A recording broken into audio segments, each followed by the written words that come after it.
Good morning. How is everybody? Good? Hope everyone's good. Get this up on my YouTube, see if they're open. They are.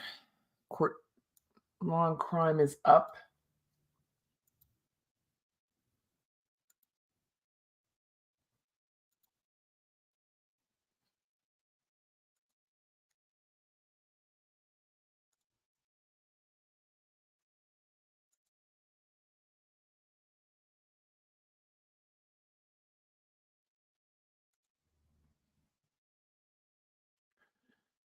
Whew. It was a short night.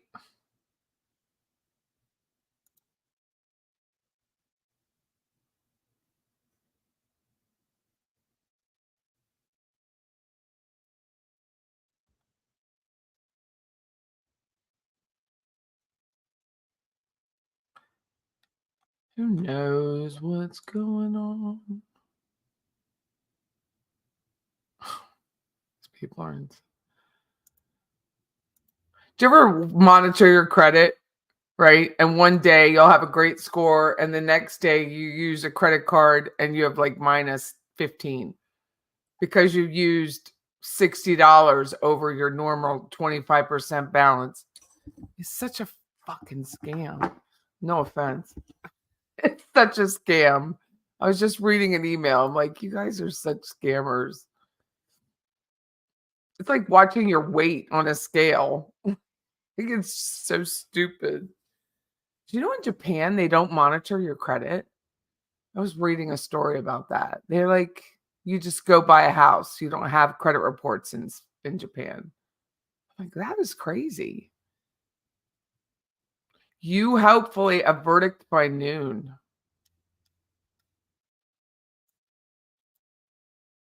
Interesting. Well, I don't think that's the case. You hope the verdict is by lunch. They'll break for lunch at 10 a.m. It's like, this is the weirdest thing I know. Crime and coffee. I was so shocked to see them go home. Good morning, Patty Cakes and Patty Melts. That's so cute. Tammy from Texas. Oh, congratulations, Vicky. That's amazing. 3 more chemo treatments left. Good for you, Vicky. How many have you had? 6 months worth? Susan. Susan says, let's get ready to rumble. Good morning, Barb. How are you? The two. Hello, everyone. Wonder how Melody slept last night. Probably as well as I did. Alone or canoodling. Funny, Susan.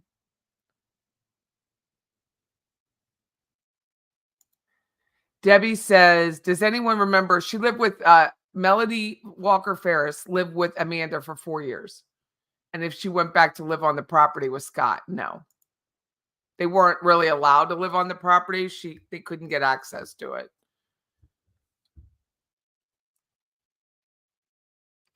So no.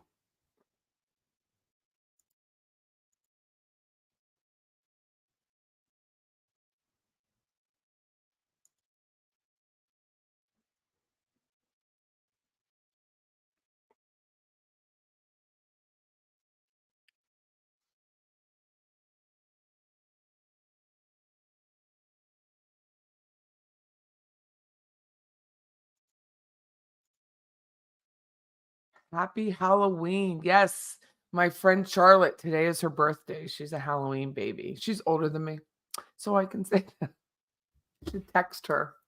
I didn't think about it till I said it out loud.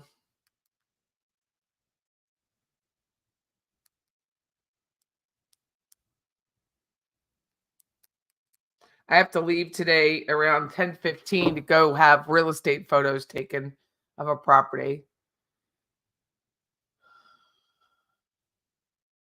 Anyone have any plans to celebrate? No. I got most of my schoolwork done for the week, but no.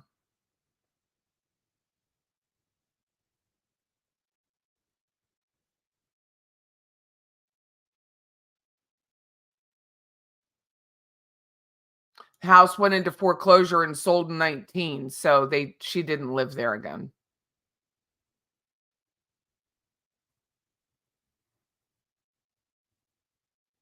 They didn't have access to the house, Debbie. That was the problem. They couldn't get the funds and they couldn't get access to the property, so no one lived there.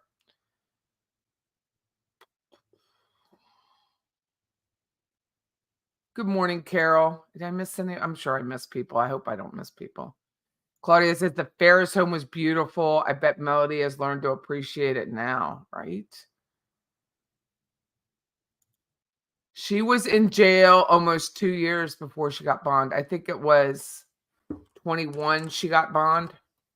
2019, 20. I mean, they had bond and then they reduced the bond. So it might have been right after she got arrested she made bond. I don't know. I can't keep up anymore. Sorry, I'm tired.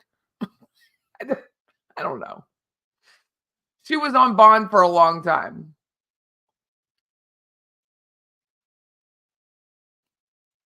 Patty, you caught me off guard. I had my phone in my pocket and all of a sudden I started talking. That's funny. Hey, Lorraine. Hey, Darklyn and Rebecca. So I don't know about where you live, but Halloween is a big deal here. Much bigger than where I grew up. Except, no, I shouldn't say that because we had Halloween parades. Like my granddaughters were in a Halloween parade I think last week. But they also don't do trick or treat on Halloween night either, the way they do here. Sorry, my husband just walked in my house. It's my ring.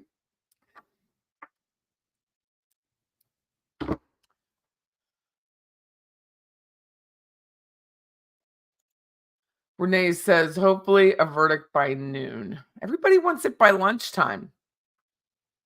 Well, it's an early day because it's Halloween. He said traffic will be bad.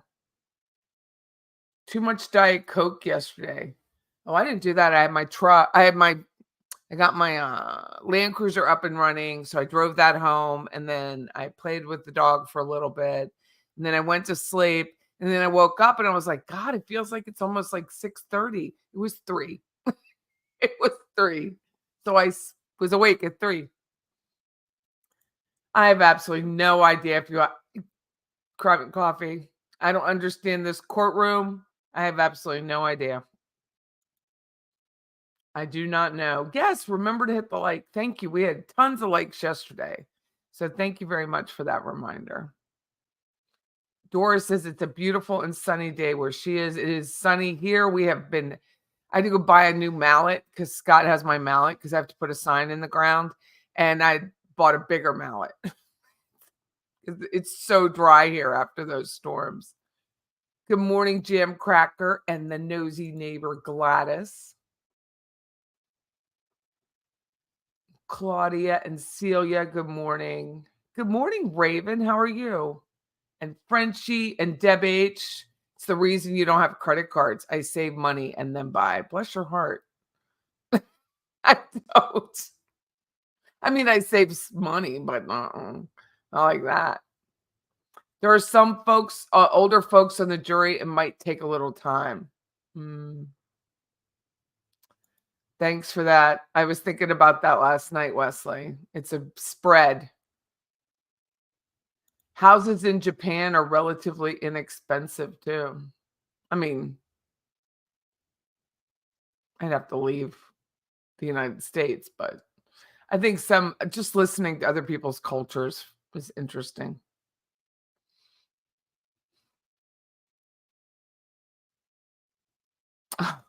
Doris loves a patty melt. That's fun.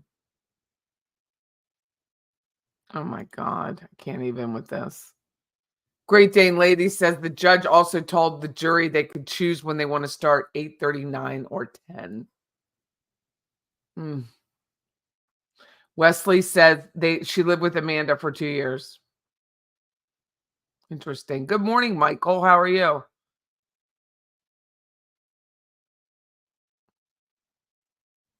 Eat with Candy says, can't believe the jury went. I will never invest this much time into a trial. And here you are. Here you are. Eat. Did they ever determine she got him in the pit? No, they didn't, Jeannie. But I think we've determined it.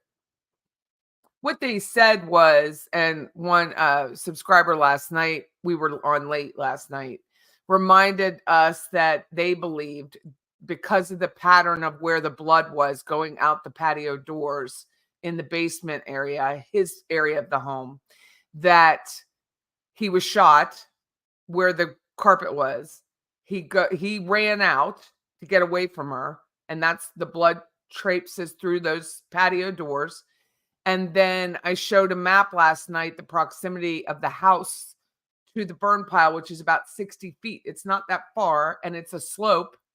And then it's right perpendicular to the path that brings to the barn, the walking and riding path to the barn. So if you're going to ride a Kubota or you're going to ride a tractor, it's right there. And we have to remember that farm equipment was moved and not in its normal place. So they think he ran around the house, fell out, or she shot him again, and it would have been easy to never find that bullet. And then he died. So either he died there or he died on the burn pile. My guess is he died, and then she moved him with the farm equipment and put him on the burn pile, face down. Good morning, Sade and Angela. Armand says, I will be surprised if they have a verdict early. She's 100% guilty. It is how he got to the burn pile issue. Well, hopefully you just heard my theory. Melody killed Gary to get everything, but lost her dream home. And while we were like brainstorming last night, the life insurance is very large. And that may be why she was upset when she put him on the burn pile, that his body burned so much. Remember, there's audio of her saying the body burns so much. He wasn't supposed to burn that much. And the group was theorizing that it would be harder to prove it was him. And it took a year. And if he was not intact on the burn pile. Totally weird. 12 total. Oh, I'm so sorry, Vicky. I'm glad you're almost through it, though.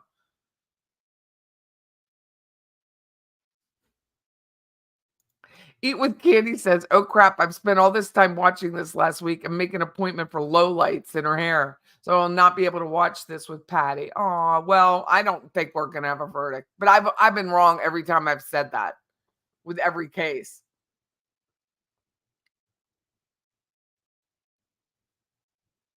Who put her up for bond? I realize a bail. We don't know. We have no idea who paid the bail. We don't know. Renee says, I have to run and meet a contractor to pick out stain color for our friends. They will probably come out with a verdict anytime I leave. Something happens. Did anyone catch the signaling or signing Melody did on camera yesterday at 5:21? No. What kind of signal was it, Angela?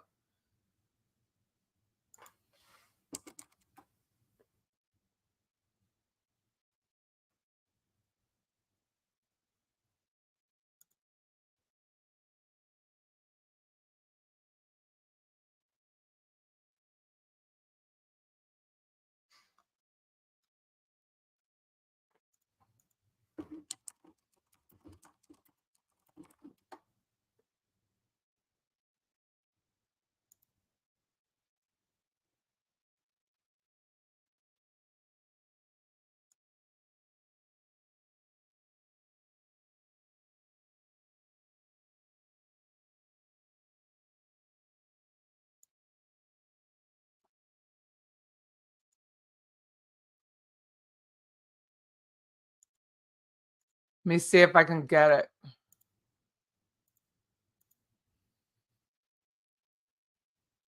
And she used Gary throughout the entire marriage.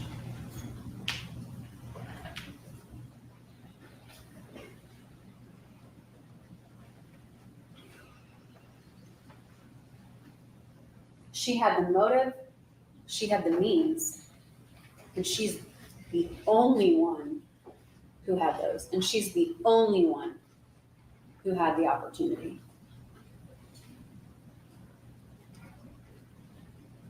There is no evidence this was Scott. Mr. Fogus told you in opening we had to shrink the world. That's what he meant. And that's what we did.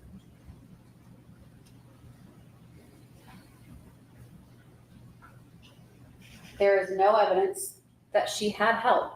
I'm at the 521 part, Angela. I don't see it. They haven't gone back to her.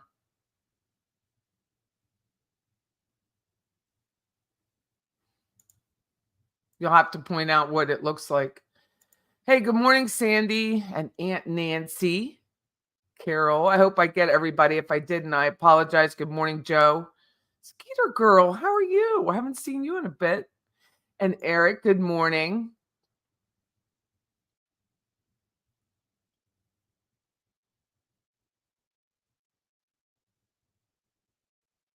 True Grime Girl, wonder if they took a quick poll yesterday. I doubt it. Did they take a quick poll yesterday when they first talked and realized they all voted guilty, so figured let's go home early and sleep on it? Maybe, but I doubt it. Because they asked for exhibits. I do too, Carol. I feel like we're on Romper Room. I miss Marsha when I was on Romper Room. I don't see it, Angela.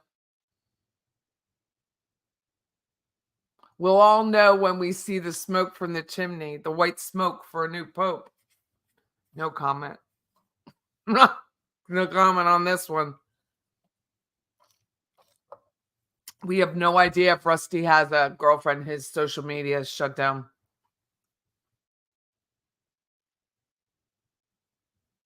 Debbie, you will be in and out. Contractors coming to destroy your front deck and build a new one. Well, good for you, and that won't be cheap.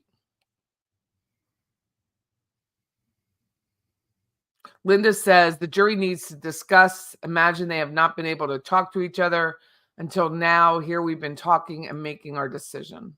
That's fair. Deb H, question for any psychologist or psychiatrist. What do people unalive people so they can get custody of kids, be with lover, get millions when they all end up in prison? I have absolutely no idea. Since the beginning of time, dear, it's been going on. Did Melody ever do jail time? Yes, she did. She did. She had to wait to be bonded out. Good. Oh, thank you, Deb, for becoming a member. That's fun. Thank you so much. Arlene, I hope this day brings a verdict. Any idea what might be next? You mean in what terms? Because what next is, I don't even know. Wesley says there's a lot of unanswered questions.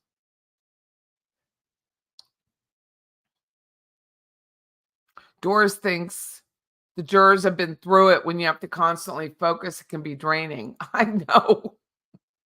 I agree. I know. Carol says the biggest piece of damning evidence, maybe when Melody said he wasn't supposed to burn that much. And he was on the burn pile at 2:20 in the evening. Gladys fears he was still alive on that burn pile. Oof. I did not have any issues. Thank you, Rosemary. And I got diesel this morning. So I filled the tank and it drove fine. I was nervous though. I was like, but it started right up. Cranked. And it's what it sounds like too. It's only at 93, but my God, things sounds like it's a 82 when you started it. It was gruesome, Bilbo. Mm-hmm.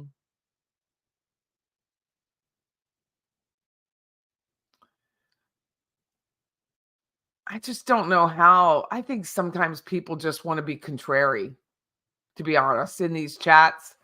There were people even like Sarah Boone didn't do it. She said she did it. Means, mode of opportunity. It narrows down everything. When if you start looking at the hows and the whys and all the other stuff, it fills your brain. Means, motive, opportunity. That there's only one person. That there's no one else at the property.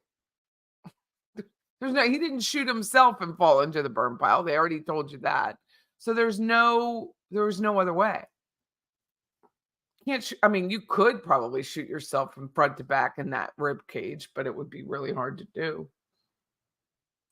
Wondering if the woman next to Scott is his girlfriend. Yes. Claudia thinks what I think. She thinks Gary ran outside after being shot and Melody shot him again.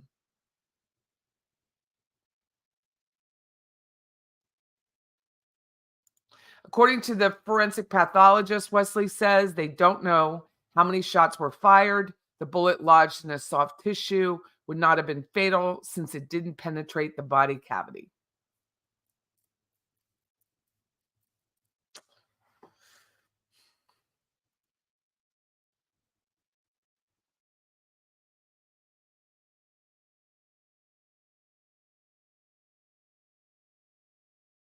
JoJo's watching and listening to the trial while doing hair. Gotta love that.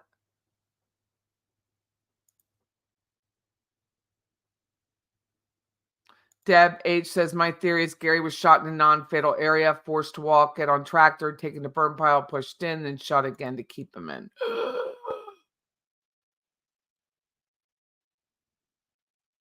That scenario did not cross my brain. Wesley's going to dash over. They'll give 30 minutes before the announcing. Thank you, Wesley. Let me go see if they are opening business. Nope, seal is still up. Bill, how you doing? Guilty, I don't know how to say your last name, so I won't. Guilty on all counts. Her callous demeanor doesn't help. A verdict will come out soon. I follow you from Brussels, Belgium. Whoa, wow. I had a boyfriend from Brussels once. I mean, he wasn't from Brussels once. I had a boyfriend once who was from Brussels, Belgium. Very nice man. Great accent. Great accent. Welcome. I can tell you that there should not have been as much damage as there was done. How do you recover from that? Melody to Rusty. Guess you don't. Guess you don't. 211 watching and 68 likes. Please like and share. Doris is taking one for the team. Thank you for reminding people. We are also on Twitter, so welcome everyone from Twitter land. The X, which I love. It's my entertainment. We are waiting. We are on verdict watch. I have to post on X.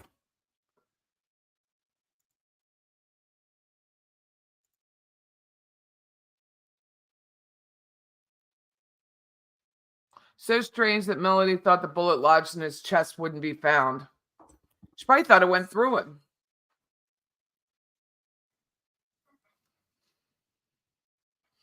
It's very subtle. I just don't see it. Like, I don't see anything. Well, it can't be then. Hold on.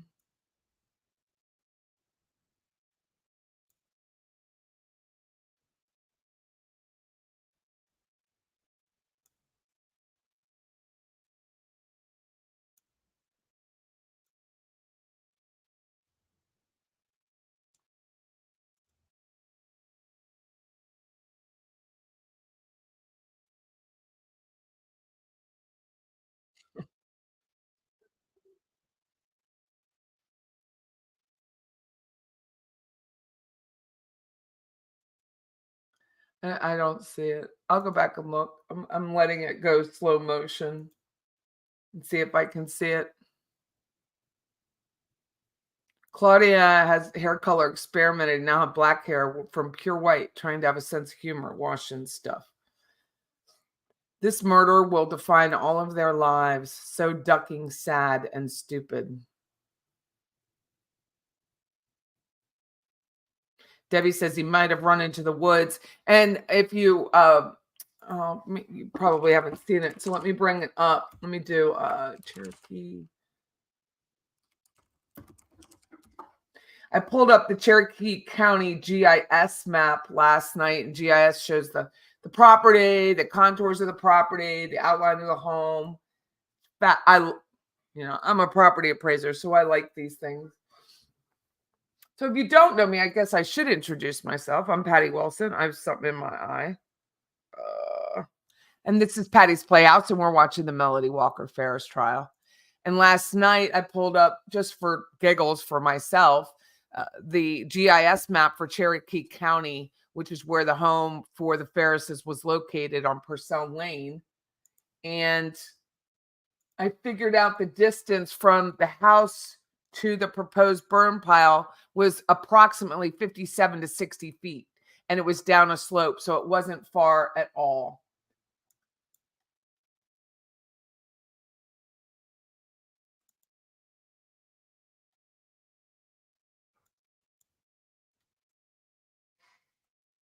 So I'm just bringing it up again, and I'm going to show you, but I got to take all this stuff out for that.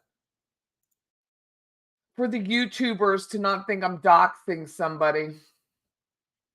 But I was playing around with this after I ended the live last night.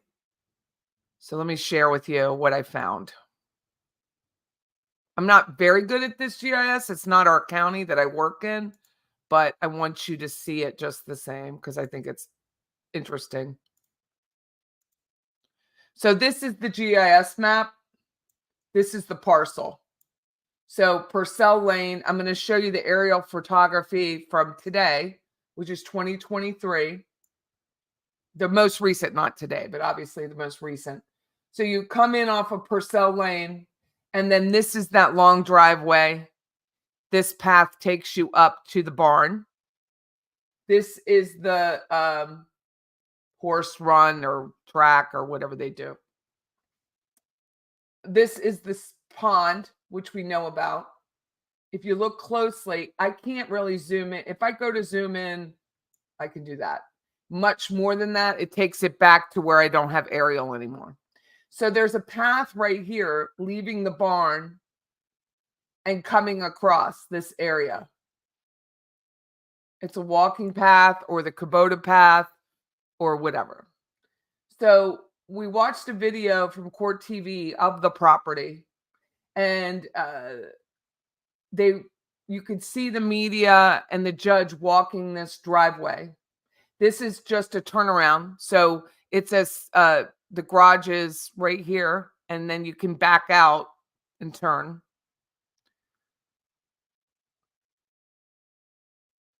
So this shows this is technically what you would call the front of the house where the garage entry is. So you can back out right here. This is a little storage area, a wooden storage area. But when they started walking, they took this sidewalk, which is hard to see, but it is there.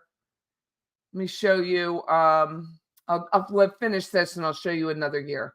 Now this area is all putting green. So this is all putting green. They walked out, came under here, and then continued to walk. My guess is because they walked beyond this putting green where it's rounded here.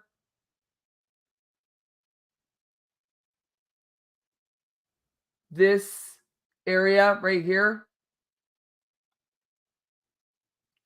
is where the burn pile is, where it's a little gray.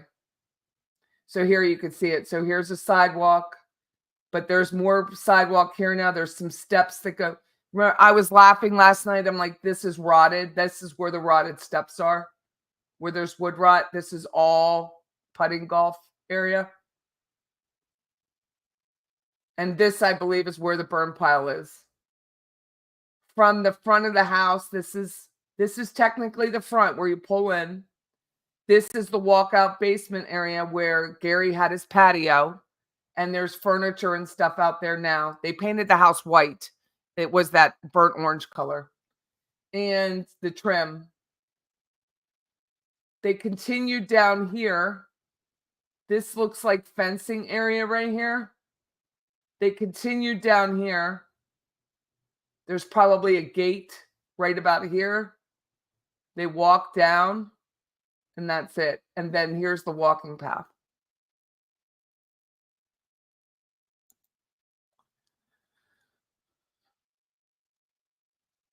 You're right, foul Patty. And I take a bow. I love being right once in a while.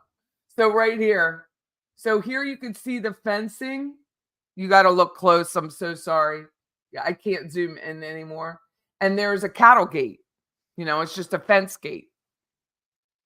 And then they walk down. It's probably in here somewhere. And they walk down, and here's the burn pile. And it is sloped. Not much slope, but it's sloped enough. But here's the path. So all you need to do is bring that tractor and that Kubota up. She had all the time in the world to do it. All the time in the world. The other thing we have to remember, and prosecution said it, the master bedroom is also in this area. That's where it is. So she's watching this burn and stoking it. Oh, bless it, Detective Modkin. Said send some good selling vibes. The Canadian market is horrible. Don't forget the cattle gate had bird poo on it. I'll try not to.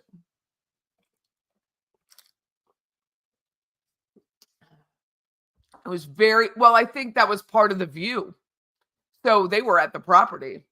So they could see the proximity between the barn, the path, and getting here. That's why they took them out there. You would think the neighbors would smell burning flesh, but they had citronella, so maybe not. I wonder if the chat thinks his face down position was skill or random. I think it was she didn't want to watch his face. I can't answer that, Beach Bum, why there would be a burn pile there. I have no idea.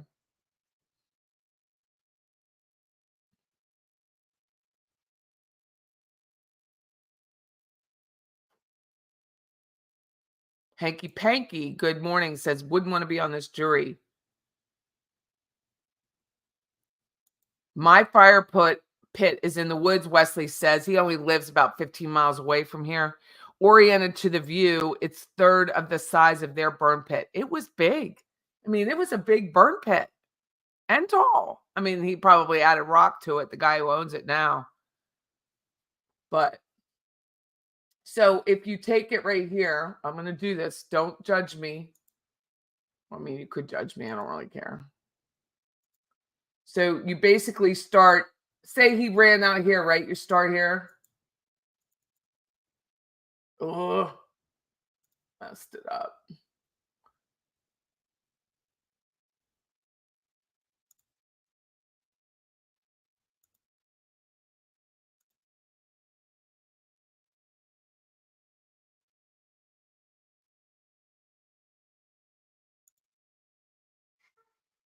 Here's the burn pile.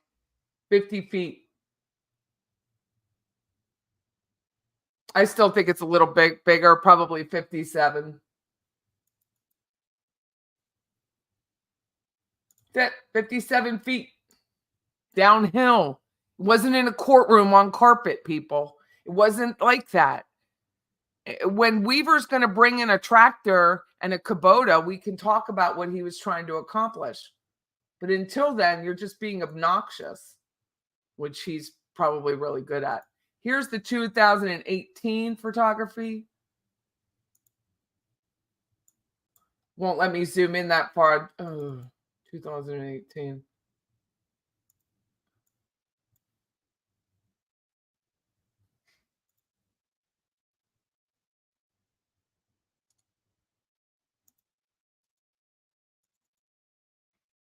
Let me get out of that.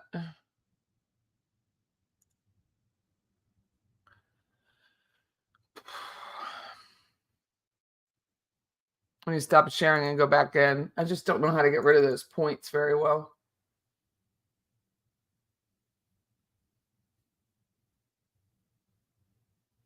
There were at least 2 bullets fired. At least 2 bullets fired.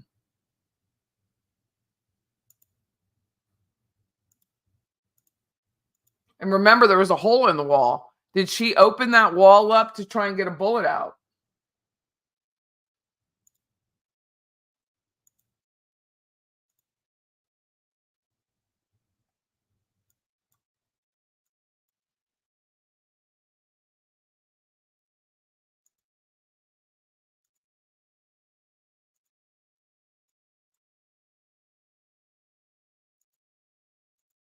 There was a hole in the wall in the basement. What is it, 9:19? Are these people up yet? Nope. There's people walking around, but there's no one there. So I'm going to go back to the layers. I'm showing, if you're just watching, I'm showing the GIS map of the property on Purcell Lane, which was owned by Gary and Melody Farris. This is what it looked like overhead in 2018. So he was killed in July. This is obviously the winter. So this is after the fact. See what 17 looks like. So this was 17.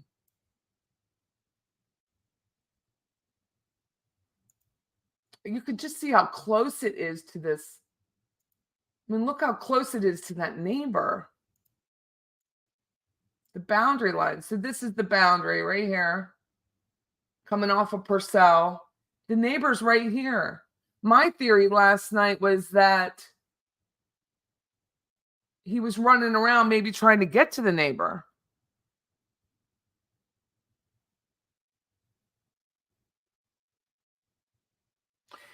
Hanky Panky says, I think I'm in the minority, but I have doubt that I believe in reasonable. I just don't see it. There was no one else home. He was slow roasted for a good long time. It wasn't an instantaneous roasting. She didn't call Gary to help with the horses because she knew he was already dead. So she calls Scott to bring him home to try and cause confusion. Good morning from Israel, Sharon.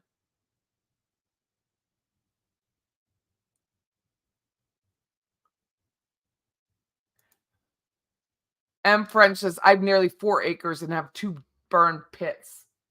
These are definitely not pits.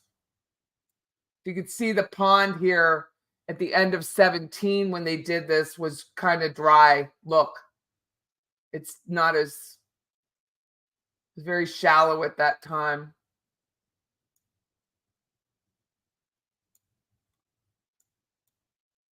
This is where I think the burn pile is, right here at this dot.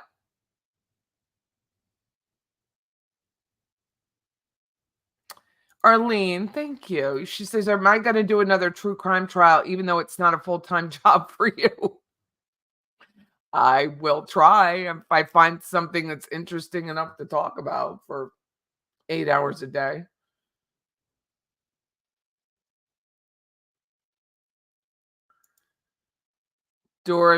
Wesley says, you're right. If the fire's too big and you don't tend it and you know what you're doing, she knows what she's doing because she grew up on a farm. So don't let the Pearl lady like fool you. Just like the prosecutor said in Sarah Boone, you don't have to believe everything the defense is telling you.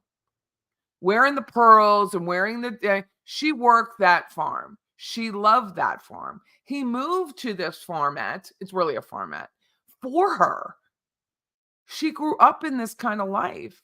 It's not like he moved me there, which would be torture, although pretty to look at. This is the burn pile right here. 50 feet off the side.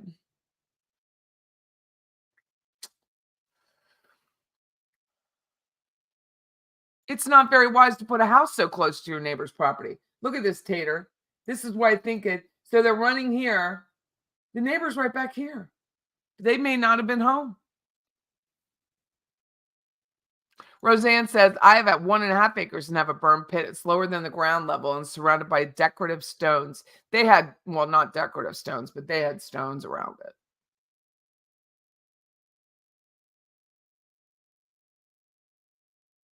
The prosecutor could have cleaned up things. And I have to say, this is what everyone was saying about Georgia Kappelman after Charlie Adelson was convicted. Or before, they were like, she did not a horrible job, but she could have brought it home. She could have, you just never know. I mean, they're not, unfortunately, for me, the prosecutor isn't speaking to me. They're speaking to the 12 in front who's seen everything, including the crap we don't get to see. Humdinga. Evening from Australia, Patty. First live ever. Wow. Wow, wow, wow. Welcome. Good morning, everyone. Good morning, Susan. Let me check on this. Still on seal. Fire pits in the summer would be a big no in Colorado when we had one. In the South, is there less of concern. And it rained that day. It was raining on July 4th. So he was definitely slow roasted. It's so sad. Hanky panky. So I'm so appreciative of this comment. I completely respect. Could you tell us if you can? I mean, I would love for you to tell me where your reasonable doubt is, hanky panky. I just want to say hanky panky. I don't know how someone couldn't have been feeding that fire for it to burn that hot and long enough. She left for Linear at 12:47. And I told you back when we first started talking about the actual cremation of the man that I asked my friend Julian, who's a works for funeral home.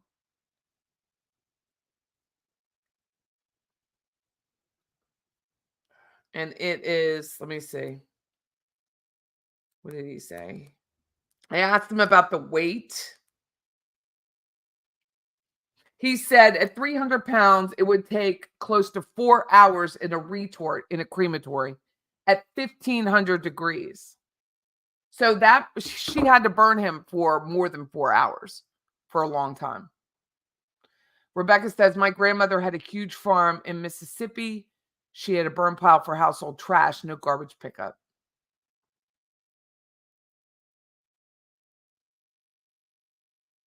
Jen says, my wild thought is that she walked into the burn pile at gunpoint, but it doesn't explain the bullet in the house.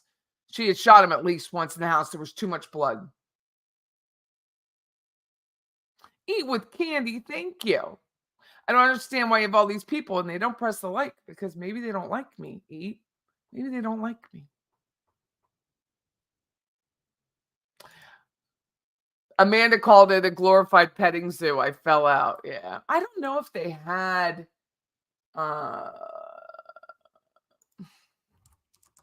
somebody asked me if they had the tax. I'm sure they had tax break on it with the goats and stuff. I'm sure they did.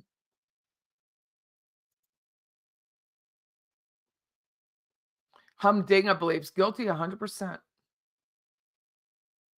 Beach Bum says, I got to tell you, her lawyer was very nice to us when we were talking about the bags. He corrected us and said, I think I got the idea from making homemade ice cream. We all said homemade. Aw, chitter chatter. Love that. No, it's nice, Beach. The two says, I never knew burn pits were a thing. Growing up in a big city, we had burned barrels like a huge drum. That's what I had, and I just recently got rid of it. Hanky, we can all agree to respect each other's opinions. That's right. Darkland, I'm in Australia and it's Thursday night. Wow.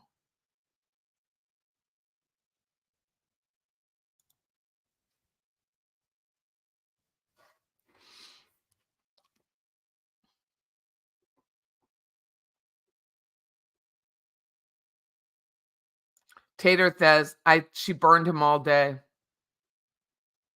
And she had to go get cleaning supplies. $450 at Walmart.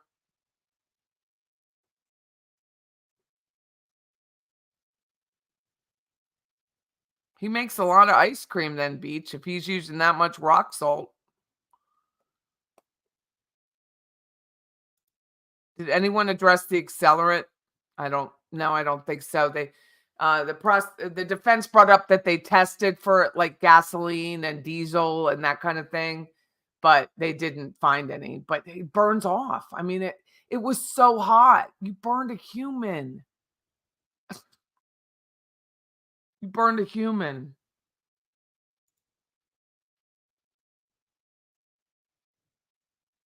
I don't know, Doris, if drinking alcohol, but he was overweight. So the visceral fat on him would have helped him burn.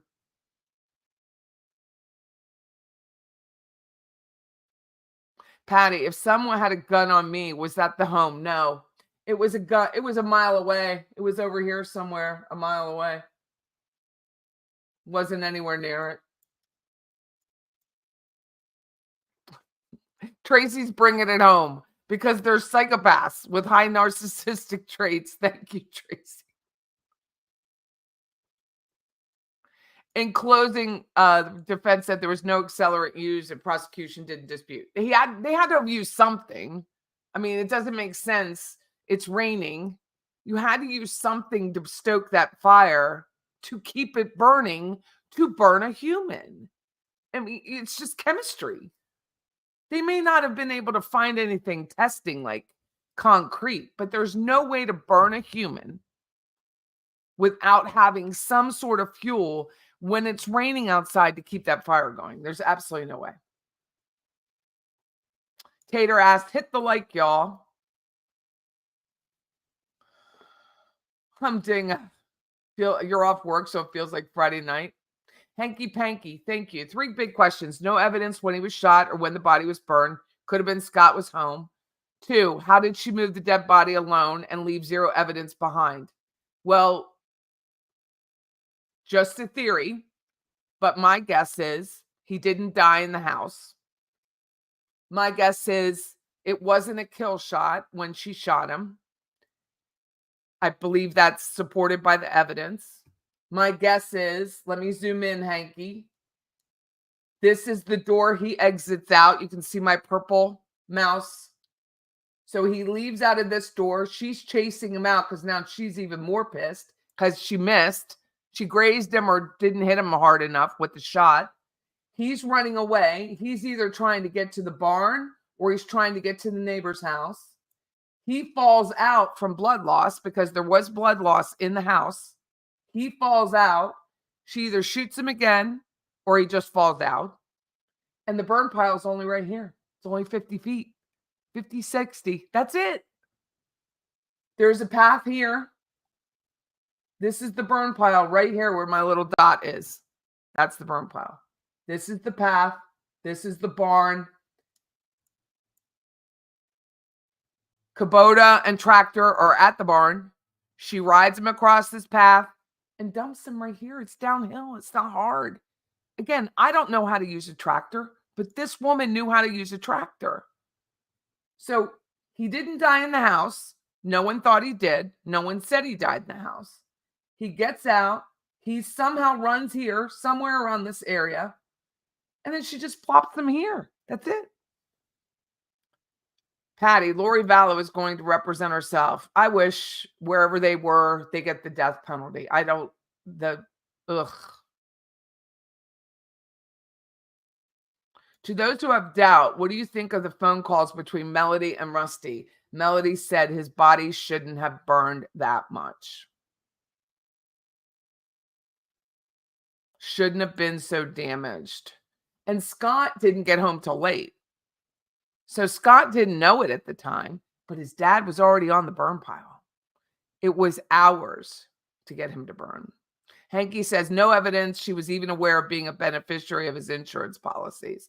She already had access to Rusty and Gary's money. Unfortunately, Hanky, I don't know where you live, but that's untrue. So I believe as a 401k recipient and stuff, you have to sign for that when they make you the beneficiary. At least when I was employed last and made my husband, he had to sign something. And she no longer had access to Gary's money. He cut her off of the accounts. He closed the joint accounts and he stopped putting money in and opened his own accounts. And he took her off the credit cards. And only Melody could have cleaned up that blood. That is true. Scott was a slob.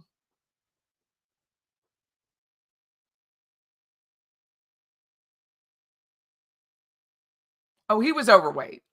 I mean, fat is, I think I'm fat, nothing. So fat is subjective, but it does take a lot of heat to burn a human.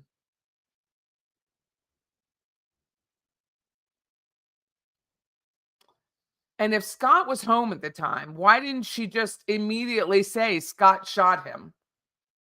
She didn't. She didn't say anything about it till they found the bullet. She didn't say, hey, I walked up and Scott shot dad. Scott shot his dad. She didn't say anything about Scott until the bullet was found. M. Christine says it's possible that she shot him in the house and missed, chased, or brought him to the burn pile at gunpoint and then shot him in the ribs onto the burn pile. It's just so disgusting to read out loud. Tater brings it home again. Scott's too unmotivated and lazy to do this. Imagine. That's your defense. I'm so lazy. I couldn't have cleaned the blood up in the house. It's funny. Will Amanda accept Mama is guilty with a guilty verdict? She made it sound like she would. Hold on. Let me check. God, do you think they're even there? Do you think they're even at the thing? Do you think they're showing up? She may have used her leaf blower to clean up the tracks. It's so easy. People don't realize it.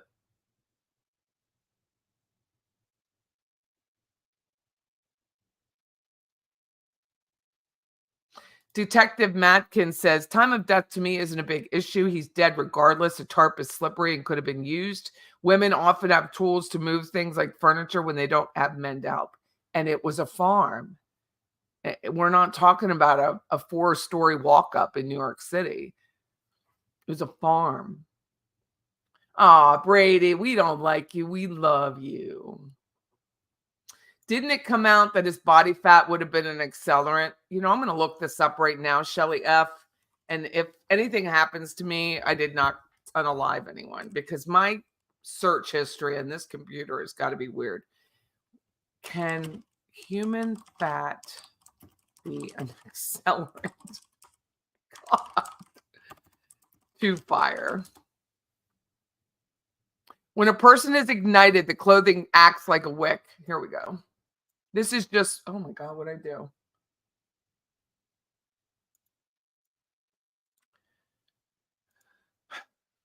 When a person is ignited, their clothing can act like a wick, feeding the flames with the melting fat from the body. He was dressed. He wasn't naked when she put him on, so that makes combustion temperature. Liquefied human fat can burn at temperatures as low as 482. A cloth wick placed in the fat can burn at temperatures as low as 75. Fire contribution. Human body fat can contribute to a compartment fire similar to animal fat. A man's body was almost completely incinerated between the knees and the mid-chest. Most likely cause was external ignition source, like a cigarette or a cigar. Brown adipose tissue, which is real fat, is metabolically active when stimulated, and the combustion of stored lipid within the brown adipose tissue can produce heat. Well, there you go on that. As I vomit. When I was a nurse, I worked for a company that's now defunct called Health South. And it was in, I think it was in Pennsylvania. And the guy, he was smoking up, I don't know, he had a spoon or whatever, cocaine or whatever you do. And it was crack or something. And caught himself on fire. And it was so bad. They told his daughter that he died and he didn't. He lived. Everything was burned. He had no sex organs. He was burned like unbelievable. And the smell on that man was absolutely incredible after the fact. It was taking care of burn victims is an entire life that is so the nurses that do it are absolutely amazing because it's bad. And I mean, that guy was burned in no time, but I don't know. He was in a cemetery. That's what I think of when I see this is just, she had the opportunity to watch this occur. She didn't just turn around and walk away. She couldn't have.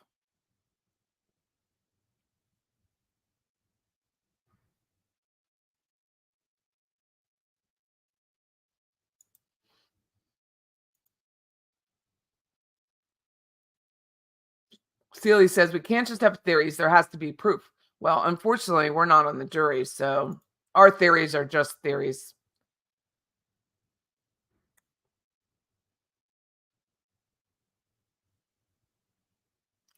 Michelle thinks, I think he was already at the burn pit. I think the bullet in the house was a prior mishap.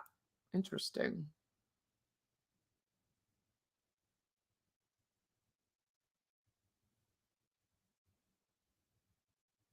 Rich Buddy says, I have spine degeneration and I can't lift, hold even light objects. But when I take steroids and painkillers, I can fight Mike Tyson.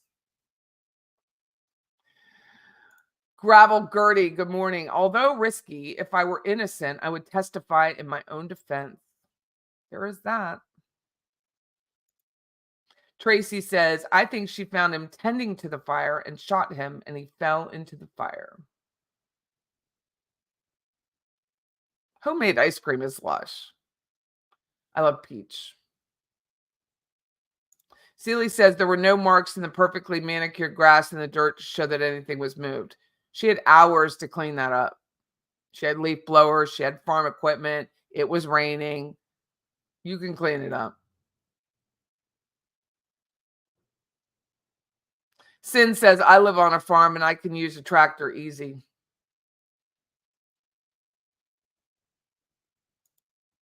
Rebecca says it's okay to make inferences. You walk outside, the ground is wet, you infer it has rained. You don't have to see the rain. Darkland, fair play. She may have used even a wheelbarrow. Yep. Someone has proclaimed us fans of patty cakes are way cool. I think so. Thank you for sharing, Patty. Thank you for contributing, Hanky Panky, because the reason why I like this format is nobody wants to live in an echo chamber. Not nobody. I don't want to live in an echo chamber where everyone just agrees with me. And I don't think the chat here does it either. But it keeps me on my toes. It makes me think of things differently. Like I didn't think some of these suppositions that were said today, I had not thought of those.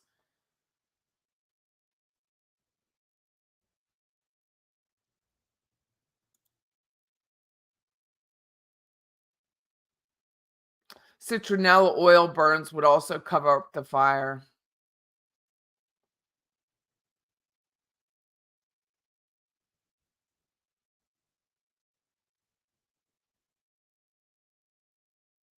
Beach Bum brings up if she had testified in her own behalf. She says, I wouldn't, in this case, let the juries ponder what they were told. It wasn't a self-defense issue or domestic violence, so it's very risky and appeals are harder if you do. I didn't know that until the Adelson case, that appeals were much harder when you testify on your own behalf. I just don't ever pay attention to appeals. M. Christine says, I'm very uncomfortable because the flirty behavior between her and the judge that I heard about from comments. Didn't he call her darling when he said she didn't have to stand up? Jurors see that. It's the South. In that courtroom, it tends to be. That didn't happen in Leon County. I don't know if you guys were on with me yesterday, but I had an attorney on, LaShawn Riggins, and she's running for Leon County judge. And I was watching the chat while I was at the radio station recording with her. And you all had said the jury left. And she goes, the jury left. And we just did this. It was like a skit. She's like, the jury left? I'm like, yeah, they're saying the jury left. So I'm talk to text in my phone. Why did the jury leave? And you're like, well, the jury left. He let him leave. And I'm like, and then she's going back and forth. It was so funny. John, the radio station manager, was laughing. I was like, she's like, why would he let them leave? Why is there no rule of sequestration? Why are they allowed to walk out? I'm like, I don't know, but I'm trying to find out. And it was just the oddest thing. And she lived north of Atlanta. And she's like, it's just the oddest thing. I don't know.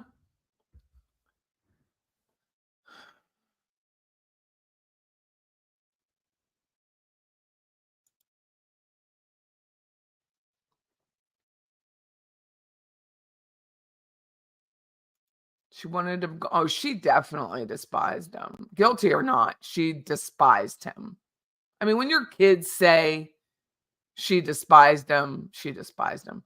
She had 11,000 in her checking account. That ain't nothing.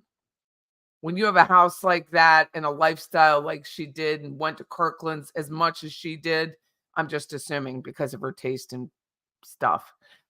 $11,000 is nothing on that property. I don't like taking steroids either at all. I'm not good at it.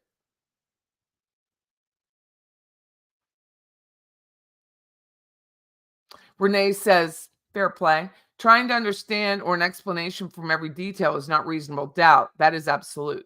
Guilt should be beyond reasonable doubt, not absolute. That's fair.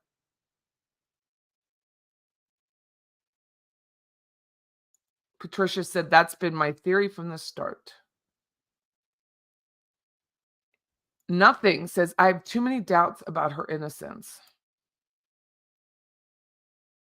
Rich Buddy says 11,000 at her age, she should have 500,000 to $1 million in savings and accounts at minimum. But she had no access to it. She was a stay-at-home wife. She had no access to that money because she took Rusty to her daughter's wedding. He then started cutting her off on the finances and squeezing her. Martha Jane also said Melody despised Gary.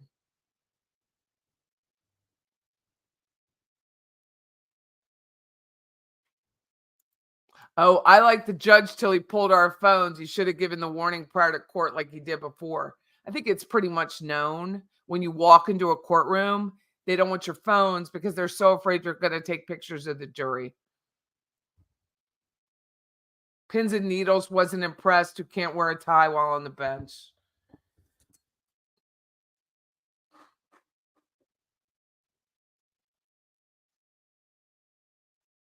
Beach Bum didn't see Amanda or Martha Jane in the court. I didn't either. Let me see if I can go back to the beginning and see if she was there.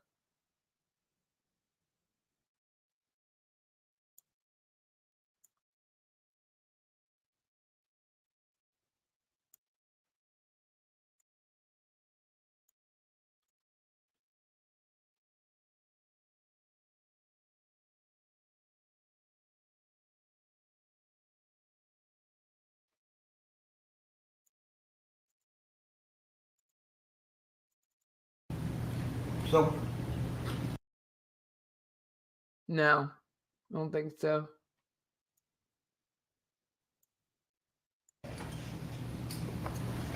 That's Emily. now, That's Emily. Did they ever show behind Melody?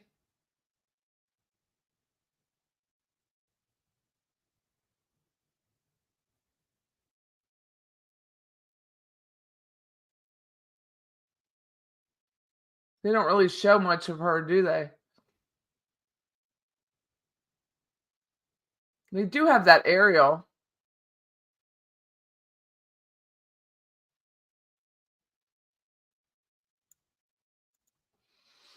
I didn't see it. You were wrong about Amanda. Yeah, I don't think she was in the courtroom. Rich says, too bad my Dodgers won last night. They destroyed our city. Every storefront. Oh my God. I'm so sorry, Rich. That's awful.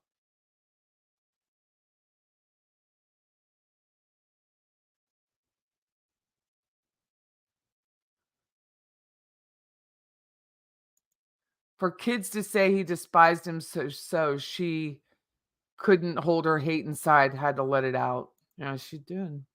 I mean, that poor Martha Jane. She said it too. Debbie says when he started squeezing her finances, she should have divorced him. Maybe he told her he would make sure she got nothing. I'm sure they had some good fights constantly. She threw a plate because he didn't take the plate upstairs. Right? So long crime, 71 guilty, 13 not guilty, 17 not hung jury. Interesting. They stole and looted everything.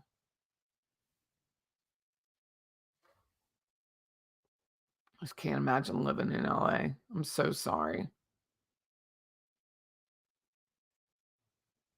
Sin says, I can't imagine Amanda showed up based on how she testified.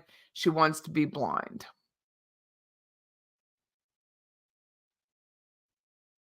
I'm sure if she got divorced, she would have gotten at least half the assets. That's not true in Georgia. So, MCAS, we did a little research. In Georgia, adultery is still a thing. They still have fault divorces. So, he could have limited her alimony significantly because of her behavior. I mean, he had the photos at the wedding. Who was the guy with the long hair? He was media. The guy who looked like Frank Zappa was media. There were two blonde women behind Melody. Let me see.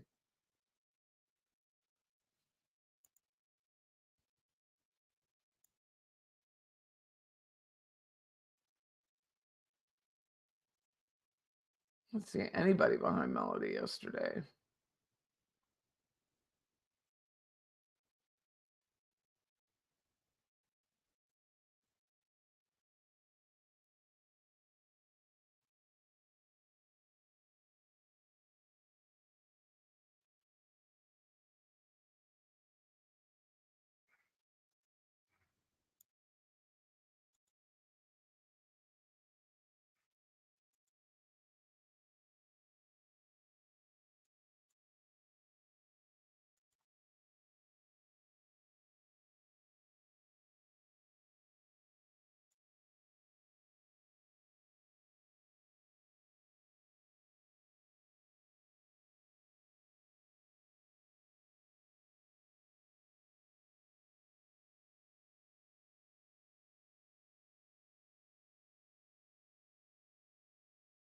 Mm-mm.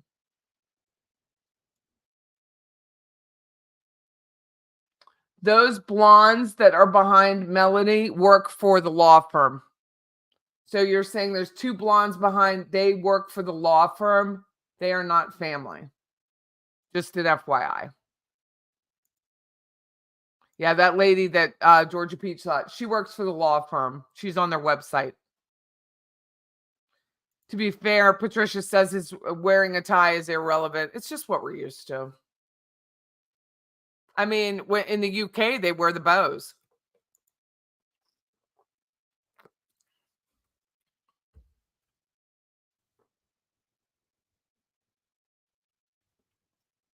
They cut cameras and they were talking, and I knew he was going to change it. Change what?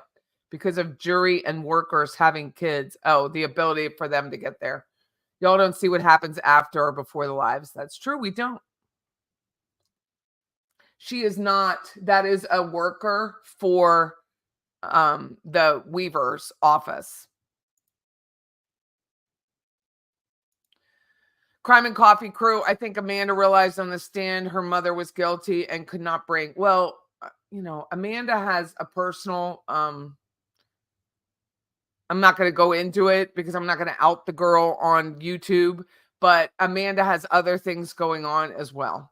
So she does that are personal, that were on Facebook and are now not. So that's how I know.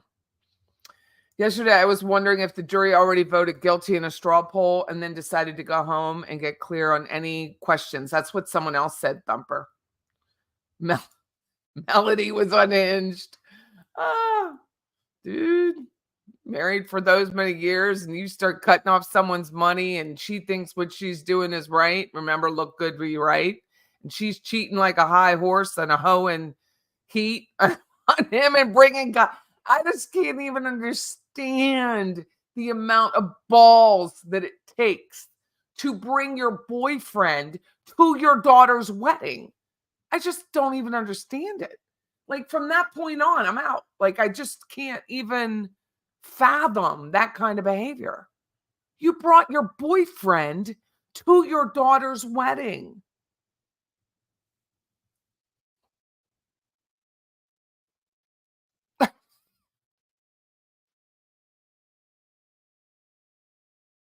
Sassy says Amanda's phone calls didn't match up with her testimony.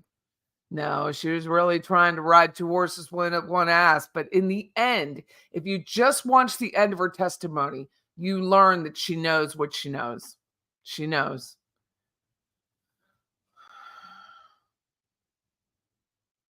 Roseanne says, with the length of their marriage, I feel like Melody would have gotten a decent settlement, likely not able to live she wouldn't have lived a $2 million or a $4 million lifestyle. Why does she look so different from her booking photo? Because she had her hair cut and it's no longer dyed. I mean, she was dyeing her hair dark black. I mean, it barely was ever dyed before.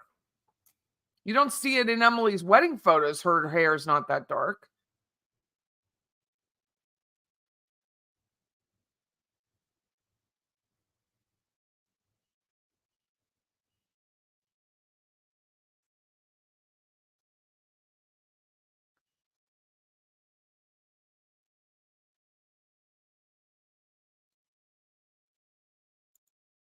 That's exactly right, Tater. It's all presentation. Same reason she's wearing grandma's pearls in there.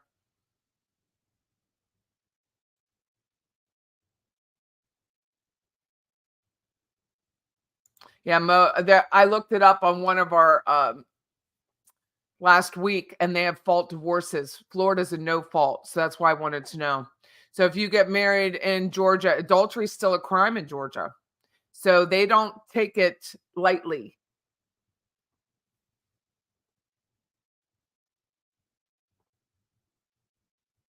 If we showed her booking photo and her now photo, I'm sure the jury's already seen it when they're at home. I'm sure they've seen it. This is ridiculous.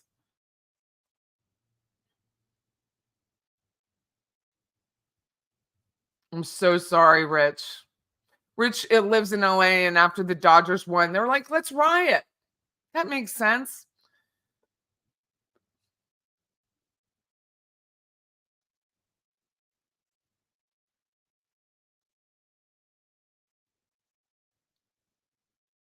This is why, not that we have riots in Tallahassee, because we don't, but that's why I don't go down to Doak Campbell anymore. Once they allowed so much drinking in the stadium, I don't even go, because you're watching these basically they're just outside of the teen years in college, and I'm like, now everything's on camera. You're literally ruining your future with your behavior.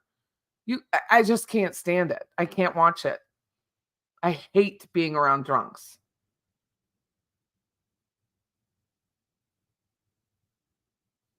Is Kimber here? Is Kimber on? It's the lawyers, paralegals. God, I was right again, Wesley.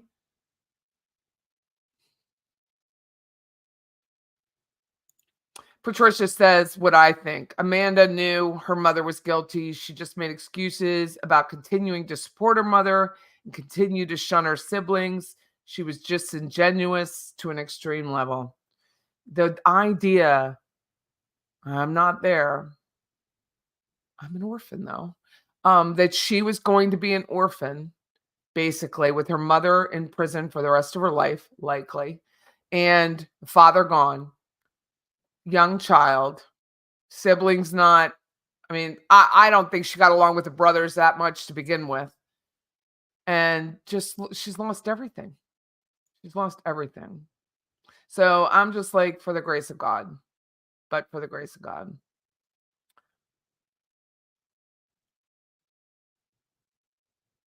That is assault. I just can't take it. I just can't take that behavior.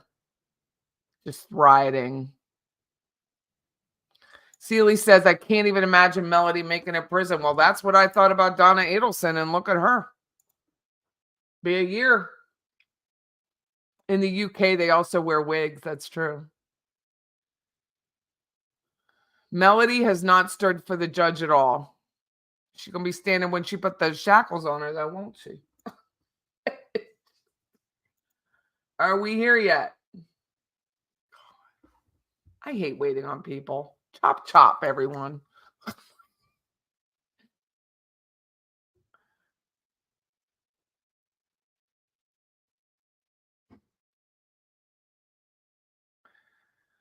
Anyone that prays, please pray for families in North Carolina. 7 women ready to have babies and 200 families living in tents. I'm so sorry.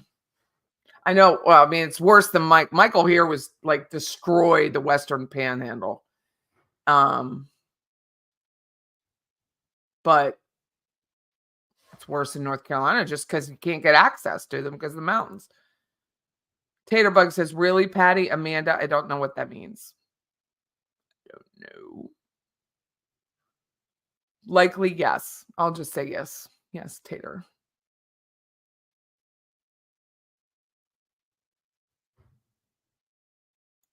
She has a sister-in-law there and 2 sisters-in-law.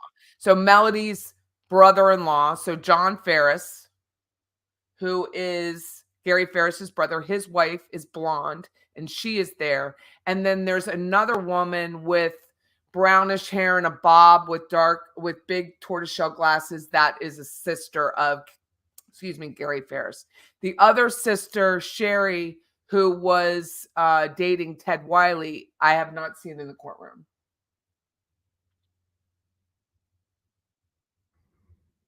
You wouldn't be surprised, Debbie, if the Menendez murderers had a secret parole hearing. Yeah, because what's his face? Gascon doesn't want anyone to know when they're out.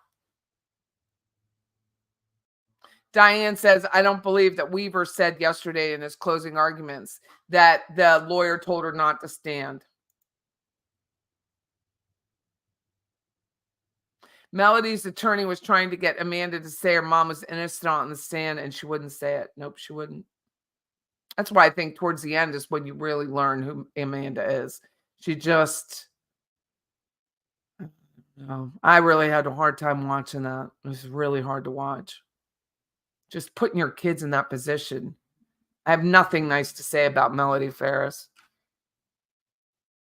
Just nothing nice to say. Debbie says she was glued to him. All those pictures, no hiding it. That's in reference to Rusty Barton, who was having an affair with Melody, the person on trial. And at Emily, their third child, first daughter's wedding, Melody put her boyfriend on the list. And all the wedding photos have Mr. Barton canoodling with the mom. And luckily, Emily didn't know. My daughter would have had it with me. Like, she would have kicked me out of her wedding. It just would, I wouldn't have done it, but there you go. Patty, are you drinking Pepsi? I am not. But unfortunately, my gas station where I got diesel today, because you can't get diesel just anywhere, they use a Pepsi cup. It's sad.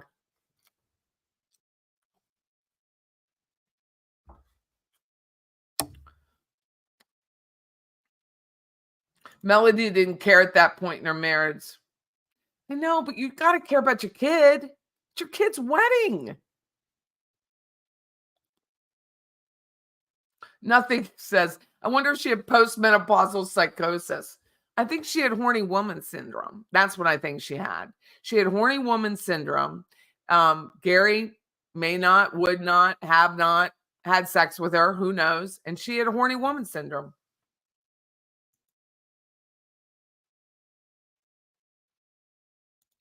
Diane Brooks said one thing about Melody. She said what she was gonna. She did what she said. Then she said what she did. And then Rusty, remember, Rusty was having a girlfriend. He probably had a regular girlfriend and was cheating on the girlfriend with Melody. He was living with her. I found it in public records. He was living in her house, cheating with Melody. No, Amanda, I'm not saying it. It's not a bad thing. It's a good thing. Let's go from there. Amanda has a positive thing in her life, and she just may not want to sit in a courtroom and cause stress, because that's not what women do when they're stressed out. It's a positive thing. I have no idea if the jury's there, shown up, having donuts at the Dunkin'. I have no idea. Pray for Martha Jane. If Melody found not guilty, worry for her safety. I hope the people of, how do they say it? Tullahoma. They don't say Tullahoma. Tullahoma will take care of our Martha Jane. Seeley says, gathered to watch to get a different perspective. I don't know why, but in the beginning, I just felt so sorry for her. And that's what she hopes for. I mean, that's what every defendant hopes for, right? Eric, adultery is a crime punishable by murder, apparently. Amanda was clearly disturbed by the image she remembered of Scott standing on the hill, hands on his hips, looking down on her and Melody. I know. I hope they publish those photos. Like, I hope we can pull them from the docket. Thumper says, I'm in North Carolina, and a spouse can sue a lover for alienation of affection if a marriage breaks up. It's all the Stone Age here in that respect. Well, you just got to get your legislature to take it off the books. It's like here, which alimony being permanent. You know, a friend of mine just got divorced. Alienation of affection, we'll call it. And he divorced. And he's still going to pay alimony. And she's got a great job. It's insane. Divorce law also recognizes that continued cohabitation with the spouse who committed adultery, once aware of it, may negate adultery fault for divorce. Interesting, Hanky. I would think so, because you're permitting it.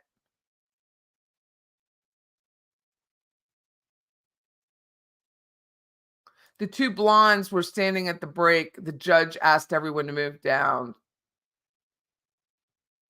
I don't know.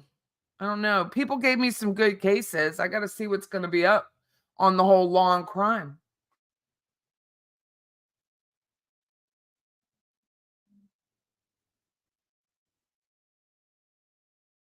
I saw that, Tater Bug. Vanderbilt beat Alabama, which was amazing. A few weeks ago, and the fans tore down the goalpost and marched it and put it in the river. You know, they were cutting it up, and they said they were going to cut it up in pieces and sell the pieces of the goalpost to pay for the fine. I don't know what's wrong with Kimber. I don't know if she's in here. I don't know if I have her email. I don't know. Hey, Pepper. Oh, there you are. Hi, Kimber. Are you okay? Email me if I can be of help to you. Does anybody know where anyone is in this courthouse?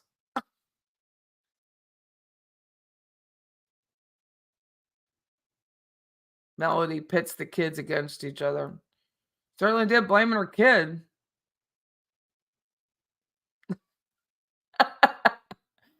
Oh, Wesley, Frau Patty, you like my mom. I might be wrong, but I'm still right because I'm your mom. And my kids never think I'm right. So it gets worse when they're older, I swear to God. They never think, well, no. Not never, but 80% of the time they think I'm wrong. Those pearls were for clutching. Oh my God. I love hard-boiled eggs. What are you making, Debbie?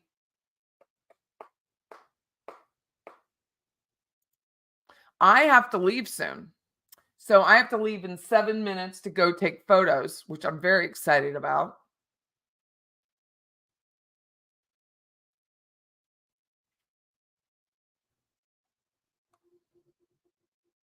My mom used to say you have the right to be wrong. Yeah, she wasn't upset about her boys being on the stand. She really didn't look like she was very upset. She looked a little bit more upset with Chris, but not at all with Scott. And apparently they used to be close. Hard to clutch your pearls and hide your upper lip. So MCAS is saying they are in deliberation, and it's been an hour and 45 minutes. Thank you, MCAS. Thank you so much.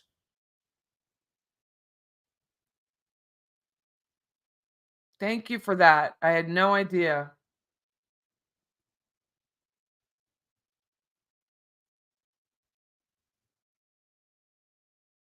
Melissa's on the west side of LA. All quiet here, no Dodger damage. California, if you're married for 10 years, you have to provide your same lifestyle until you remarry.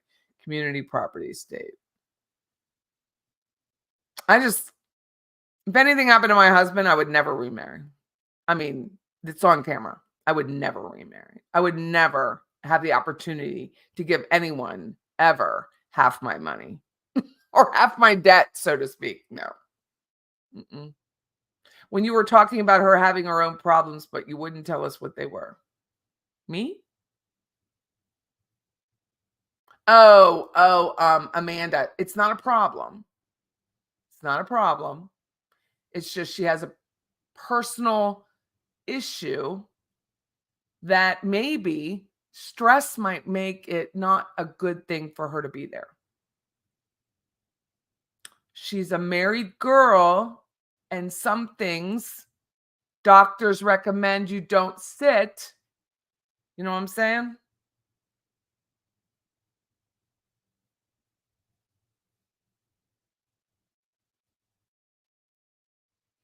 Any word if the jury's made a decision? Absolutely not. Here's the screen. I'm going to share it because I got to go in a little bit.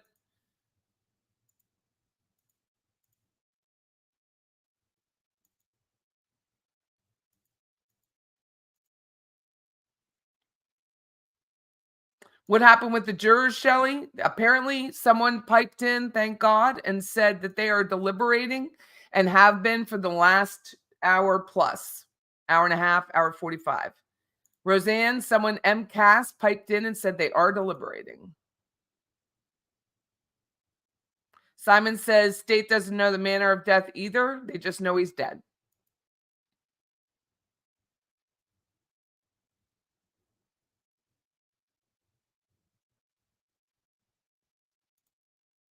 Taterbug says, hey, Joe, join the party. Beach Bum says, yes, jurors are actually deliberating. Thank God. I didn't even know if they showed up. Hey, Murder, how are you?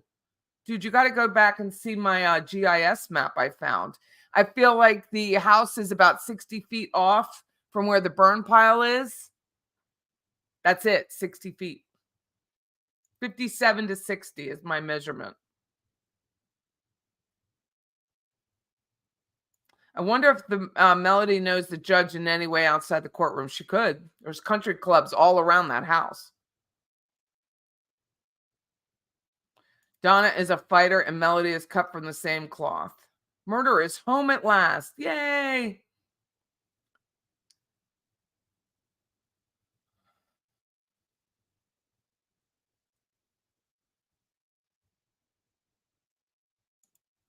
She was standing, I guess, Melody was standing right outside the courtroom when we left. It was awkward. Me trying to look busy and not stare. I acknowledged, kept walking.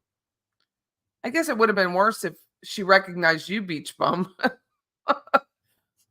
I didn't even know Don Adelson recognized me until I got home. No, I do not believe that Melody had an affair with Chad. I do not. Pepsi with a slice of lime. I definitely like Diet Coke with lime. I like lime better than lemon.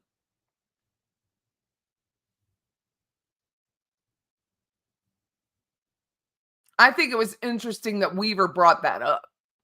That's what I thought was interesting, that Weaver brought it up.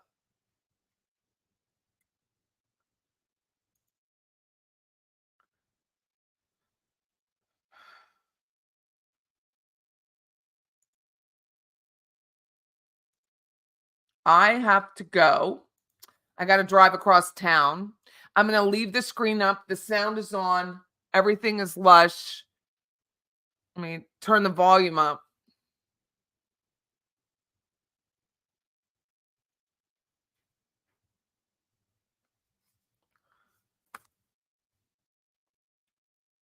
Those that have my phone number, text me like immediately if verdict comes in.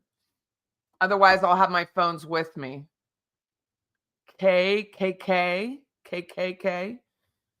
Hopefully there's a mod here to, I don't know. I'm sure it'll be fun. I don't see a mod. Debbie had to go. Yes, there are mods. Doris, thank you, mods. I'll be back in about an hour and a half.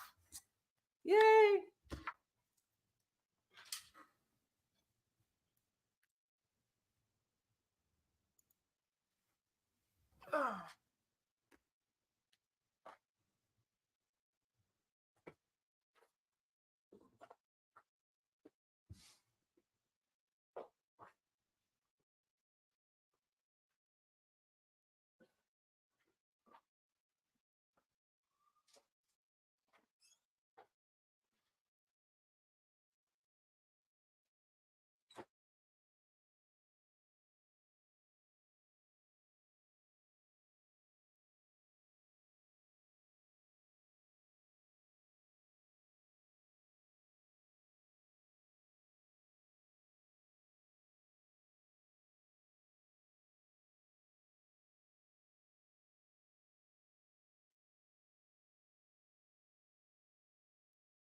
Legal 101.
What are we doing, everyone? Anybody know? What are we doing?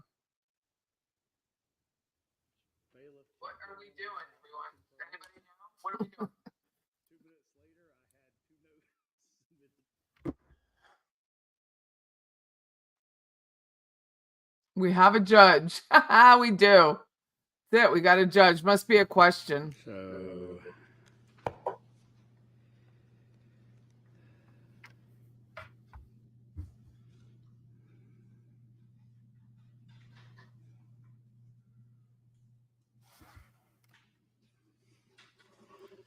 I'm not certain what this first word is. But I believe it's calls with Melody and Rusty. Rusty asking for corroboration of Melody's statement.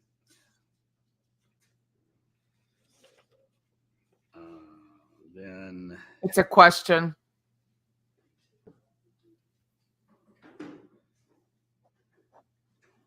second request is Rusty interview with Pope, original statement about comment on burn pile. And Pope's response, you know what this means.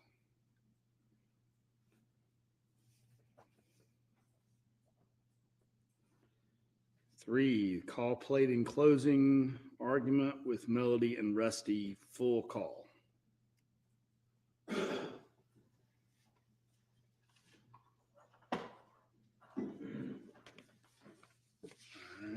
Then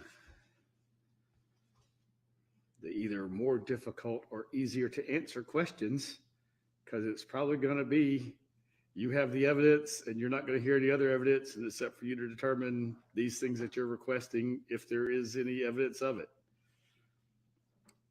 First, how far back were Gary's emails checked for straight talk charges? Were deleted emails checked for straight talk charges? Was a travel CPAP ever found? Which device, phone or laptop, was the device picking up the Google pings for Gary? Then a comment question after that, raw data, Google services raw data export for Gary, which I believe they have. And then 4, AT&T Verizon tower data. So I don't know if there's anything for me to tell them other than the evidence is closed. They have all the evidence that's been submitted, and it's for them to determine whether they have those things in the evidence. All right. As for the calls, do y'all have an idea? If you want to look at it and see if that helps you get a better idea. They might be talking about the same call in two of their The first one and the third one is the same Are call. they should be the August same. 2nd, 2007. Third one would be the part that you allowed, which is only very, I pay for. Prior consistent statement, I only played a really small portion of it. Oh, in closing, Is that what can you figure out what that first word is? call, like, Callio. Callio. Yeah, if they're talking about the application of the recording is called Callio. Oh, okay. Yes. Yeah. I had no idea what that meant. Callio with Melody and Rusty, asking for corroboration of Melody's statement, and then call plate and closing arguments with Melody and Rusty, full call. I guess we want to hear that full call. It'll be August the 2nd, I full only call. played one call, right? Yeah. So that's the same call. Good, Mom, yes, I got it. So maybe just play that whole. We can play that call and then I'll ask them if that's what they wanted. Was there something else that they needed? And then Rusty's interview, yeah. How long was that call? It's an hour. Oh, that's what I thought. All right. That's what I'll. And then I wore a full sleeve shirt today, so hoping that wasn't going to be in my room for an hour. as far as the second, I will turn on my fan now. I will say for the digital requests, they do not have a printout of the tower dumps. The full tower dumps were admitted for Lindsay to be able to testify about them, but we did not print out the full tower. Monica, So we probably need to print those out if they want the full tower done. I don't know if they're going to know how to read it. Right. But So you gave them the report. We admitted the full records so that the witness could testify about them and Yes. give you the summary report because with the the data. tower dumps were not even in her PowerPoint. She Right. just testified about searching and the number not being found. Or being found those 3 times on the full call. So We can provide those to them, but they may not be able to decipher them.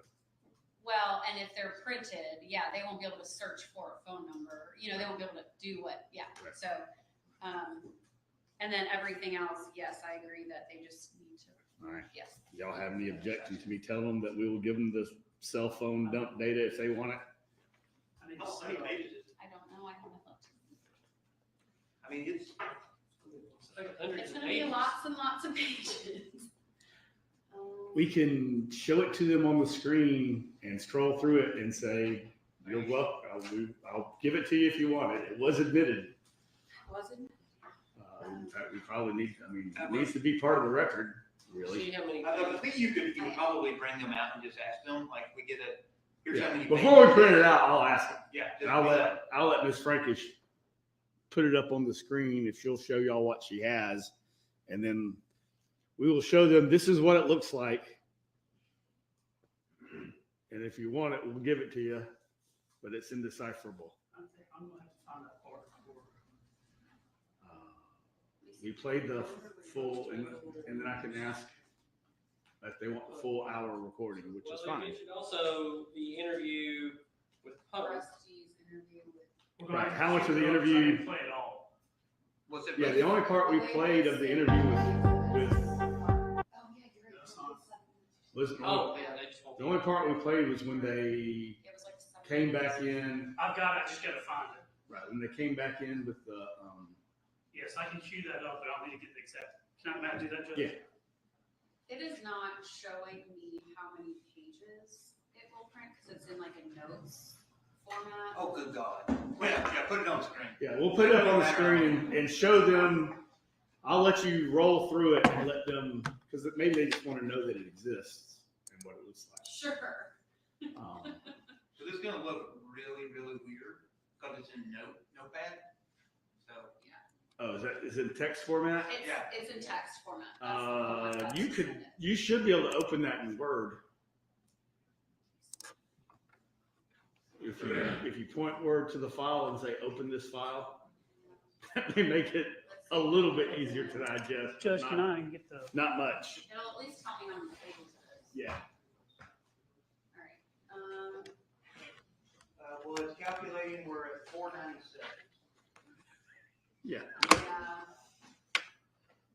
that's, I guess, 52. if we don't have to print it out for the record, that does need to be attached to the digital file to the Monica, It's record. 2,885. All right, And that's just one tower. and I think we went to, okay. he went to the pregnant part. But we'll let you push it up to the screen and just kind of roll through it so they can see what it looks like. I'll open each one in Word. and Yeah, then they that's can fine. change them. I think it was right. This one.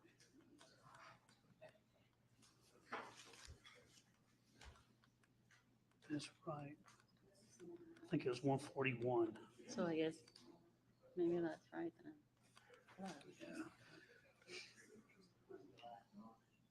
No, but it's not, it started at 1, Did it starts at. did y'all take good notes when we played them portions of where we started and where we stopped? I do, Judge, I can get there, I just gotta make sure. We need a, Yes.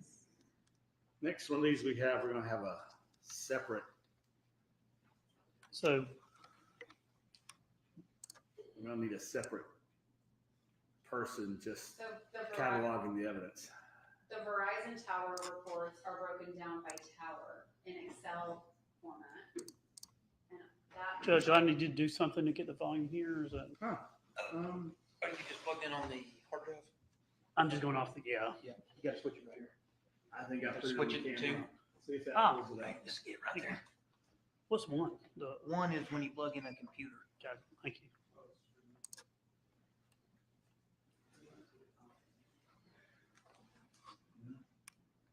Maybe?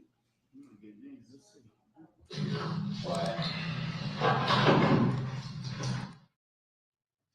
me to talk to him about that, or if you had any questions for me? We've talked, and that 74-minute conversation. That's where Something said that we referred to this case. if we're here next week, I have court scheduled every day for other things that I need to hear that I haven't been able to hear for a month.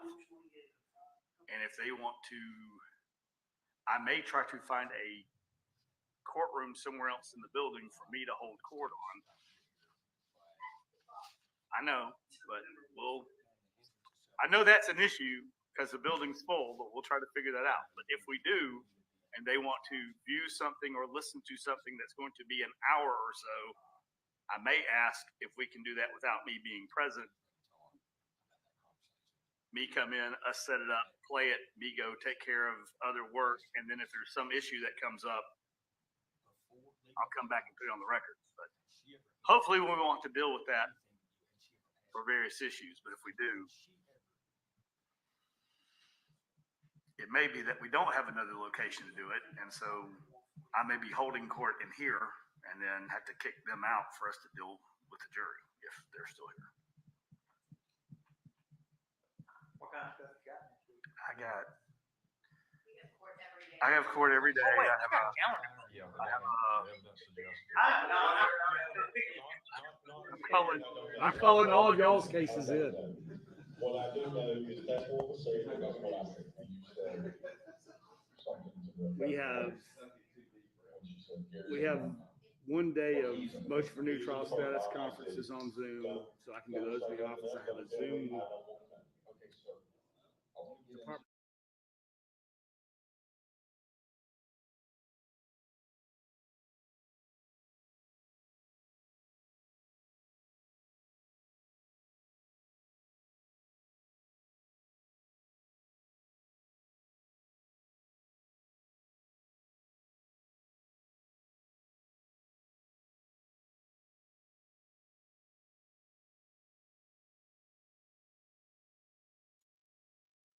Well, I don't think those are good questions for Melody as she sits there smelling her hand.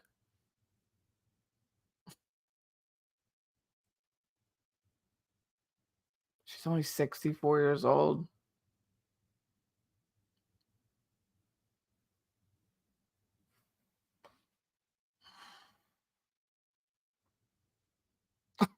Chris says she doesn't need to be on the street. Her affairs are already in order. There you go.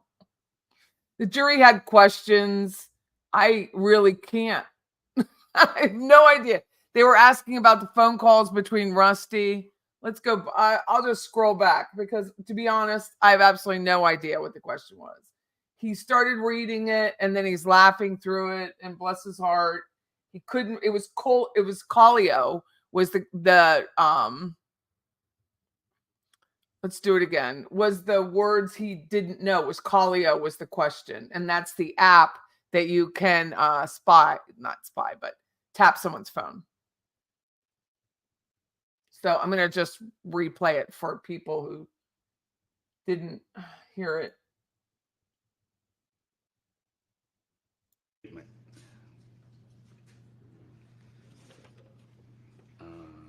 Then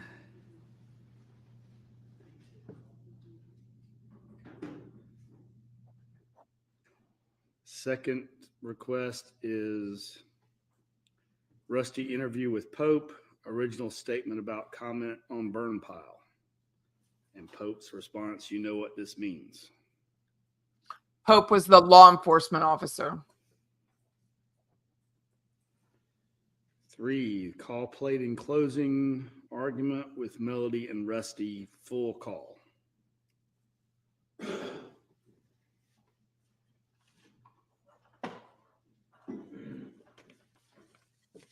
right, then the either more difficult or easier to answer questions, because it's probably going to be you have the evidence and you're not going to hear any other evidence, and it's up for you to determine these things that you're requesting, if there is any evidence of it. First, how far back were Gary's emails checked for straight talk charges? Were deleted emails checked for straight talk charges? Was a travel CPAP ever found? Which device, phone or laptop, was the device picking up the Google pings for Gary?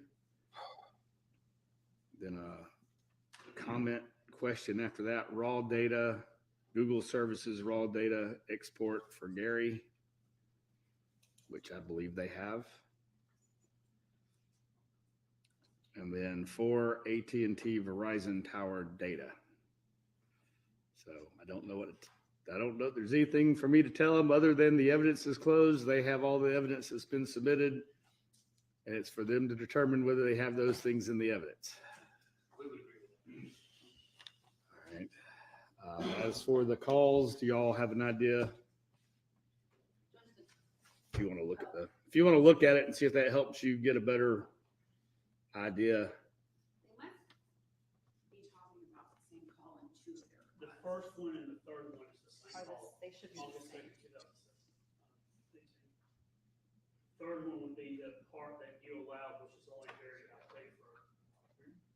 It's the practice is the same. I only play a really small portion of it. Oh, in closing, Is that what can you figure out that first word is? call, like, Callio.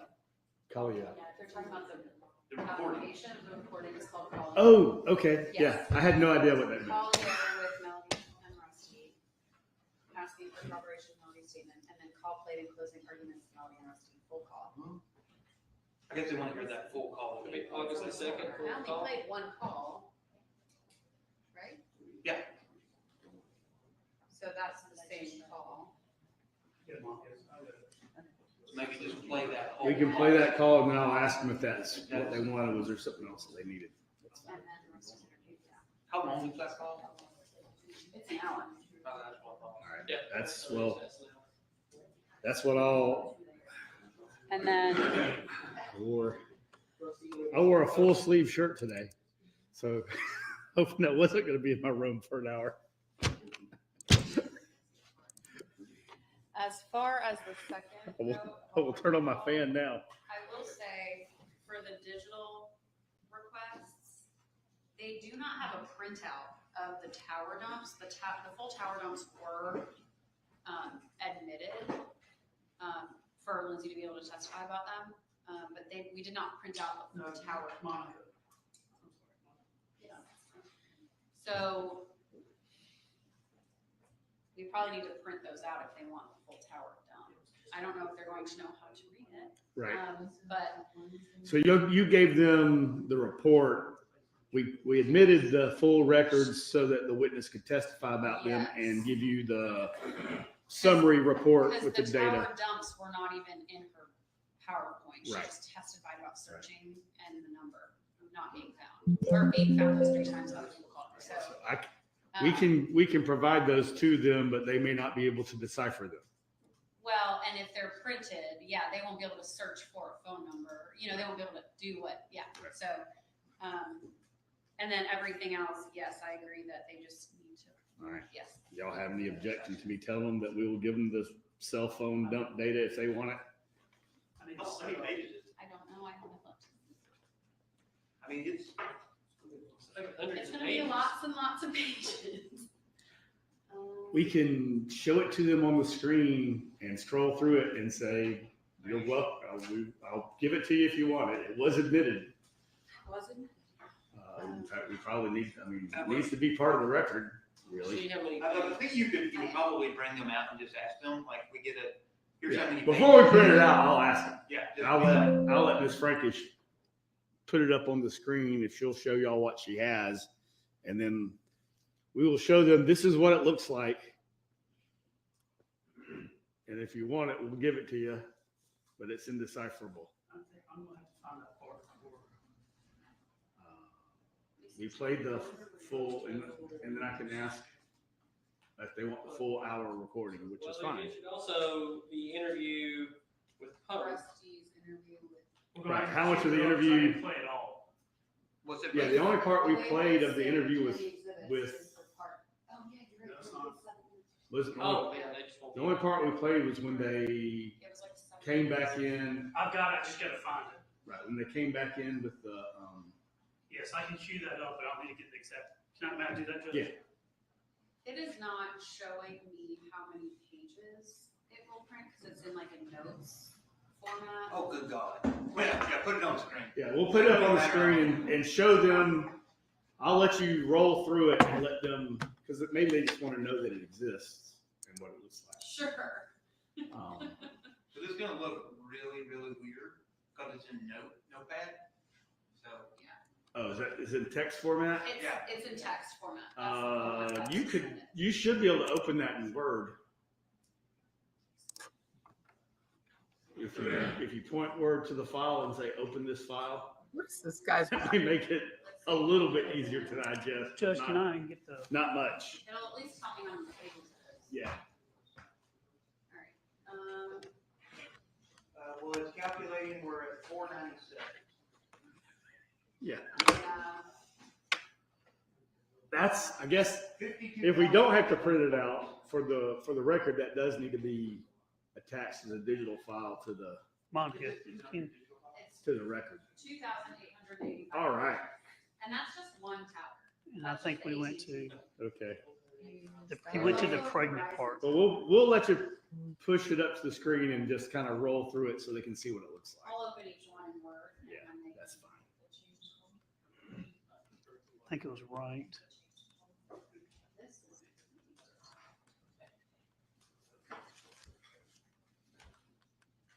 That's right. I think it was 141. So I guess maybe that's right then.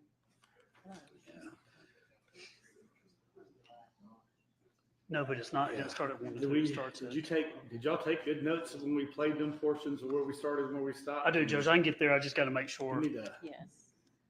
next one of these we have, we're gonna have a separate, So, we're gonna need a separate person just So the cataloging the evidence. The Verizon tower reports are broken down by tower in Excel format. And that. Judge, do I need to do something to get the volume here, or is that, Huh. Are you just plugged in on the hard drive? I'm just going off the, yeah. Yeah, you gotta switch it right here. I think I put it on Switch the it camera. to- See if that Ah. pulls it out. Just get right there. What's one? The, One is when you plug in a computer. got it. Thank you.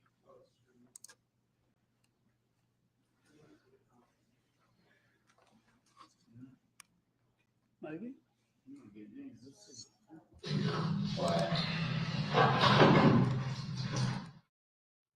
you want me to talk to him about that, or if you had any questions for me? We talked and, that 74-minute conversation. That's where, Something said that would be personal to this case. if we're here next week, I have court scheduled every day for other things that I need to hear that I haven't been able to hear for a month. And if they want to, I may try to find a courtroom somewhere else in the building for me to hold court on. I know, but I know that's an issue because the building's full, but we'll try to figure that out. But if we do, and they want to view something or listen to something that's going to be an hour or so, I may ask if we can do that without me being present. Me come in, us set it up, play it, me go take care of other work, and then if there's some issue that comes up, I'll come back and put it on the record. But hopefully we won't have to deal with that for various issues, but if we do, it may be that we don't have another location to do it, and so I may be holding court in here and then have to kick them out for us to deal with the jury if they're still here. What kind of stuff you got? We have court every day. I have court every day. Oh, wait, I I have got a a calendar. Yeah, the evidence suggests.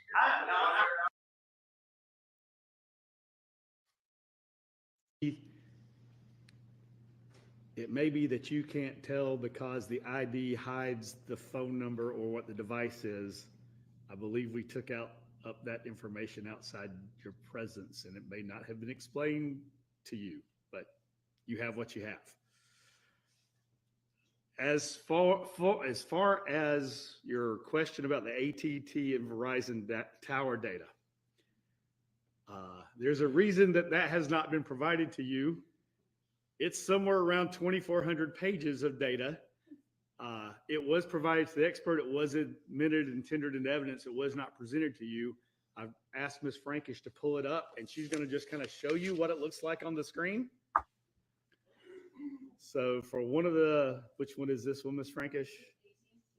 So that's what an AT&T tower dump looks like, which is why it was given to an expert, and the expert provided analysis and gave that analysis to you. But that's what the raw data looks like. And the Excel worksheets are Verizon towers. So Verizon puts it in a format that you can decipher somewhat more. And is broken down by their towers near the houses.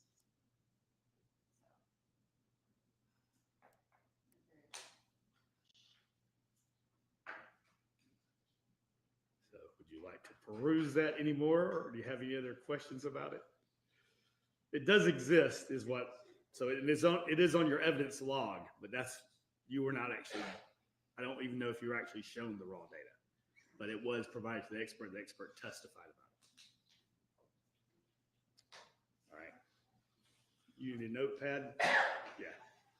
Yeah. Here, just give him you can't have one of mine because they have stuff. Just grab a blank.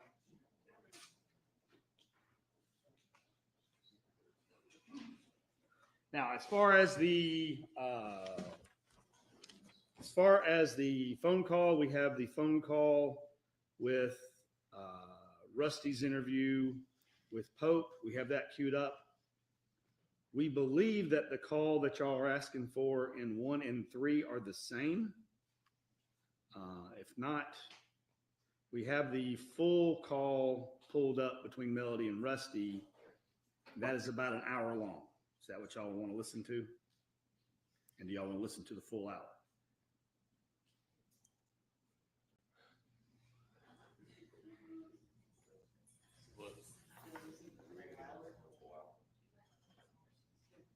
And do you want to listen to it now or later? That's fine too. Just right. Y'all can huddle up and talk and decide what you want. There was a jail call where he talked to her again. Right? Is that it?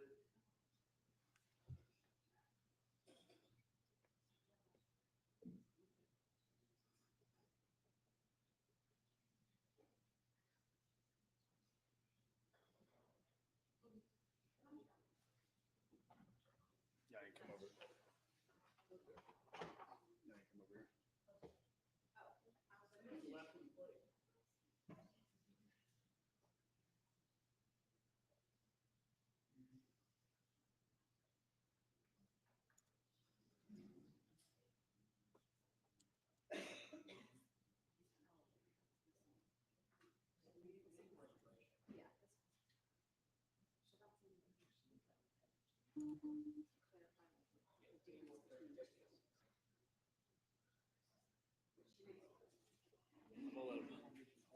I'm gonna let y'all huddle up and see if y'all can clarify what you're wanting, and then we'll see if we understand it.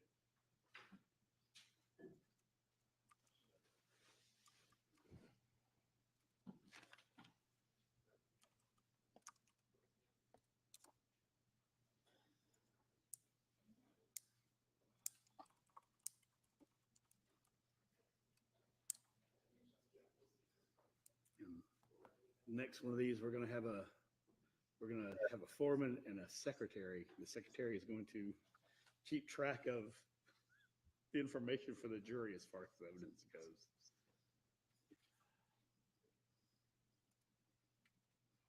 Like we do for grand jury.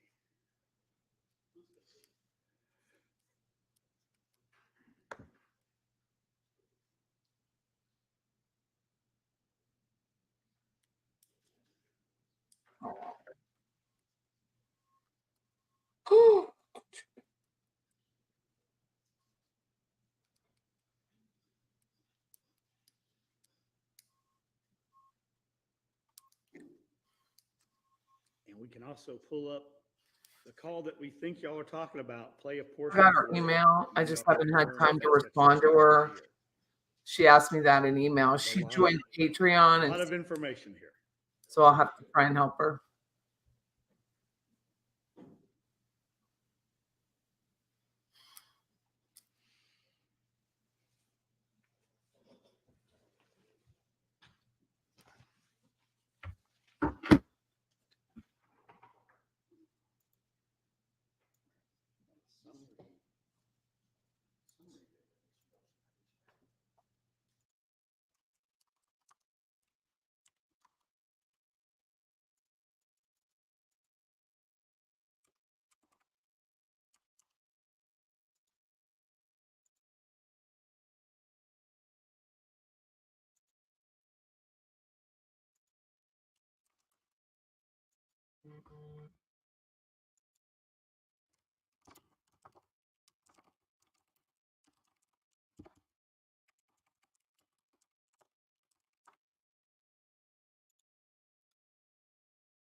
Scott is working now.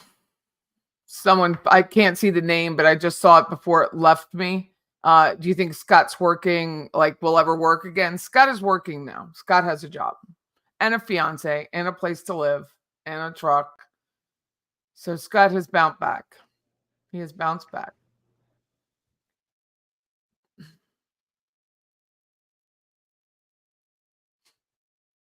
The raw data, we believe there was testimony as to the raw data, but what y'all received was a summary with slides of that, and y'all should have that in your, somewhere in your evidence. What's the witness name number? It's Harris 6. Okay, so we can do that. We have, because y'all have we have a copy of the index that we gave y'all somewhere around here. So if y'all have an issue like that, but again, you can say, can you tell us, you can give us in writing, can you tell us where this report is, or this document is, or this photograph? And that might be something we can get together, answer for you, and send back in writing to you what the exhibit number is. I know it's difficult. That's why we put the index together. All right, we believe we know our belief is that the other call you're wanting is the hour-long phone call. We'll play that for you in its entirety, and then if there's another call you want, we will play that. Do you want to do other stuff before you listen to that? We're going to do the Pope interview now. If you want to discuss some other things before y'all listen to the call for an hour, if there's something else you want to review, and then review that at the same time.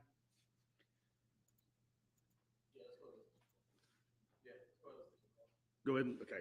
All right, so let's go ahead and play the interview, and then we'll play the call. All right? Yeah, we need to flip. Thank you. Now, for the record, this is Bart's on one. I started at 1 hour and 28 minutes and 5 seconds and going to end it at 1 hour, 41 minutes and about 3 seconds. Replay. Now, if there's a portion that you want, if there's something that you want replayed while we're doing it, just raise your hand and tell us. One thing I will say just in general is that although we have the ability to replay this evidence and these conversations, we don't have the ability to replay the other testimony. And there is a concern that you will then place more weight on certain things because you hear it more than once. But I will allow y'all to do that if you need it, if it helps you in going through the evidence. But I want to caution you that it's up to you to determine the comparative weight of the evidence and what you think is more or less important. And you should not place additional emphasis on something that you've heard more than once. All right. All right, Mr. Fogus, go ahead.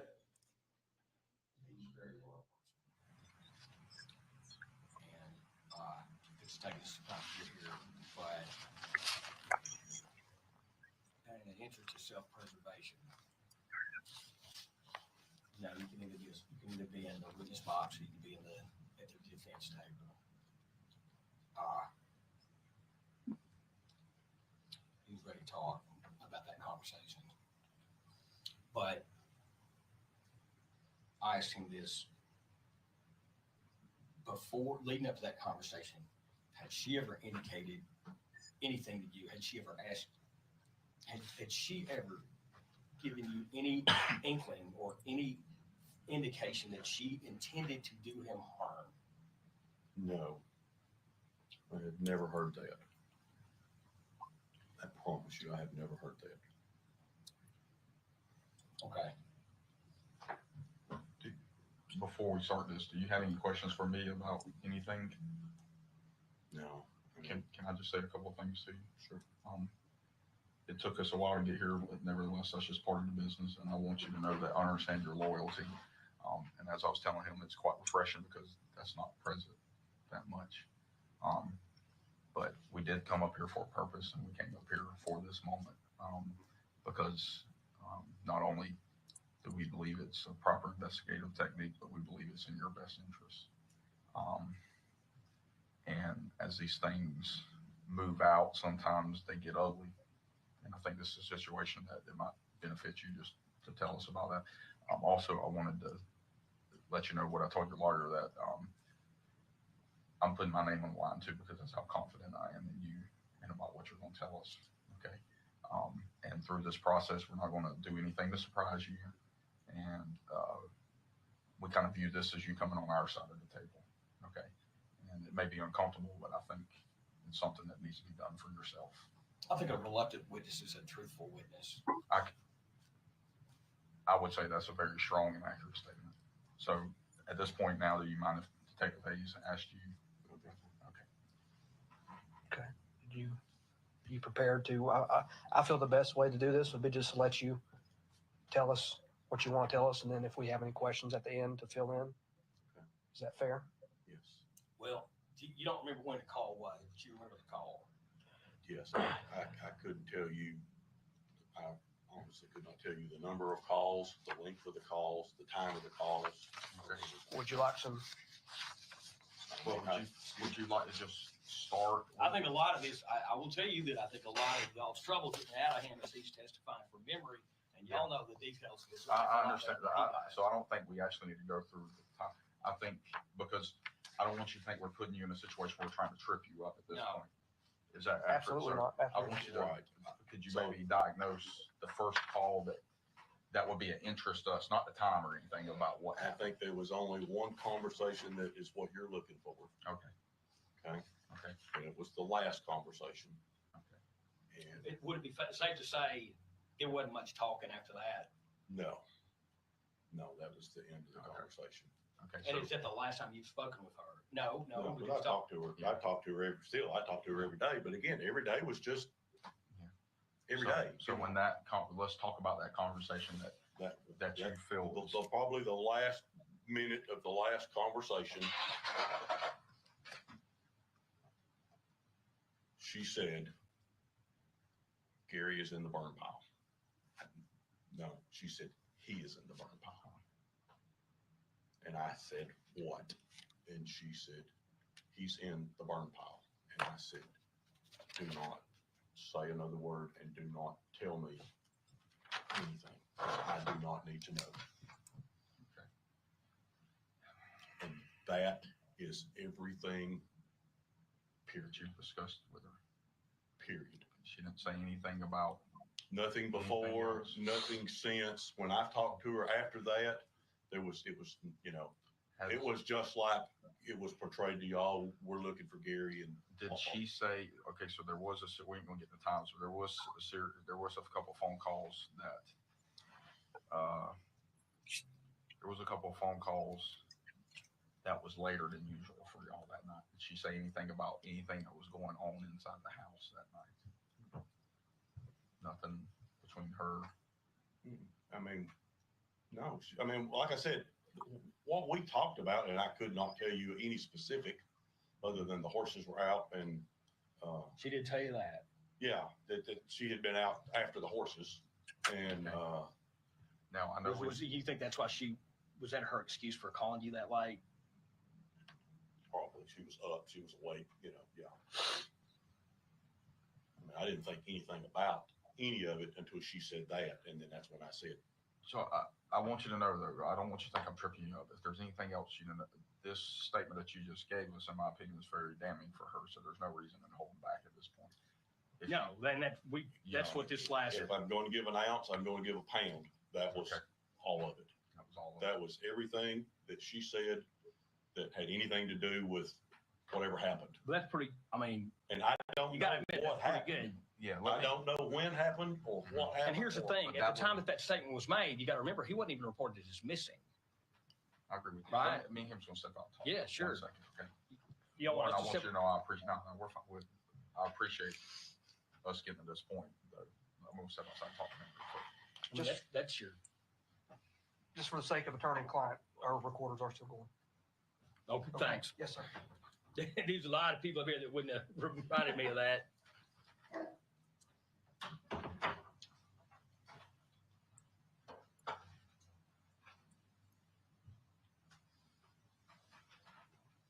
I mean, did you freak out? You freaked out. Yeah. It was like, A surreal. yeah. I've had things in this business that happens. I mean, while they were happening, I thought this can't really be happening. Kind of like. Yeah. Yeah. Yeah. I just couldn't, you know, I was like, what? You're not holding back at this point. No, that's it. That's enough. Well, that's it. That's all there is. I mean, did you feel like any of this was built in? Looking back on it, those conversations. Mm-mm. Mm-mm. No. No, I didn't see that coming at all. When the TBI showed up, I was just in shock because I was like, you know.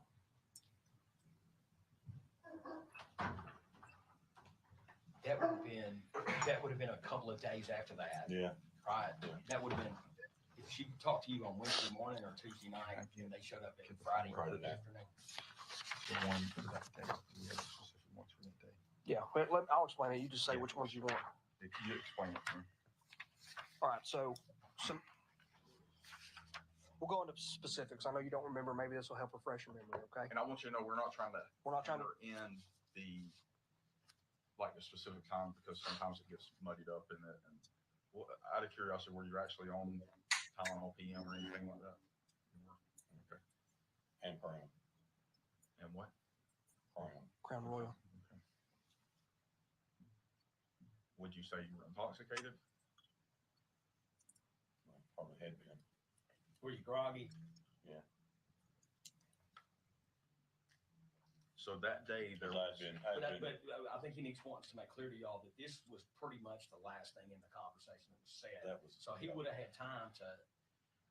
But I'm not trying to say, I'm not trying to say you're lying because we're trying to build this foundation of trust because we have had situations where we kind of caught you in. Well, and they don't want to get surprised at trial you know, they don't want some lawyer Okay. picking up something that, and Well, y'all want them to play the whole thing. Is that right? Or no? I think so. Okay. All right. Just for the All right. record, That's all y'all want to hear? Okay. I stopped it at 1 hour, 37 minutes, 3 seconds. 1 hour, 37 minutes and 3 seconds. Okay. And then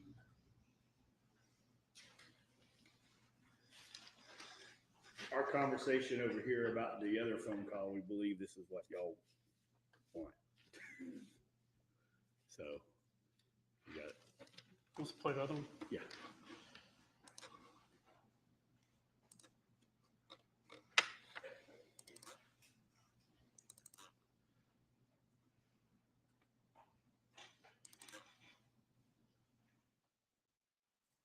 We only had one for that take, right?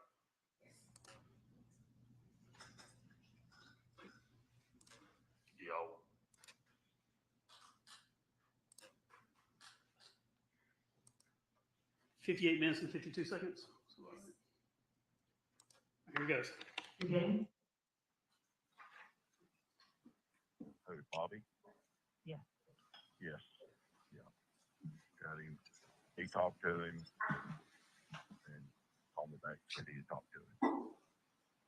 And He said he basically told Bobby that he was a much better attorney than him and it was a scare tactic, and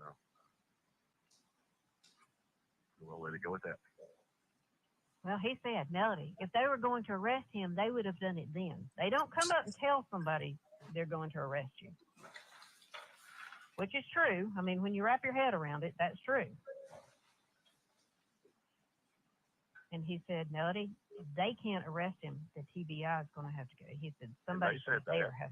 They said that. They said that I would be arrested here, and then they would have to take me, extradite me to Georgia. Right. So, like Bobby said, then it hits the news here in Chattanooga and Nashville, and Right. that's the first thing that's going to happen. Okay, I don't know whether he told him this, but Manny said that you all need to get any information that proves that you were in town at that time. I said, well, that they had already gotten from a grocery store that you had been at. They had gotten the footage there because they even knew what you bought. He said they need to. He said because we're getting to the 30-day mark now, and he said it's going to roll off. He said you all need to get that footage and anything else that would prove that you were there. Not somebody's word, but a proof that you were in town. Okay, I'll tell him that. Do you know of anywhere else that you were besides Food Line? Well, they've got a list that Bobby has a list of my credit card statements, maybe. Okay. He's got a list of where I was at. I wrote down and made up a timeline, per day of where I was, who I talked to, that kind of stuff. That right. From Monday to Thursday of that week, and Bobby has that. Right. Right. Okay. So I didn't know what all he told him, but I don't know. I don't know what he told him. I don't know, but I have been right. But I've been upfront. Fucking dying. I know you are. So am I. So am I. But he said, Melody, think about this. He said, I know both of you all are freaking out. He said, but Melody, we were in your house. Nothing was glowing. They don't have anything. He said, it's a scare tactic. He said, I've got the report. There's nothing there, Melody. I said, okay. I said, I haven't seen the report. I don't.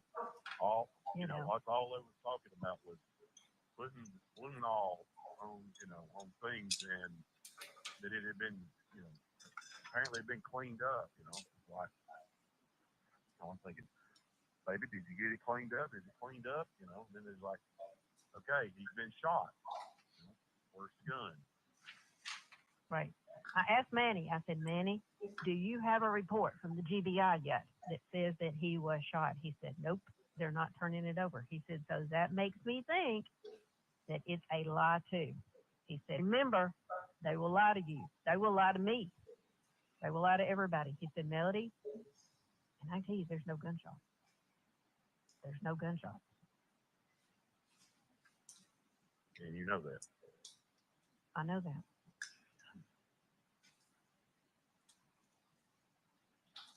Manny said, Melody, they are lying to you. So what did they show Bobby any pictures today? Yeah. Do you know what it was of? It was the ones of the looked like just walls. I mean, all I could tell was walls. I couldn't say. I mean, it was like a picture of a wall, that had shit sprayed on it. I mean, I couldn't. And then there was a picture in like ashes of a bone that had a bullet in it. Right. And I told him, I said, he said, right. He said, did they leave anything with Bobby? Do you know if they left anything with him? I have no Copies idea. of anything? I don't know whether I'm coming, going, or done with. I know you don't. I don't. Did they show them to you? What? Copies of these pictures. Yes, that's what I said. I saw a picture of a wall, or a couple of pictures of, a wall or walls. Right. And the stuff sprayed on, and then had a black light on it. And Okay. floating. Okay. I'll chat back. He said that more than like he said, do you know anything about this Bobby Carter? I said, I don't. And he said, do you know if he's trained to look at that to know that what they're showing him is the truth? I said, I don't know that either. He said, Melody, they will also show pictures that have been altered. And they can do that. It's not illegal for them to do that. He said, but Melody, remember, I had my investigators in there. There's nothing in that house. I said, I know that. I do know that. He said, I've got the report. Melody, there's nothing in there. I said, I understand that. He said, okay, then. Of course, he was like, I said, look, I don't do this. This is not my forte. That's why I'm calling you. Which is exactly what I told them. It's like, y'all, I don't know what the hell this is all about. I've never been in this position before. You're asking me questions about shit I don't know. Right. Right. He said he wanted to know. He said, why did, right. He said, why did he get an attorney? I said, why did he get an attorney? I said, his wife was a court reporter and he had lots of friends who were attorneys in town. And I said, he did not talk to them without a lawyer. And he said, okay. That was he was trying to get wrap his head around everything. He said, but first of all, he said, how long did they stay? And I said, about 2 hours. And he said, Melody, I said, look, you can tell me all day long it's a scare tactic. He said, but I'm telling you how that they would have worked. He said, all they're doing is to try to get him to say something.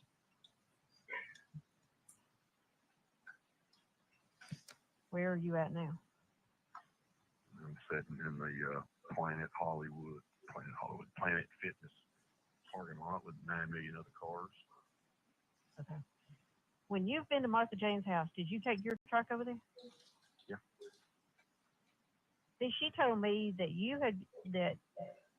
she told me this morning, she said, well, I might not should tell you this, that Rusty hasn't been coming in his car. He's going and borrowing somebody else's car to come to my house. Now, see, that's not true at all. I have driven my truck over there every time. Well, I knew you had yours over there the other time. Yeah. I pull right up front of the garage, just like always. And I thought, well, surely you would have told me that.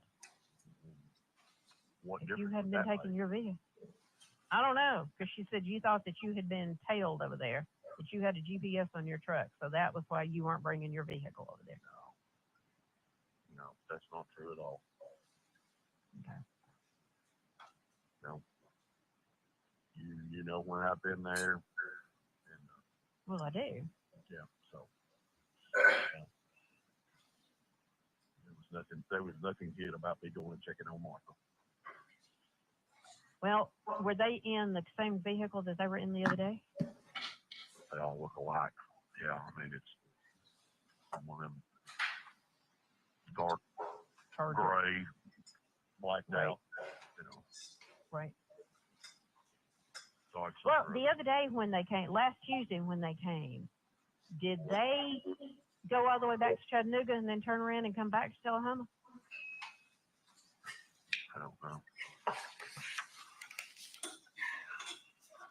See, Martha Jane told me, she said, well, they got all the way back to Chattanooga, that you had told her that they went all the way back to Chattanooga, thought of another question, and then turned around and came back and asked you that other question.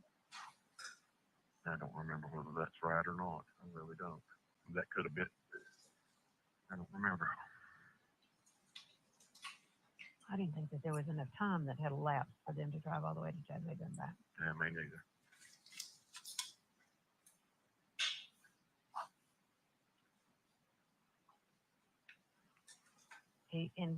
Manny, I'm interested to see what he's telling Amanda. But of course, Manny is going, because I told him, he said, are your two idiot sons still talking to him? And I said, I don't know, Manny. He said, you know that they've got Scott's phone bugged? And I said, I do. And I said, and we've tried to tell him that. And he said, I'm not going to say that. He said, but I think that they think that Rusty probably knows something and that they can scare him into telling you. And I said, but Rusty doesn't know anything. He wasn't there. There's nothing to tell. No, they verified that. I mean, they verified that I wasn't there. The only thing they beat up on me on is those 3 phone calls. Right. Right.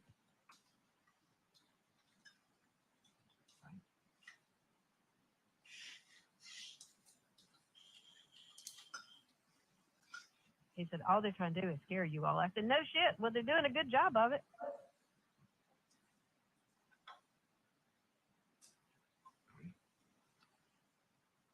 The whole thing was, did you tell her anything? Did she tell you anything? That basically is it in a nutshell. That, Right. that night, those 3 It's phone what calls. that they just repeatedly ask you today. Yep. Well, he asked me, he said, what were the questions that they asked him? And I said, oh, no, I don't know. I said, that was basically our conversation with, hey, they had come and they had, and he said, did they leave a copy of that with Bobby? That I don't know. Well, that I don't know either. Mm-hmm.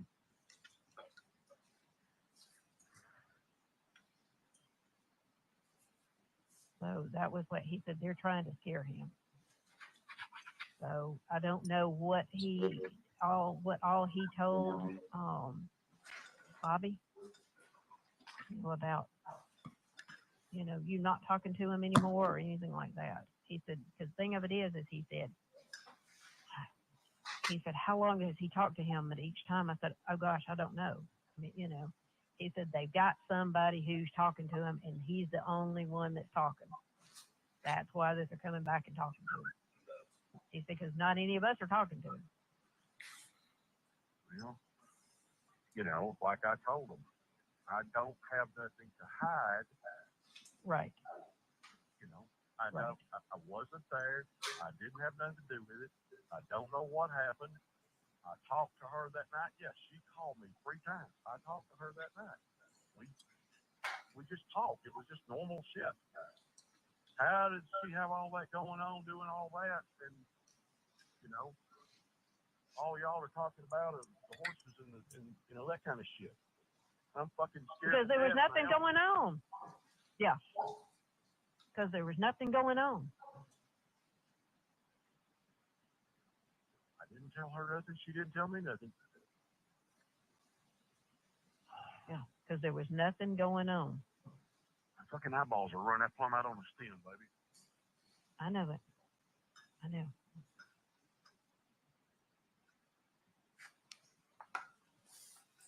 I know you were scared to death, and so am I. Like I told Bobby, but Bobby, I didn't do anything, so why?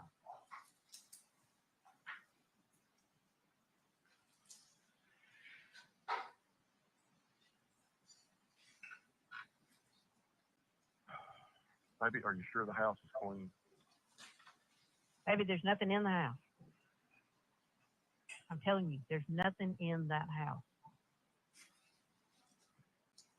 Manny took his investigator through that. We went through that entire house. There's nothing in that house.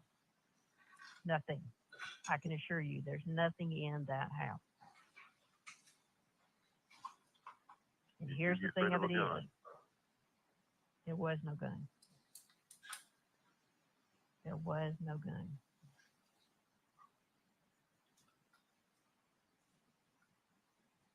What There makes you was so no sure gun. that the cops didn't find anything?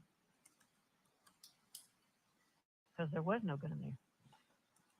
Like, I mean, just mean gun, I mean anything, everything. I mean, the whole, blood, whatever. Because there was none. The two pictures that he says that they have, which they had them marked on the wall. I mean, you could see where that they sprayed everything. Technically, there was 3 pictures. There was one right inside my front door because they had tape up, and you could see where that they had sprayed the wall. And it was like little sticky notes with like little numbers on it. And the marks are still there on the wall. I mean, they're very blatant. You could tell it's where somebody, like a dog, has come through and shook. I mean, they're tiny. I mean, we're talking the size of a lead in a pencil. That unless you don't see them on the wall, and if it hadn't been for the tape on the wall, I mean, pinpointed, off, and you could see the stuff that they sprayed on the wall, to eliminate quote blood. Manny's guy came in. There's nothing there. They sprayed right up inside the basement door that comes up into my dining room. They sprayed that table. They sprayed the floor. They sprayed the door. They sprayed that. There's a piece that comes out. It's like a built-in cabinet and stuff there. They sprayed all that. They sprayed the floor. There was nothing on there. Nothing. Then they sprayed downstairs in the basement. There's a wall that separates, that kind of goes down there, that where you go around and go down the hall to the bedroom and the bathroom and all that kind of stuff. And then there's it's like where the stairwell goes down. They sprayed that entire wall. They sprayed the bar top, and they sprayed the floor all down there. There's nothing on it, nothing illuminated. But that's what they're talking about. That's the 3 places that they're talking about. And there was nothing on it because we were in there on Sunday. There was nothing there.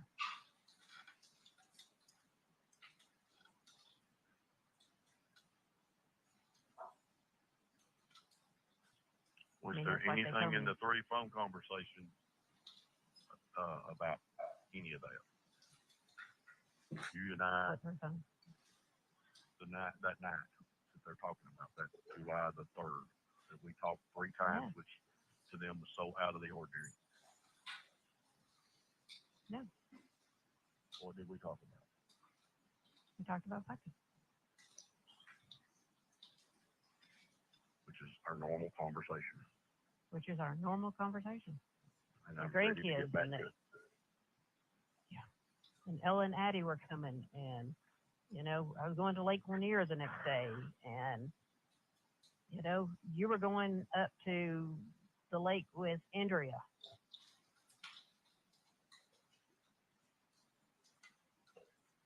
That's all we talked about.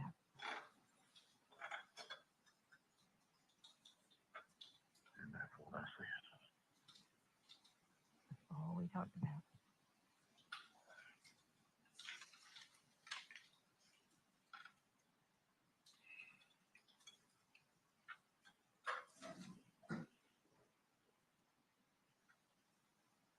Where are you? But I honestly, in my gut feeling, I think that you are the only one that they've been able to, quote, talk to. I mean, they're not talking to anybody else, as far as I know. I mean, they could be talking to Chris and Scott every damn day, for all I know. But that's what I'm thinking, is that you are the only one that they're talking to, and they're trying to scare you into saying, hey, she did it. I mean, that's what Manny said. Do you trust him? I said, I trust him with my life. He said, then okay. He said, then. Baby, do you know, you know who did it? Who killed No, him? I do not. No, Somebody killed him. no, Who could have done it? I don't know.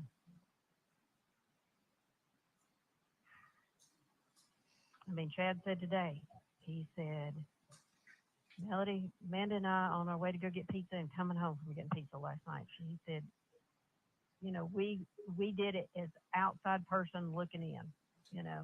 He said, I'm not going to sit here and tell you that Scott did it. He said that there's too many peculiarities when it comes to Scott. There's too many.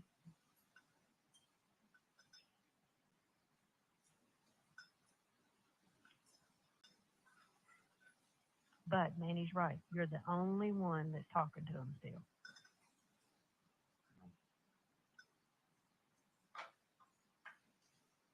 So I don't know whether he told Bobby not for you all not to talk to them anymore. I haven't talked back to Boston yet. I had wondered. Maybe, do because you he said think that he if was, Scott did it, that would you have not heard it? Known it? I mean, okay, let me tell you this, and you tell me whether this is correct or not. Back some time ago, we had a goat that had to be put down. She had given birth. I had worked and worked and worked with her, and I finally got the little baby delivered, and of course it was stillborn. Well, she never really quit bleeding, and you know, whatever. And she was, I mean, you know, and Scott put her down, and he told me he was going to put her down. And I said, oh, let me leave. Let me, before you do that. I don't want to be here when you do that. Well, later on, he came over there and he said, well, I'm fixing to do away with that goat. And I said, you didn't put her down. He said, I walked up and put the gun right up to her. He said, in that way, there is no noise. True or not true? I have no idea. I have never done that. So I don't know. Well, we're not going to Google it. No. No, I have never done that. So that's what makes me wonder. Of course, now, on the flip side to that, there was enough fireworks and stuff going off that night into, well after midnight. And probably they were still going off at 1 o'clock in the morning. People shooting fireworks and stuff. Now, if I'm upstairs in like my, you know, the upstairs bathroom, you know, and stuff, you can't hear anything up there. Well, do you know where you were when you talked to me? Upstairs. I was in bed. I know where I was at. Right. No, because I had taken the sheets off of Ellen Addie's, the big bed up there, because when Emily and Amanda and them, when Emily and Chris and Olivia had been there, I had slept upstairs, me and the dogs had. So, and I had just made that bed back. And I had gone up there and had stripped off the sheets and had put clean sheets. I was putting clean sheets and stuff on the bed up there. Of course, I was nasty from being outside, you know, all day working and stuff. I had, you know, took a bath up there. You know, I vacuumed upstairs, all that kind of stuff. Of course, Manny still believes that there is no gunshot. He thinks that that's all coming from the fact that Scott told him there was a missing gun.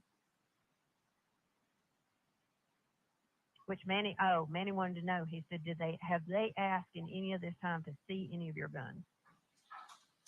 No.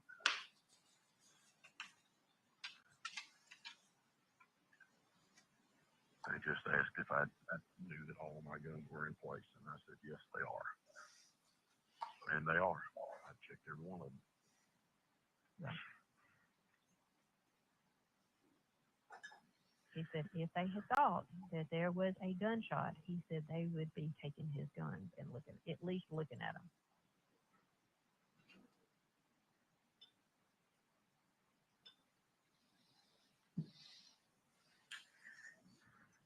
I said, well, they're doing a good job of scaring the shit out of us.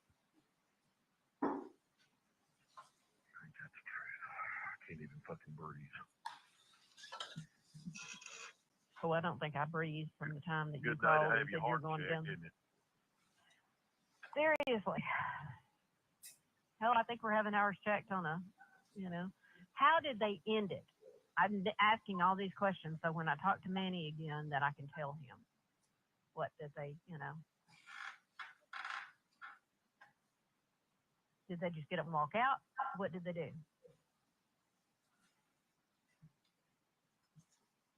They said they would see me soon.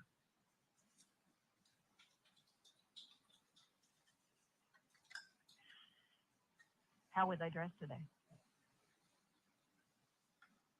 Polo shirts. Were they the Cherokee County ones? Yeah, it's the same two guys. Okay. Well, I didn't know whether they would have on just, you know. Last What time they the had Cherokee County they ones? had on suits. These were polo. Right. Oh yeah, they had like embroidered badge, I guess, on their polo Right. shirts. Right. Stop, hold on. But like I said, you know, Yeah.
wanting that specific information, but it's on the call log, so you can show that.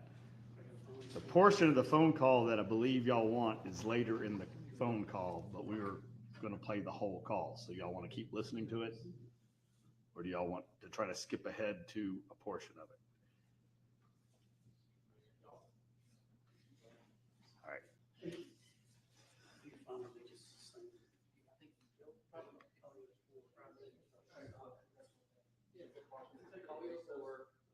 Y'all want to? Oh, that's fine. Y'all can step out, and then when y'all are all ready, come back in. That's fine. Y'all want us to try to find that portion of the call? Okay. All right. They're interested in that specific portion that you played in your closing.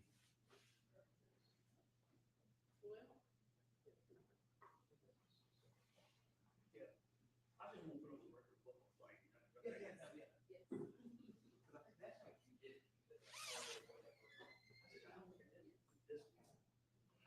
did this. Well, the tractor's not the right word for it. I just put on the record.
Y'all have no sound because there is no sound.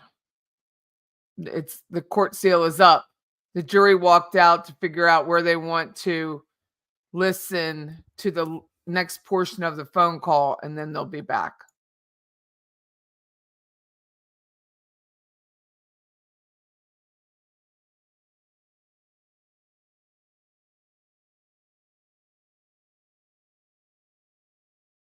You say that twice. If you've ever been to court, you know the judges can pretty much, it's their courtroom. They could do whatever they want.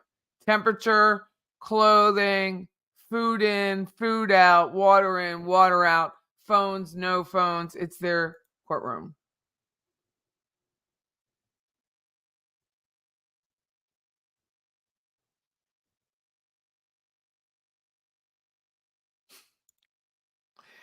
Gladys, sorry. Said I startled her.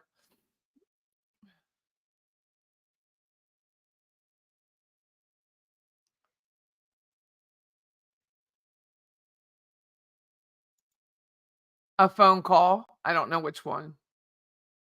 More calls, I think, between or another portion of the call between Rusty and Melody.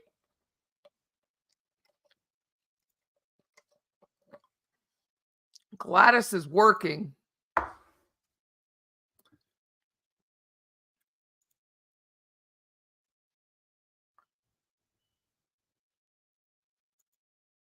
Evie, are you in the courtroom?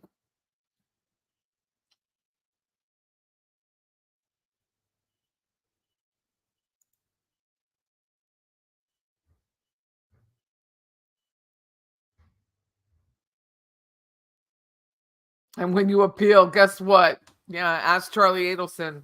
You see that judge again. That is a fact. No need to worry, Liz. They're just being methodical. Methodical is allowed. And I appreciate it very much, actually. If someone's life's on the line, even if I don't like her or appreciate her or trust what she says, methodical is permitted. It is a court and it's okay. I think it's a fantastic sign they want to listen. Chances are, like Wesley was saying when he was in the courtroom, there's one or two that are unsure. So they're going back and listening, and then they're going to reconvene. I think it's a fantastic sign they want to listen.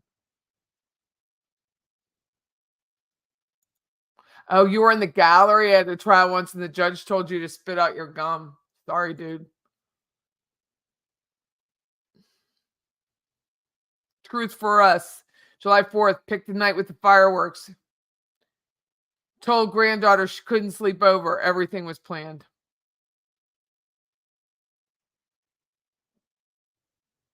They're coming back.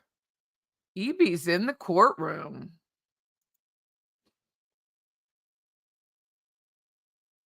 I think a thorough deliberation is extremely important. I mean, it's a big ask for people.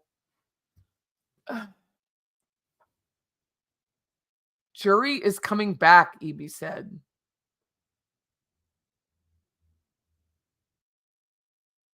I think it's a big ask for people to just do it in 5 minutes, unless it's Sarah Boone, and it's so damn obvious.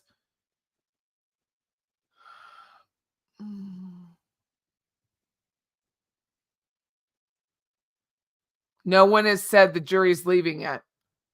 They left the courtroom to discuss something. They're coming back. And I think that's important. I mean, we're on the outside looking in and everything is a drive-through. I mean, you wonder why a drive-through takes 15 minutes. So I want to know where my Diet Coke is. Oops, I'm muted. Exhibit that we started playing prior to the brief break is Collio's number 4, State's Exhibit, which is a call from August 2nd, 2018. We played the first, and I did not write down the timestamp that we stopped it. It was about 30 minutes, 20 to 30 minutes. And now I'm playing it from timestamp 43:56. At the request of the jury. We need to be on the same page. Okay. All right. And so I don't want to be confused. But I remember you telling me he's on the burn pile. Mm-hmm. Were you lying about Scott? Scott, I mean, just you think what? I don't. You tell me what happened. I can tell you that there should not have been as much damage as there was done. I don't know what that means. That body should not have been burned up.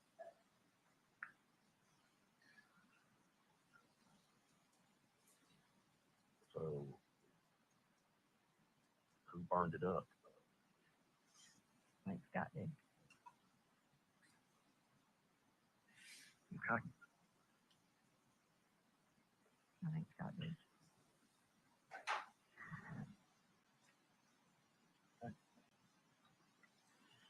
Like Amanda said, I think that that Scott had the perfect crime, the perfect whatever, the perfect, Except you saw him there, so did you try to not get Scott in trouble? No.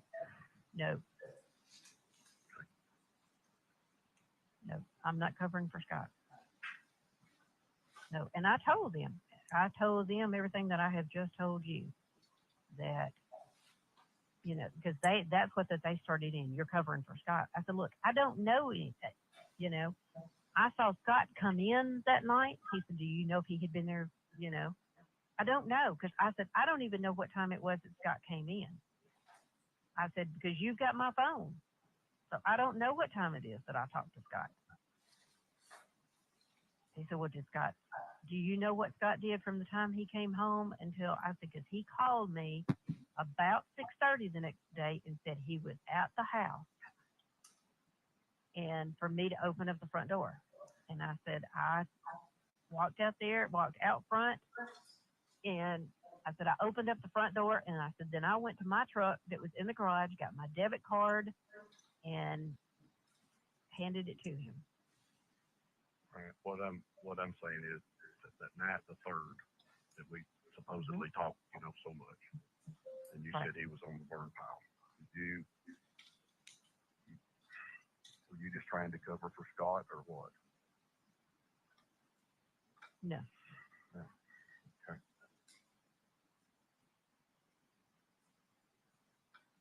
Now, I honestly don't know what Scott did or anything. I don't know. Do I have speculation? Yes, I do. Okay. So, did you tell me that night, the 3rd, that he was on the burn pile? I don't remember.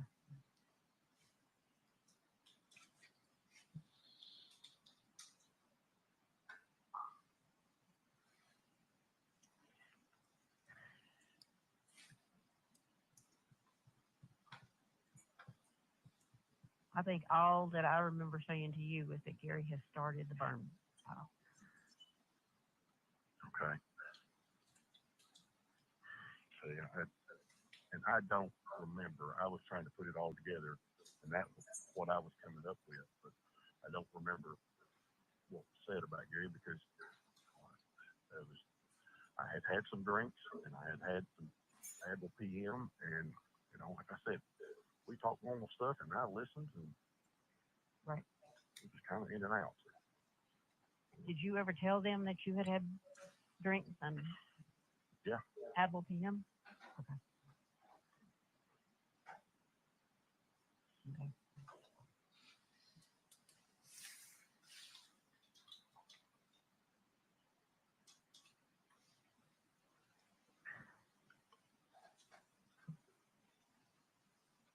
Well, I guess the thing of it is, like Minnie said, don't give them any more information than, of course, they're not going to be talking to me.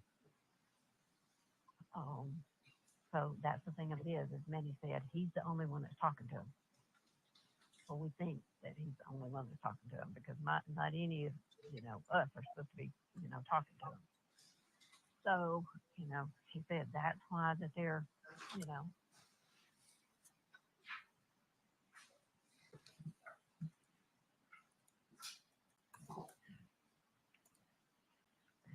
Are you still sitting at Planet Fitness? I am. Have you driven back through town to, well, I would think if they'd shown back up that Bobby would have called you. Were they sitting in his office when you got there? Yes. All right, go ahead and stop. All right, anything I'll else? just get 2 minutes, just Okay. to make sure we're good. All right, that's fine. Y'all step out and don't need something else. We'll stay right here.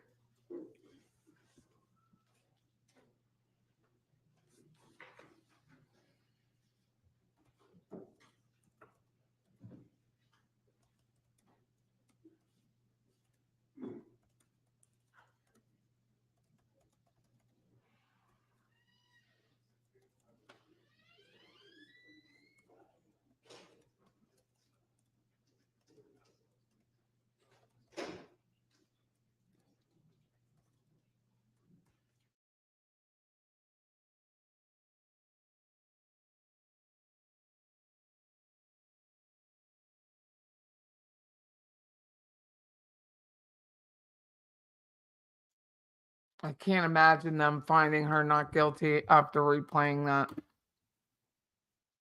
There should not have been as much damage as there was. Who did it? Scott.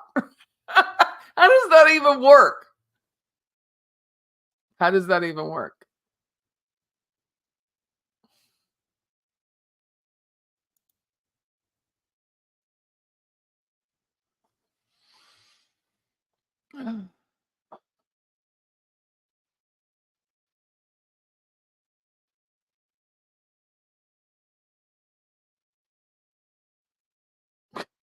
Drinks and Advil PM not good on the kidneys, Rusty. How would Rusty know he was on the burn pile if she didn't tell him? Or tell her not to say that? Thanks, Lorraine. Bossy says, it's not even so much what they're saying in those calls. It's just the hushed tones and the cryptic way they're speaking. That sounds so bad. Every time someone says Melody is innocent and Scott did it, they haven't watched the entire trial or followed any evidence really. I don't even know. Like, Scott has a verifiable alibi, and even the prosecutor in the closing argument said if she wanted to indict him, she would have. Like, there's nothing to indict him on.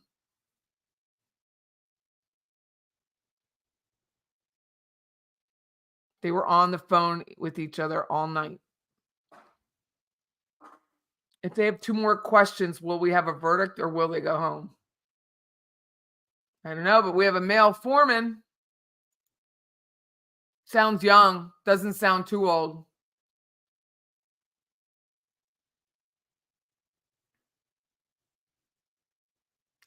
Leslie says they had no idea on cell data or knowing that Melody said Gary is on a burn pile before police knew. That is big evidence to know. Brookie, hi, how are you? She said there's nothing in the house, like she knows what happened.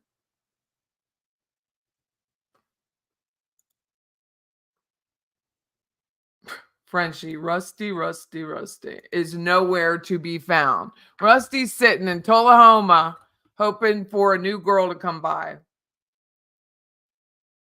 Frenchie says she's all hyped up again. Leslie, it's like a confession.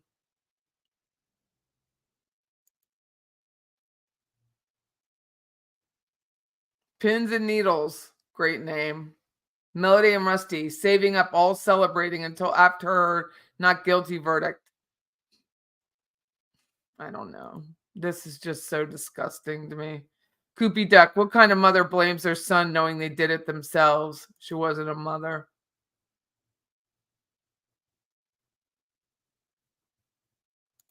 He just asked her on the 3rd when you said he was on the burn pile. Were you covering for Scott? She said no. Wesley believes there's a holdout on the jury.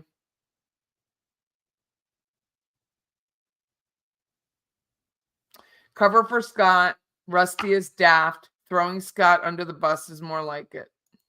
Thanks, Marianne.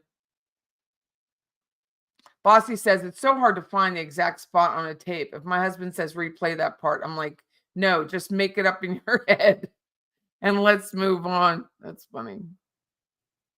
We have been spoiled with quick verdicts.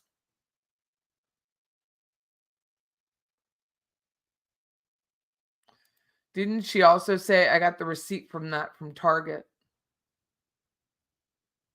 Truth for us, signed, sealed, delivered to jury about her coaxing Rusty. Roseanne, she resented the fact that Gary kept giving Scott the debit card and she couldn't have it.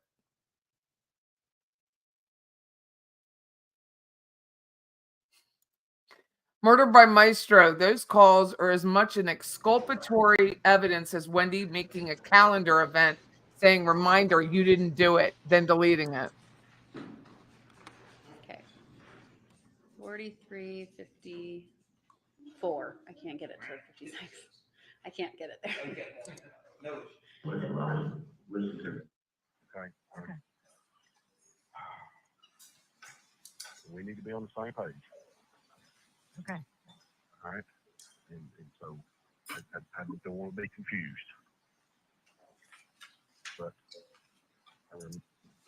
I remember you telling me he's on the burn pile. Mm-hmm. Were you lying about Scott? Scott, I mean, you think what? I don't. You tell me what.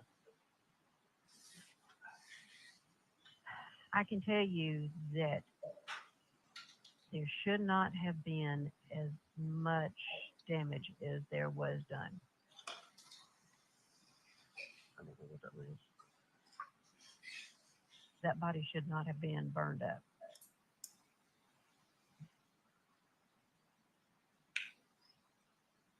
So, who burned it up? I think Scott did. Okay. I think Scott did.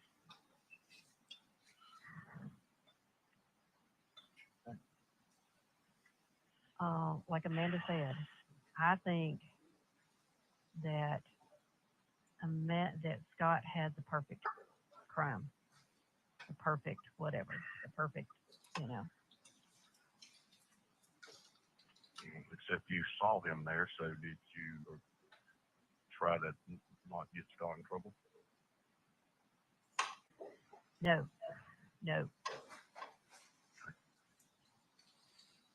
I'm not covering for Scott. No, and I told them everything that I have just told you, that, because that's what that they started in. You're covering for Scott. I said, look, I don't know anything. I saw Scott come in that night. He said, do you know if he had been there? I don't know, because I said, I don't even know what time it was that Scott came in. I said, because you've got my phone. So I don't know what time it is that I talked to Scott. He said, well, do you know what Scott did from the time he came home until, I said, because he called me about 6:30 the next day and said he was at the house and for me to open up the front door. And I said, I walked out front, and I said, I opened up the front door, and I said, then I went to my truck that was in the garage, got my debit card, and handed it to him.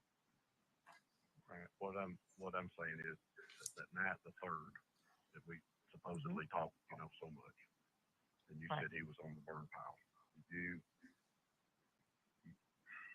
Were you just trying to cover for Scott or what? No. Okay.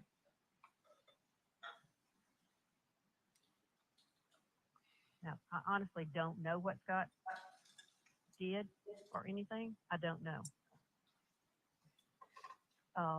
Do I have speculation? Yes, I do.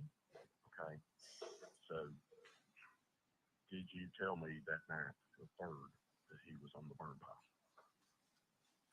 I don't remember.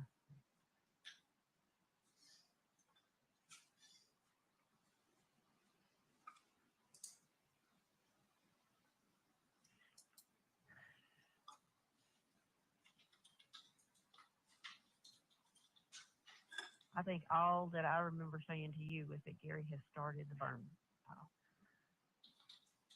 Okay. See, and I don't remember. I was trying to put it all together, and that was what I was coming up with, but I don't remember what was said about Gary because I had had some drinks and I had had some Advil PM, and like I said, we talked normal stuff, and I listened, and Right. it was kind of in and out. Did you ever tell them that you had drinks and Yeah. Advil PM? Okay. Okay.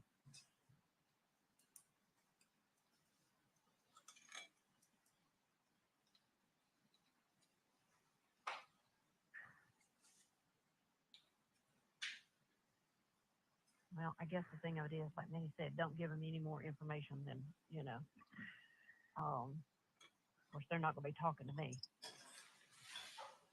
All right, anything else? All right, I want to, before y'all break, I want to remind y'all that I told the lawyers, are y'all wanting to cut off at 4 too? All right, perfect. So, all right, y'all can be excused back to the jury ring.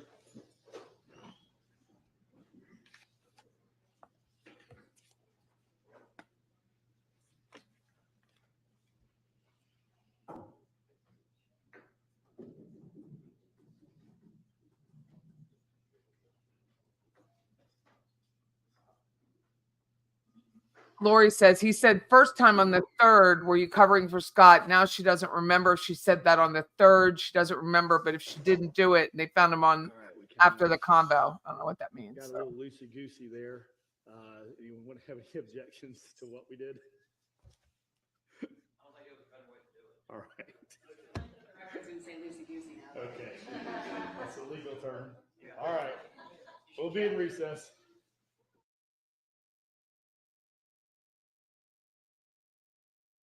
So they're going to go till 4 o'clock.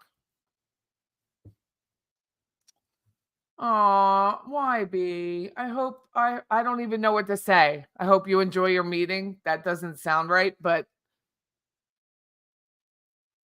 be safe driving because I don't know what else to say to that. I'm sorry. He is in the burn pile. That call occurred 2 days after Gary's remains were found. Rusty confirmed that in the interview. Verdict tomorrow. Enjoy your last free night, Melody. Things are over tonight before Friday. Verdict, in my opinion. Did who see your comments? I'm sorry, Doris. I don't know what you mean. Verdict in 10 minutes? I don't think so. Could be. If I were Melody, I'd be on my feet for that jury. Well, if I were Melody, I wouldn't have killed my husband and put him in a burn pile. I will. I'd remember if I'd said he's on the burn pile. Right? No way. Jesus Christ. Doing God's work, YB. That's nice, Eric. So first she said no gun, and then she said the body shouldn't have been burned up like it was. So liars don't remember what they lie about, aka Wendy Adelson. You just can't remember. That's why it's easy not to lie. Oh, you called the judge loosey-goosey. Oh, that's funny, Doris. That is funny.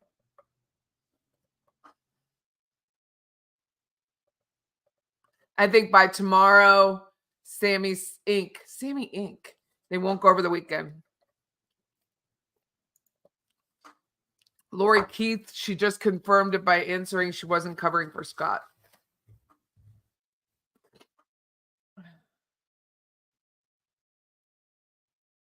Melody held both doors open for you. Well, that's nice, Evie.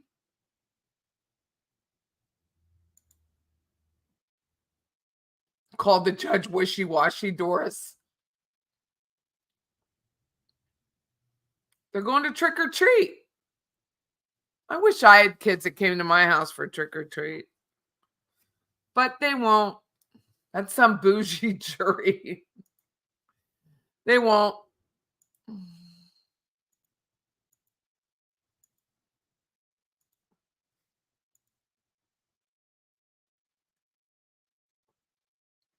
Deb H says the jury's not deliberating very long each day, literally 5 hours plus lunch. They go on for a very long time. Hope no one or jury has any real life commitments. Jackie King says, Rusty, when you told me he's on the burn pile, Melody, huh? First time she agreed about it, about saying it. First and only time they spoke at 2 a.m. I can't imagine like offing someone and then calling my boyfriend and him answering. My own husband doesn't answer when I call at 2 a.m. They should just give the verdict tonight. Why come back tomorrow?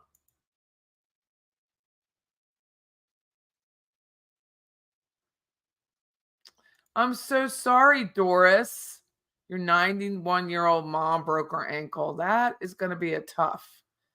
That is going to be a tough one. Will she need surgery, Doris? Melody agreed with Rusty. This is the answer right here. If Scott was to kill anyone, it would have been his mother. Not that I think he would kill anyone, but just saying. Lisbeth was behind, and now she's caught up. Lori Keith says, I'm going to be sick if she spends another weekend out of jail. Sammy says, I'm a bumblebee. I'm excited. You only have Jell-O shots and dollar bills for trick-or-treaters. I'll be up. Coming to your neighborhood. Michelle says, the Florida juries and judges look so hardworking in comparison. Very different. Rusty's playing CYA for himself and trying to get her too as well. Well, too late. What did they say? I missed it. You're going to have to go back. It was a lot. You're going to have to go back, snow remover. Those two are great at corroborating their stories or trying to. It's a clean break so they can put it back together again. Lord have mercy. Did she just fall, Doris, or did she trip?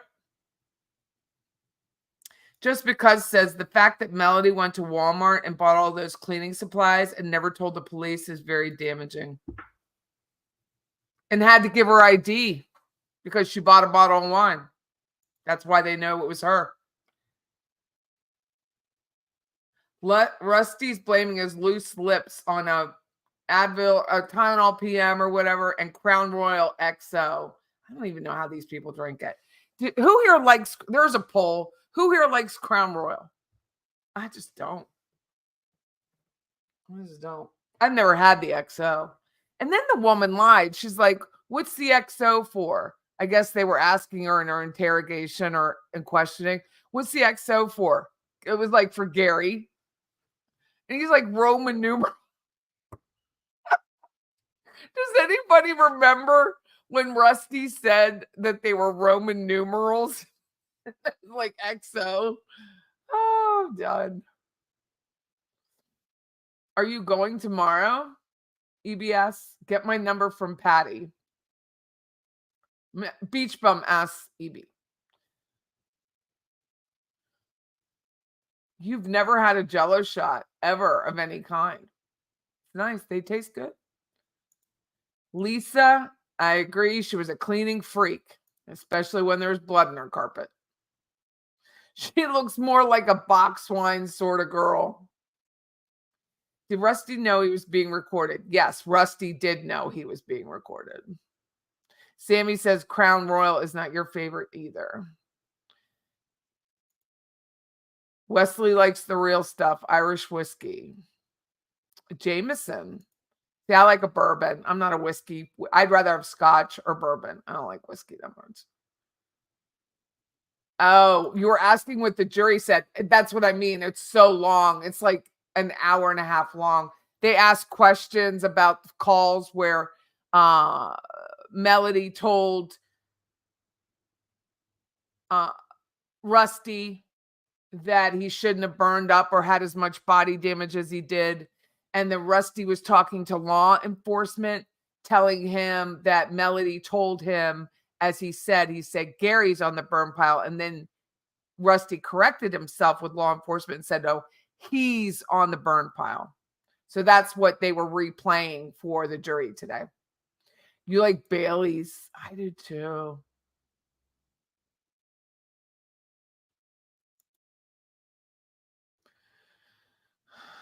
Murder's never had a Jell-O shot either, but I've had oysters and they seem like the same thing. Not the same response. Not the same neurological response, Murder. Beach likes vodka and tequila. I can't drink tequila. Cannot drink it. I mean, I can. Just, I have a problem with keeping my clothes on when I have tequila. It's really hard. I get so drunk on tequila that I can't drink it. How can Melody not remember if she told Rusty that Gary was on the burn pile? She knows she told Rusty. Now she's scared that she got caught. Thank you, Rosemary. Well done. She could have played off that burn pile remark by saying he was working on the burn pile, not in the burn pile. Thank you, Snow Remover. I think you need to hear it again. I needed to hear it again. Rusty really did play both sides. You know how I feel about that. Leslie loves an espresso martini. Interesting. Oh, I like a Canadian Club too. My dad drank Canadian Club. Aw, Jackie. Patty, this chat is not the same without you. Thank you. I had to work. It's a thing. I'm waiting on my photos now of my listing. And I can tell there's no gunshot. There's no gunshot, Rusty. And you know that, Melody? I know that. Done, y'all. Crown Royal is so gross. Oh, gross. Gross. Hey, Caroline A. I'm back. You look amazing as usual. Well, thank you. But my hair is like, I'm not lying though. I'm gonna push this down now. I'm gonna get rid of this. It's on my screen. Oh my gosh.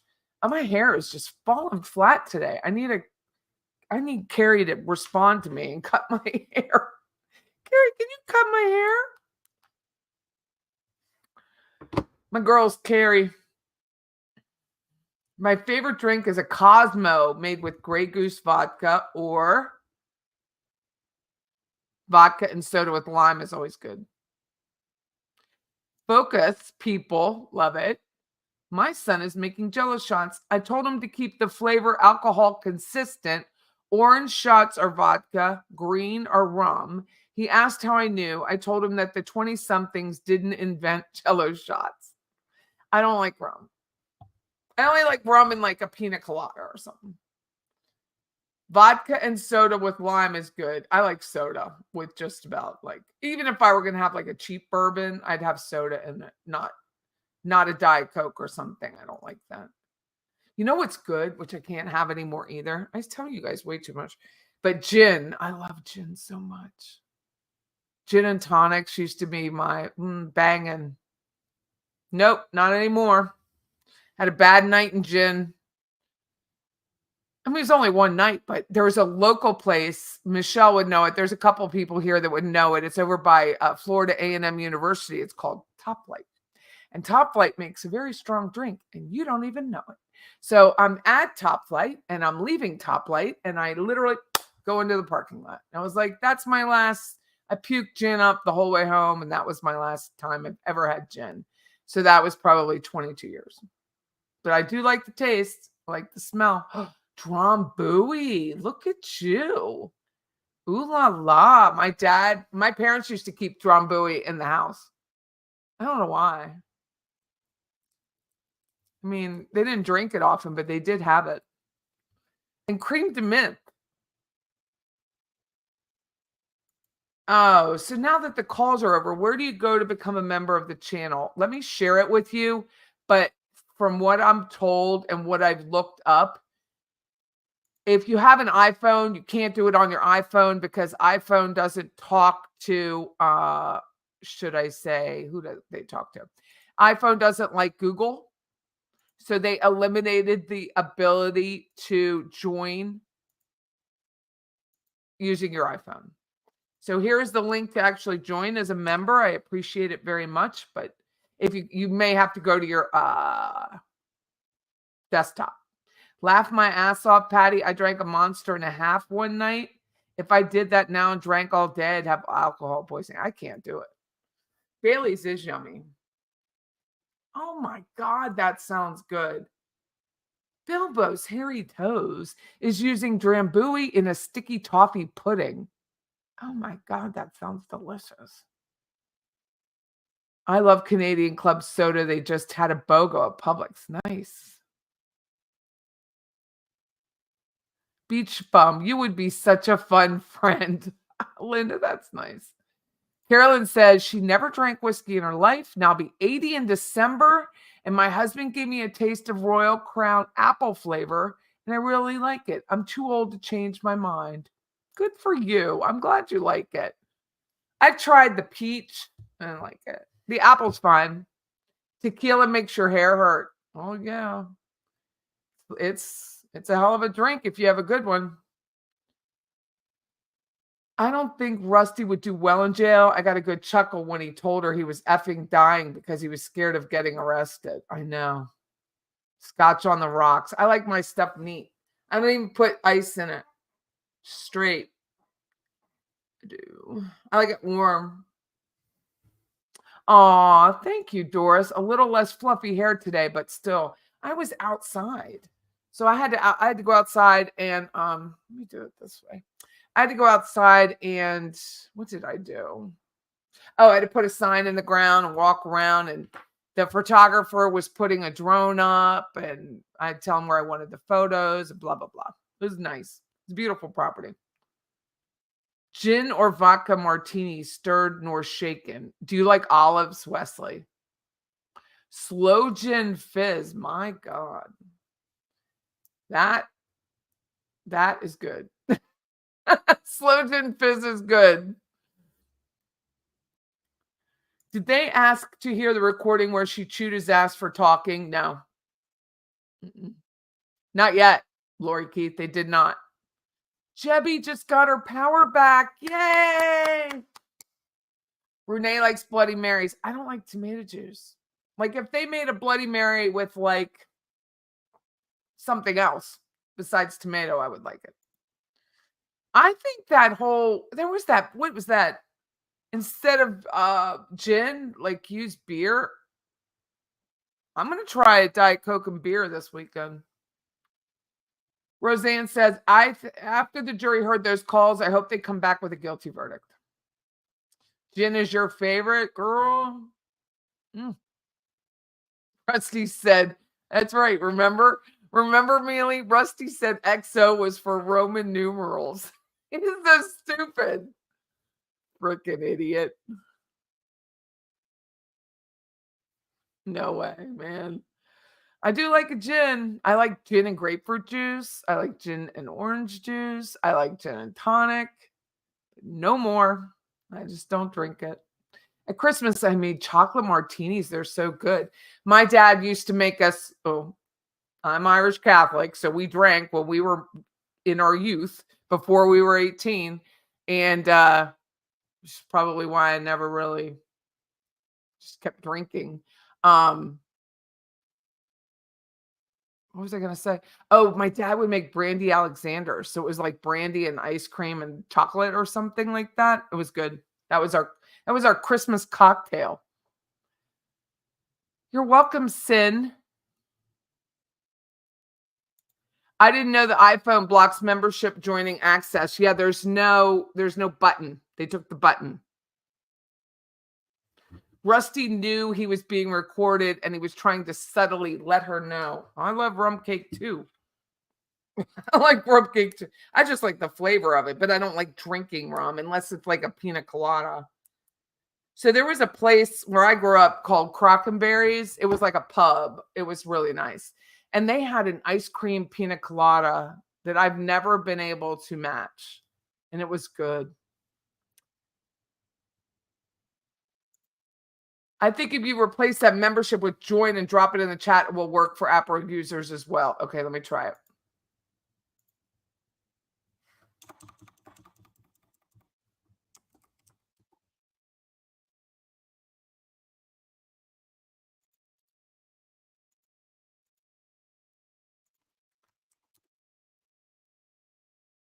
Drambuie and scotch is a rusty nail. That sounds good.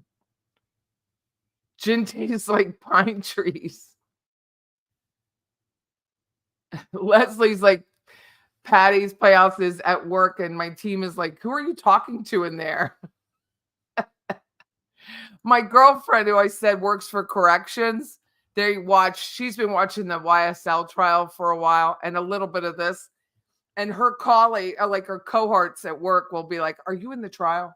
Are you in the trial? I'm like, are you in the trial? That's how they talk to you? Ooh, Bailey's with the club soda. Never had that. That sounds good. There we go. Thanks, tennis girl. Now I want a good drink. Wesley never spills a drop. Did Rusty ever say I'm scared for you? I didn't hear that. Roseanne, I will check. I know you came on I was just going to email you on Patreon, but I have to look and see if you're a member on here. I know I saw you on Patreon.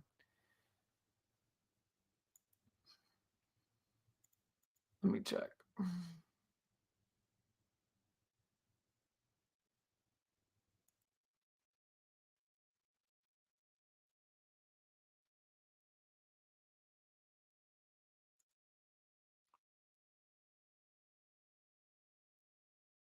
Yes, you are a member, Roseanne. You did it. Thank you, Roseanne. Dawn, hey, Patty, what's happening? Little stomach drop here. I know, right? Good to see you. I know. And my stomach was dropping too, thinking, what's the jury think? Let me thank everyone because I got these stars. Deb H, thank you. This is exciting. Mary Lynn, I like that name. New member, thank you. And Christine, thank you. Joan, I always think of Joan and the Jets. And Roseanne, there it is. Thank you. New member, thank you very much. It's so exciting. It is for me anyway. Sin, thank you very much. Gary was a genius, Rusty an idiot. I'm lost. I know, it's very sad. Those kids, man, yesterday. A mudslide. Think mudslide, but pina colada with ice cream. God, it was good. Just fattening.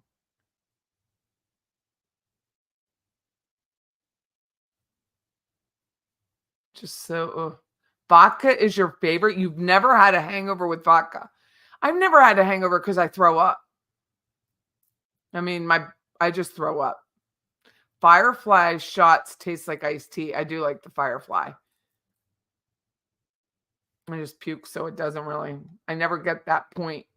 Just doesn't do well in my stomach. Jebby was a bartender. I've always wanted to be one. No one would ever, like, they have celebrity bartending around town. I never get asked. Never get asked. I would be the most fun bartender ever. I got to sell, we have a bike weekend here now, motorcycle. My girlfriend is the event sponsor and coordinator, and she let me bartend. That's it. Nobody ever. You put the lime in the coconut. That's aging us, the two. We are aged out now.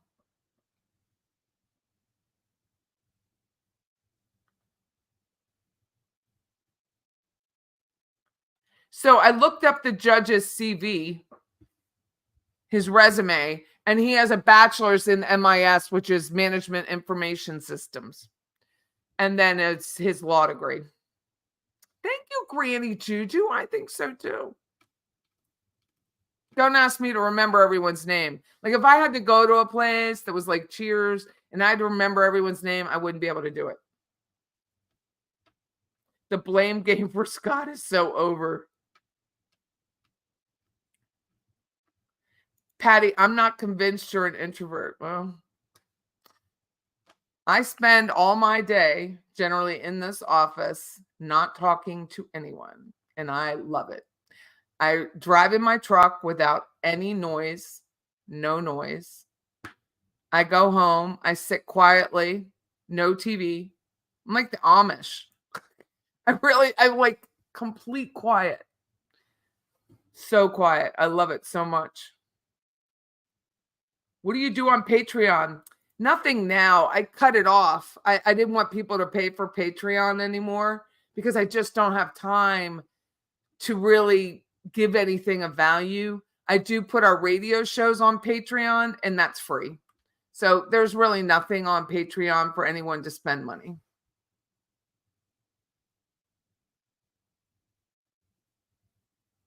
Remember Applebee's mudslides. Yeah, I was sad that TGI Fridays has declared bankruptcy and they closed 50 more spots. That's where I met my husband. I was sad about that. They used to have a black raspberry Long Island iced tea. That was good. That was some good shit right there. Patty, my dad made everybody Bloody Marys after mass with breakfast. Kids got a juice glass. That's nice. My parents love tomato juice. My mom would make hers. Love it. That's nice. So I don't really do anything on Patreon. I don't want people to pay for something. I just don't, between work and school and then a trial, I just don't have time to feel like I can support it well. Gretchen, hi, how are you? You admire my ability to sit in the quiet. It is a practice skill. It is not new. It is not new. I love it so much to just sit and not have any noise. Ugh. Gretchen, yeah, I mean, I get it, but it is a trained skill. It is not something that I just started, especially the truck. Like I can drive from Florida to Pennsylvania without anything on the radio. I used to listen to Audible and I was like, now those voices annoy me. Now that I feel like I'm a voice selection guru, I'll be like, that voice is annoying me. I just can't. That's why certain YouTubers, I think they have great content, but I would like to translate it into a different accent. Don't like it. You don't have sound. You should have sound. I'm not muted. The courtroom's not muted. Nothing's muted. Doris is getting tired. I bet you are. You have a lot going on with you right now. Oh, Roseanne said that's what happened. You were joining Patreon. I can return the money to you. I can send you that $5 back, Roseanne. I think I can. I'll look at it.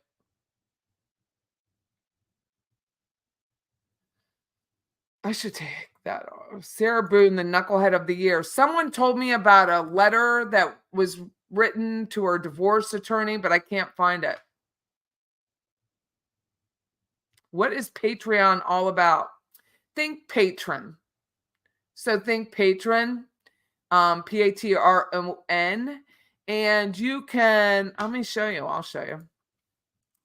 It's just another platform like TikTok, or think OnlyFans, but for people that are older with clothes on. I mean, really, that's what it's about. So you can go in like any other and try to listen. So I just pulled this one up on the fly. So this is what my Patreon looks like. This is my only membership. I don't really do a lot with it besides my own. So it has a full video. So if you want to find creators, say you want to talk about real estate. So it'll give you inside real estate photography, whatever it is. It's kind of like YouTube, but sometimes like you can't get past the paywall. So I know that other true crime have their own Patreon, but they don't have anything that's free. Nothing is free. I have on my our radio shows are posted on there. But you can chat, you can direct message. So say you wanted to, like I like tech. So say I wanted to look about cybersecurity.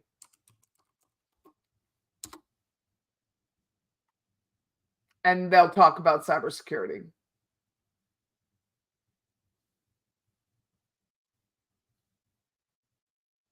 Like Hack Your Mom only has 10 posts. Join for free. And then it's in Russian, so it's tough.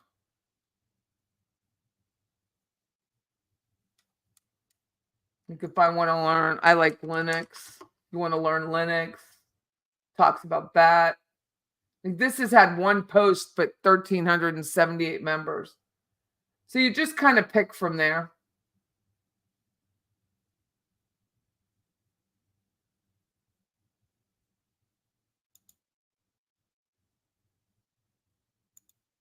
Let me see if Bardstown's on here. It's my go-to. Yeah, she doesn't have it on here. She should.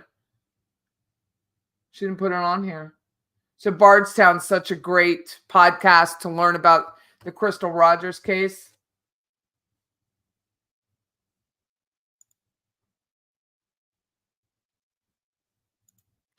Ramana Maharishi, did I say it right, Eric? Remaining quiet is what is called wisdom insight. You can't even go through Walmart in the quiet. Always have my earbuds. That's why my husband is. And I'm like, Chris, just practice for like, he meditates. So he'll meditate, but when he's out and about, he meditates for like 45 minutes every day. But when he is out and about and outside, it's just constant chatter. It's constant.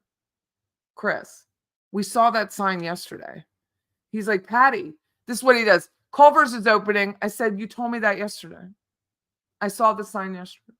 So now I'm practicing because I sound so snippy with it. I'm just practicing not saying anything and let him talk about the sign I've heard about for 55 times. Because he needs to talk because he's alone all day and I'm alone all day, but I don't need to talk. So there's the difference. I do talk here, but I have to say, since I started doing this trial, I go home and when I'm asleep, I'm out. Like it must exhaust me that I don't even realize it. Roseanne, yeah, you're my girl. Drive over 11 hours from North Alabama to Texas with no music. I love it. So quiet. The two. I was kept awake by my ex's snoring. Now I sleep solo and have the radio on all night. My older sister sleeps with the TV on. I'm like, how do you get any rest? How do you get any rest? Got to get into your costume. Have fun, Sammy. You be safe. Don't get hit by a car. Don't drink the poison apple. Eat it. What's your fault, Patty? What's your fault? 3:57. I guess they're not saying goodbye to us.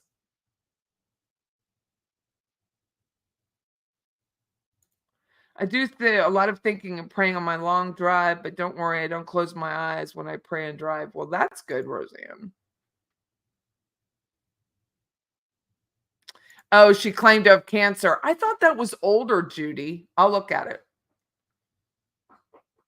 Dawn says, I'll stick to you. That's sweet. Thank you.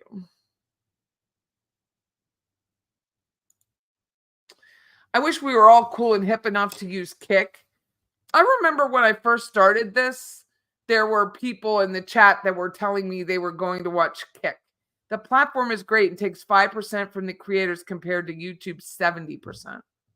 See, I didn't even know that's how much they took. That's how much I pay attention to that. Kick. Let me see it.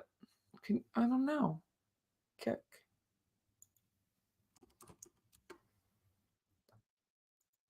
Game Stream Conquer.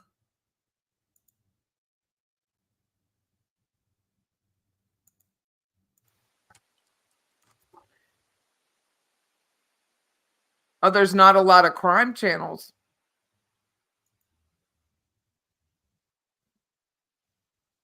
I might have to do that. So, Murder, can I just upload my videos to Kick? Or do I have to have all new videos? Like, I can put them on Rumble.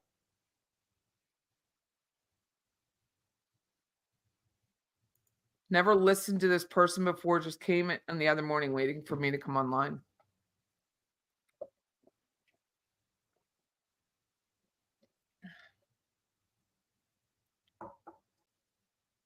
If me putting that link on here is unethical, please delete. Nope, nothing unethical in this group. Thanks, Lori. I appreciate it. My husband is sweet. He is sweet.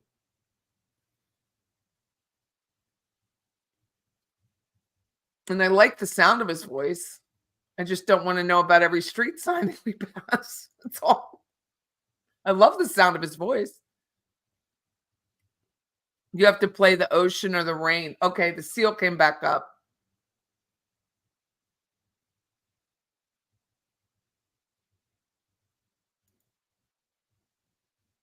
Oh, it doesn't go through YouTube. Maestro says you got to use your words and just copy and paste it.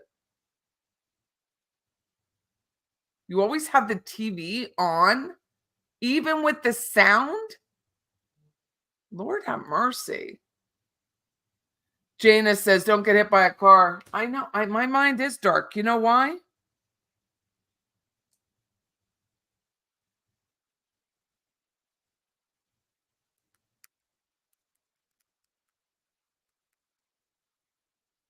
Hold on one second. I'll do it next Wednesday. Don't worry about it. I'm having an open house on Sunday. If I have to, I'll take the bags home with me.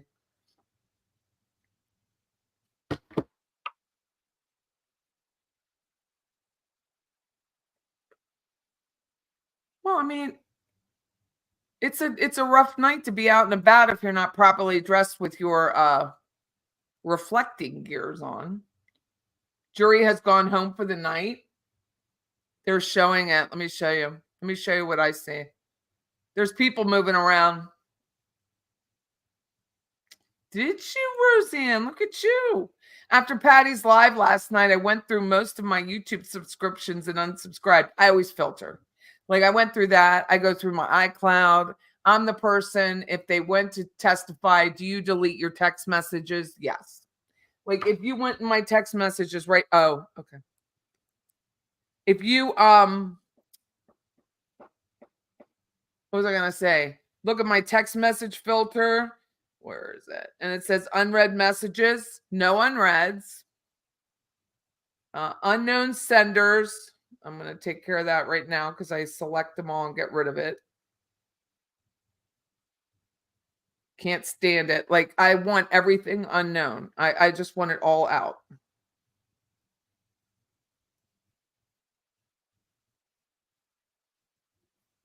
See.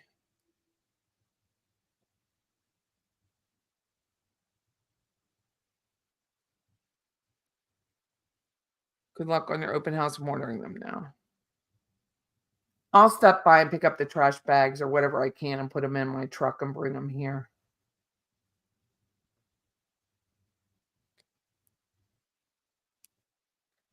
So my friend's on now. She just sent me a text. Welcome, friend. Maybe a verdict. I wish. We need rules for us patty cakes. No chat after 9 p.m. So what had happened was I was on here. YouTube has updated their platform, their specific live platform. You can share from the platform, so you can share your screen like I'm doing with StreamYard right now. You can do a bunch of things. So I was just on. I didn't think anybody would join me. So I just saw him playing around with it last night, and all of a sudden there were 200 people. So I was on for a couple hours last night. Culver's does have good fries. We just got one. We have two now. There's one on Monroe Street, and there's one around the corner from my office. Dawn, see you all tomorrow. You be safe too. I have to have something talking all the time, even at night. I do not. Verdict Friday. Claudia's calling it.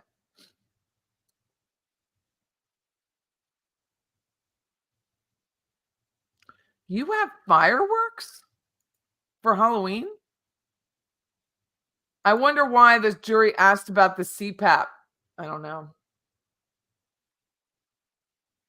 Oh, that's what you're saying. Oh, then they did leave. Thank you. I didn't even read it. So my people are gone.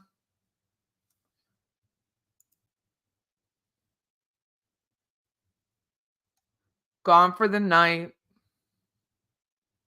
I guess they're coming back, what, at 9, 10, 11 tomorrow? When are they coming back? Patty, there is a salty caramel bourbon now. My God. I'm in shock. No verdict. What's her face look like she was about to faint? I thought YSL was going to get mistrialed. Deleting all your texts would give you a panic attack?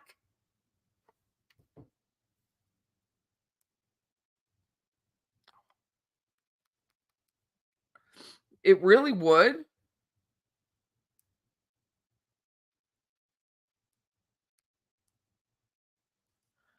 Wow. Not me. Delete. I mean, if it's a real estate thing, I have to keep it, but Melody looks scary. Poor. The sensationalist titles on YSL videos are wild. Scamanda is the podcast about the phony cancer woman. It's jaw-dropping what the woman did.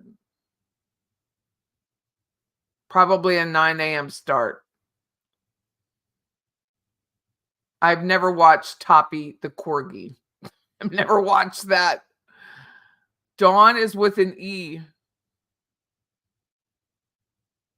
I can't believe you guys listen to the TV day and night. That is, I mean, I'm so afraid when I go to a hotel that I'm going to be next to that person who has the TV on all the time. I know you shouldn't hear people, but when you're used to like massive quiet, you hear things that no one else hears. I usually bring a white noise machine. I know. What a rough night for the kids. Another night. There's no win on that. There's no win of when she's convicted, or there's just no win. Deb says they'll be back in time for lunch, then claim a half a day of work. Oh my God. I put on dog TV when I'm not home for Wesley and Jezebel. I can't say I haven't put on the TV for the dog. I have tried it, Linda. They sell it at Marshall's, the Dippity Do, but I don't like moose and stuff. It makes my head itch. Did they stop deliberating? Well, technically, yeah, they went home. They went home.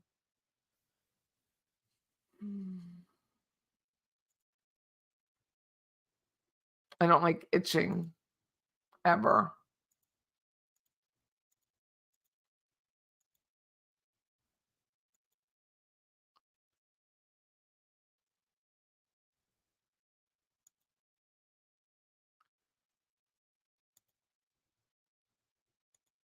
Wesley sent me some pictures. I'm going to open up. Hey, Murder, did you see that GIS map? Are you still on here? Did you see that GIS map I made? Not made, but found for Cherokee County.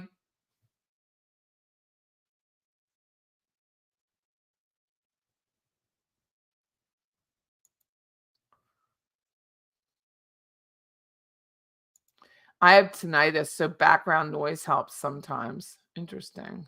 How many times did the jury come back with questions? Just once. Okay, let me show you the map again.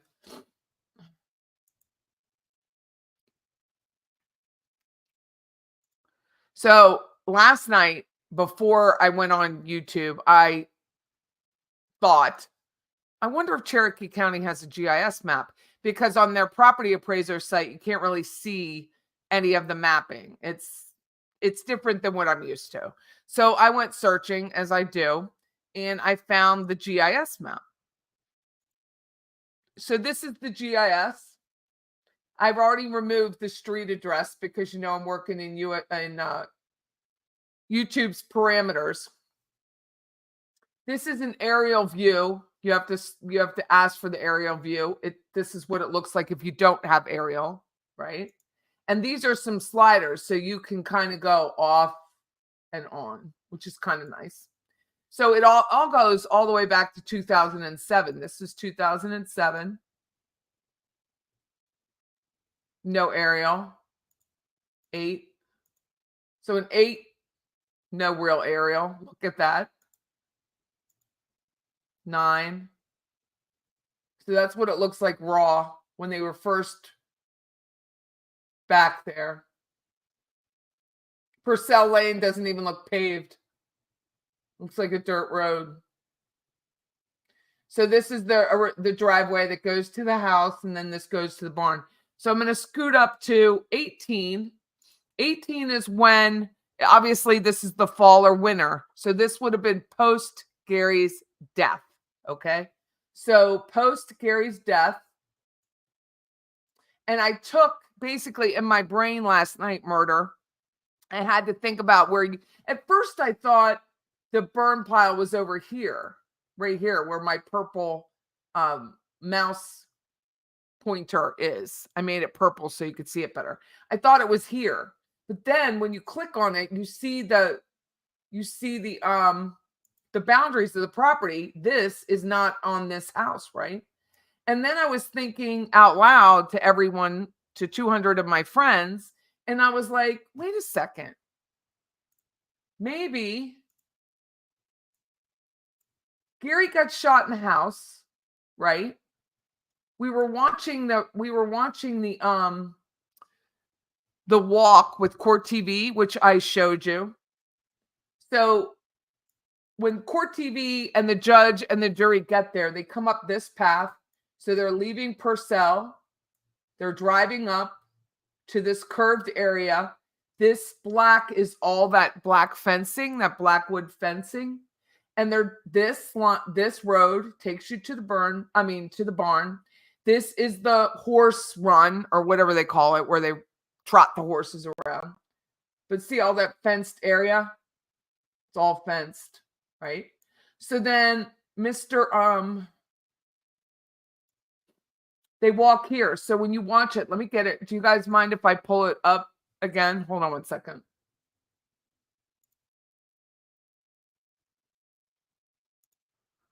Let me pull the video up so you can watch it and see what I'm talking about.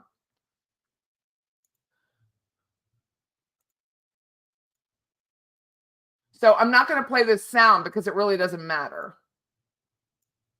So I'm just going to mute the sound and go back.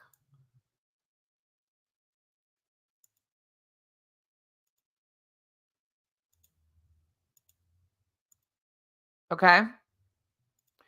So here I am. This is Court TV. I'm going to play it. I'm going to make this bigger. So this is that curve. Wait, I'm not. Because I want you to see the GIS. So this is the curve right in here that they're taking you through. Right here, that's the curve.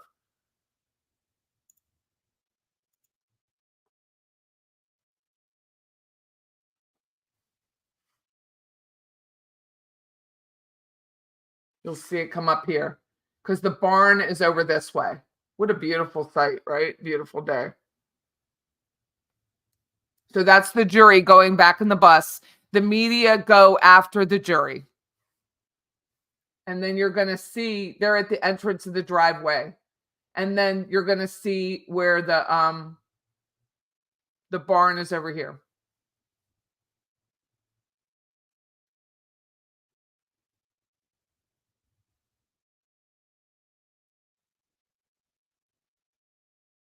And that's like the judge or marshals or security or whatever.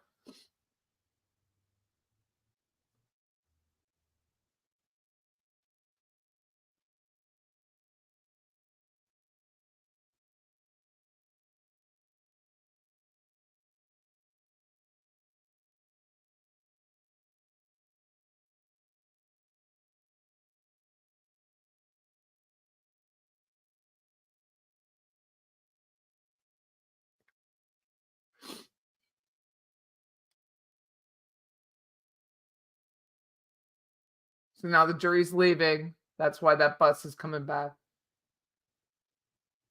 And moving to the other area. They drove them up to where the barn is, and now they're taking them up to where the house is, I think. Or are they coming down the road? Or they just stopped them there.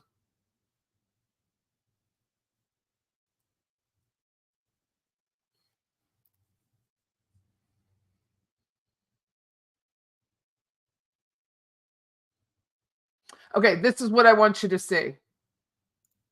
So let me go back just a bit.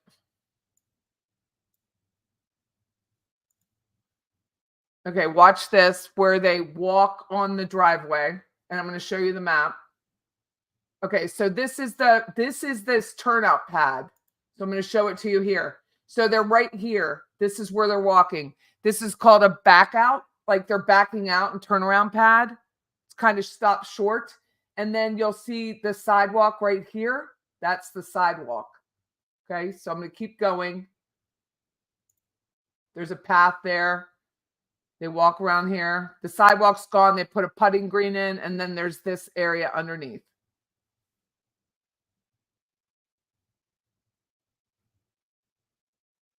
The putting green is all new. And the rotted decking. See, I was making fun of that last night. It's all rotted out. So they changed the color. When they did this house before, this was all burnt orange. Now it's cream. So they're walking around here. And then they're walking underneath. All of this area right now that you see, let me go to 2023, is green. You can see it. And they're walking under this porch. And this is the walkout basement. They painted all of this cream. It's really pretty. Now it's coming up to the patio doors right here. These doors are about 3.5, maybe even wider per door. Right here. So these are sliding screens. And then the doors. So my guess is these doors slide open. They slide like this a little bit. I don't know if they open out or open in. It's hard to tell. Now pay attention. They're walking back out on the putting green.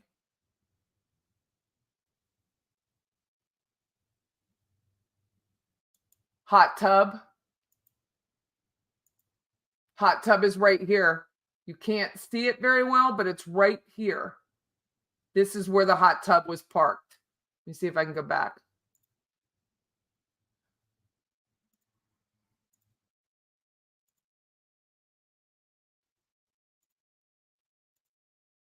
No, I can't see it. That is the best one. But this is where the hot tub is parked right here.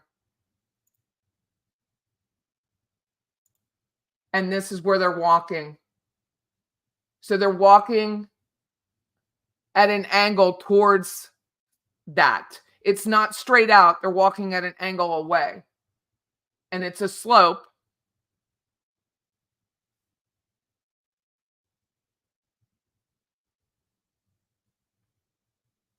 And you can see from the pylons how close that damn burn pile is to that house.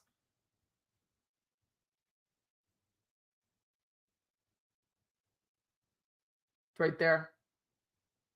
The judge stops. He's in a jacket down there further.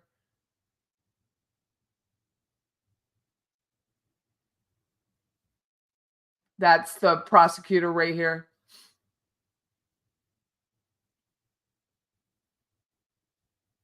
That's the judge.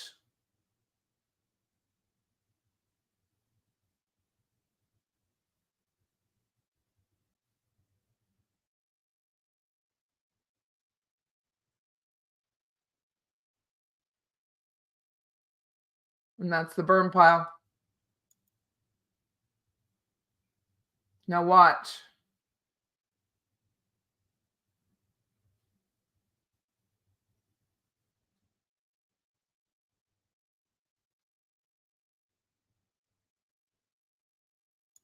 Look how close that is to that house. And that right there takes you to the path that takes you to the barn. So here you go. So I'm back here. They're walking off this back pad, turnaround pad. They're walking across. This is not putting green. This is where the hot tub is. And they start to walk. And that's the burn pile right here. It's right here. And then it's treed, right? And then this is the path that takes you to the barn. That barn is where the tractor and the Kubota and whatever else the hell she needed, tarp, whatever, is right here. And she just takes it out here and takes it through here. So I'm going to measure it off. Give me a second because I'm not used to this platform. So you take a point right here. I'm going to take it wherever they started at the hot tub. Basically, if he ran out of the house right here, I'm going to just take it to that corner. Did it let me do it?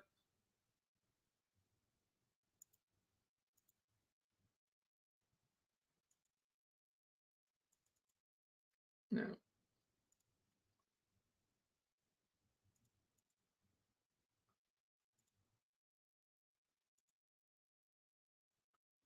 And I'm going to take it to where I believe the burn pile is, which is right there. 57 feet.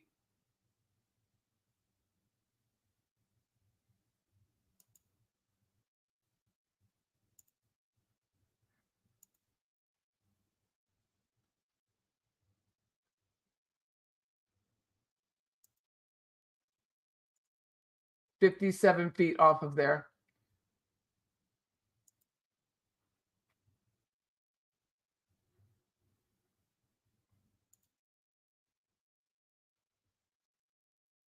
So,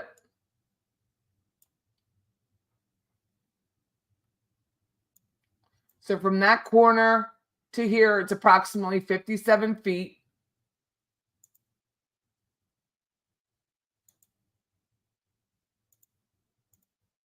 And then you take this. Bear with me. Here. Here. 384 feet plus the 57 feet. Line 2 is 384 feet. Line 1 is 58.3 feet. And my friends, you have plenty of room and not a lot of time. So my thought was, I don't know how to get rid of this now. My thought was, how do I do this? Oh, here we go. My thought was that Gary gets shot in the house. We saw the blood. We know it's on the carpet. He runs out of here. He's either trying to get here, which is a neighbor's house. Look how close that is. That's only like 240 feet. So the back of this house and here is only 240 feet. Or he's trying to get to the barn, maybe thinking Scott might have been home. He may not have known. He lands somewhere in here because he did bleed out a lot. Not enough to kill him, but enough. He falls out unconscious. Don't know if he's alive or dead. She rolls him with this equipment. She doesn't have far to come with that equipment, and she's used to driving it. And then pushes him over up on the burn pile. And he's dead.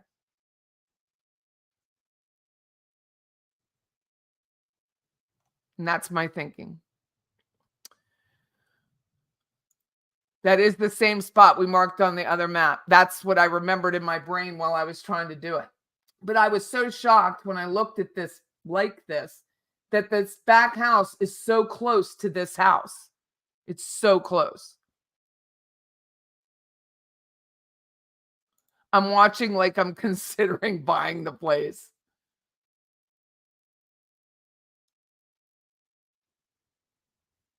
I had to use the footage where they walked a weird route around the side, so it was hard to work out.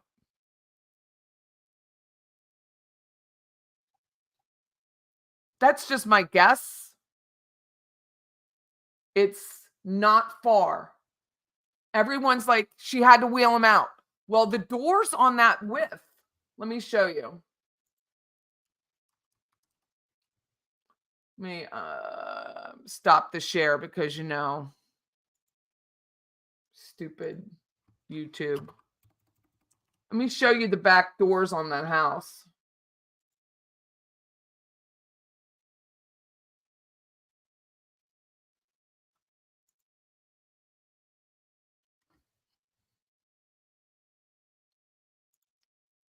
So this is the property. This is that pad where they're walking around here that is now all cleared out.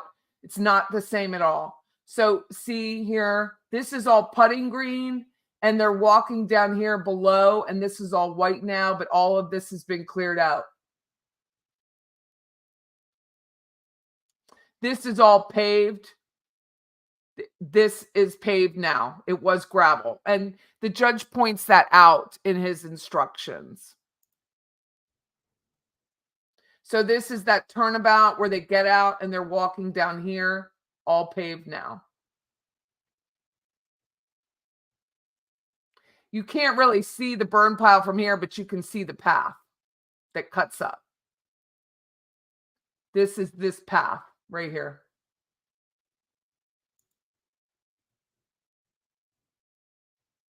The burn pile is in here, right here. Right in this open area, that's where the burn pile is.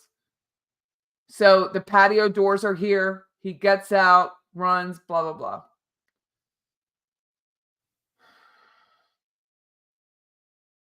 That's the front.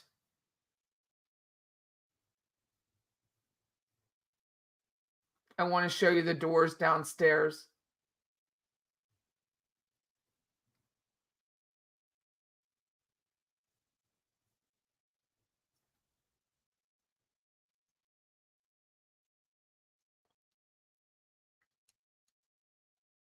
This is the master room where she sat and watched him burn. Allegedly.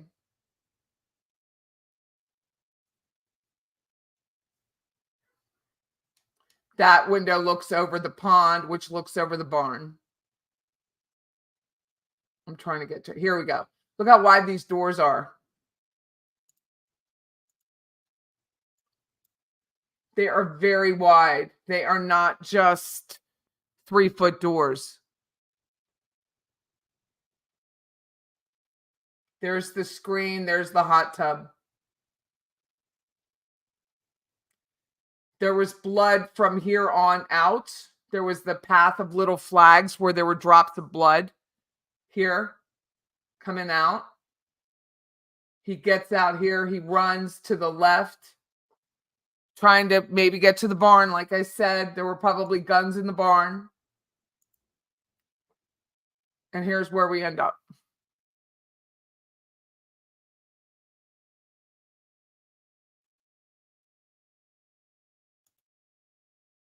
The Emerald Rose, they went home for the day because it's Halloween. Melody said the body was not supposed to have been burned that bad. I'm sorry, but that should be all you need to hear.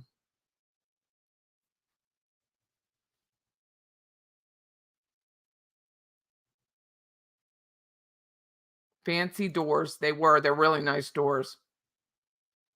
The juries were allowed to go home because it was Halloween. We know he was dripping blood, so we know where he went. Yeah. And the prosecution says that. Only thing I think is different is he never managed to run out of the house. I think so now. He was dripping blood as he went up the stairs, out the basement, then along the hall, then collapsed at the large blood stain. Well, that's probably, that could have been true. I just think he got out.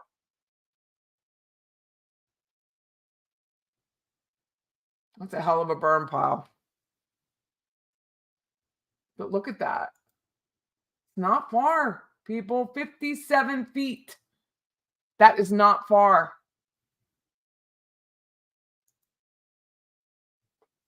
Most yards here that are built are 50 by 100 lots. You know, the 0 lot lines, the really small Florida lots. That's it. I mean, you can take a weed eater to a yard that's only 50 foot wide.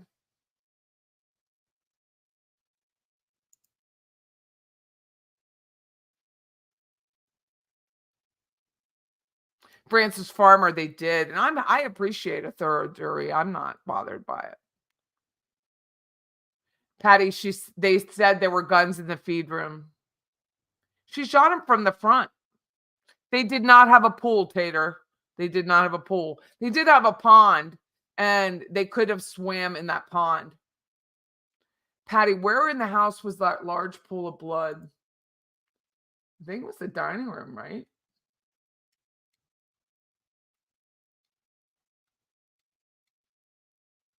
I'm getting there.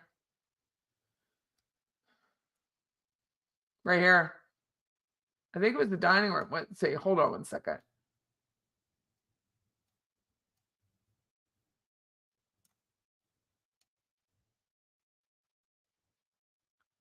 Where's the entrance to the basement? The entrance to the basement, I think, is on the other side of that, on the other side of the steps.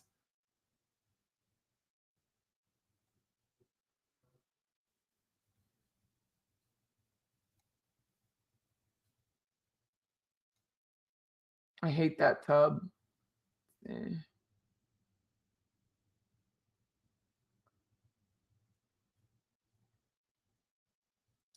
There was an entrance. Did I miss it?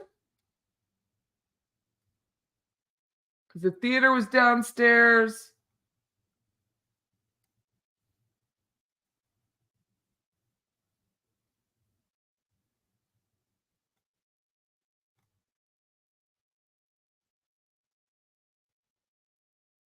Right here. That's the kitchen. This is the dining room. That's the stairs. Right here. Kitchen's over here. Dining room's right here. This is just the tiny butler pantry is what we call it here. This goes down the stairs. That's the other version of it.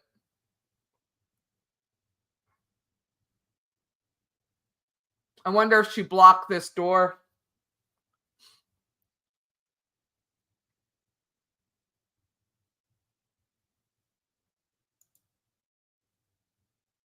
I don't know. Emerald's asking, why was the defense saying the blood wasn't tested, just photographed? I don't know. Melody held the 2 doors open for you leaving court. That was friendly of her. Almost human, Eric says. How close was the burn pile to the house? It's right here. It's 57 feet. Right here. Line 1. Let me show you. 50. This is extra. It's 57.98 feet. So about 58 feet. From here to here, downhill. It's a slope. Not a hill, but just a slope. And you can see that here. See, this is the back of the house. I'm so glad they painted it cream colored, by the way. I can't even get over it. And then it's so close to the house. So you could watch it from that room. Trash. The ugly carpet in the dining room. Abigail hates that the witch got another free night.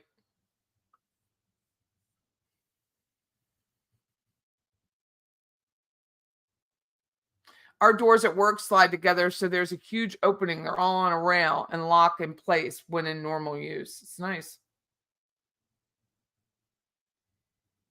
The investigation was lacking, in my opinion, on some of the forensics.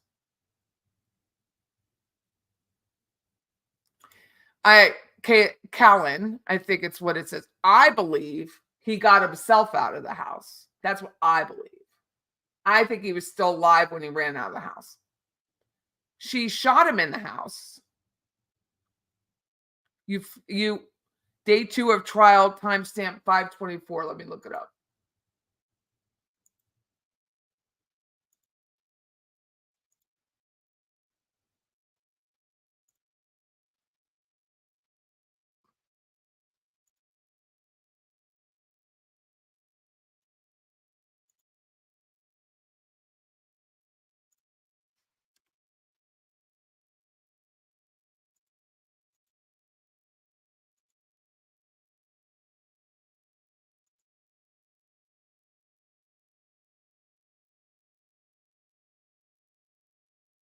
Day 2.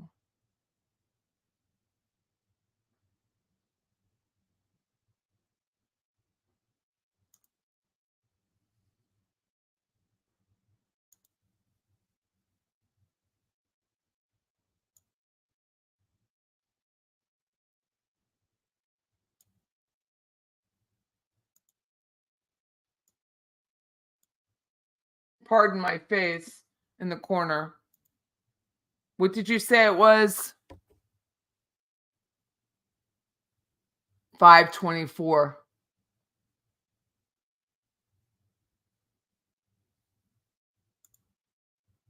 Middle of the shirt. I'm going to go back a bit. And do with the marshal's office, actually do some sound testing. That was July 18th of 2019. 2019.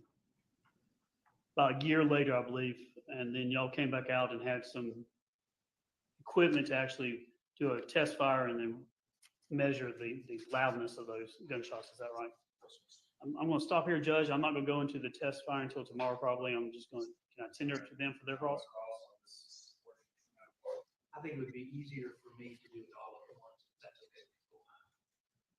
Let's do something for. Yeah, let's try to split it up into what he's testified about now, and then we can cover this stuff tomorrow. Okay. All right, turn the lights. You do the photographs or turn the lights back up? Oh, please.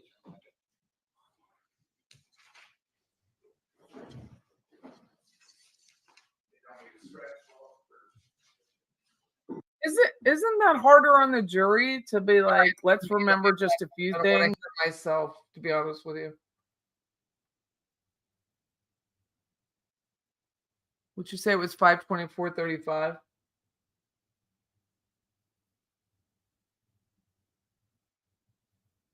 Yes. Okay.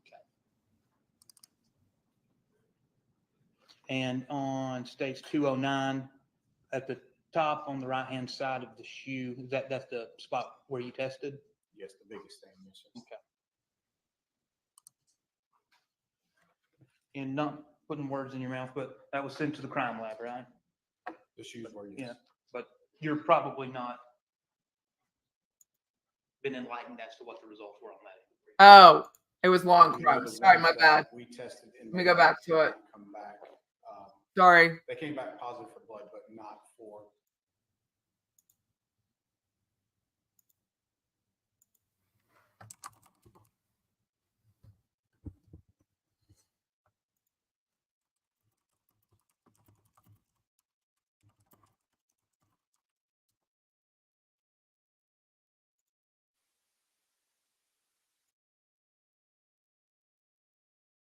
There she is. That makes more sense.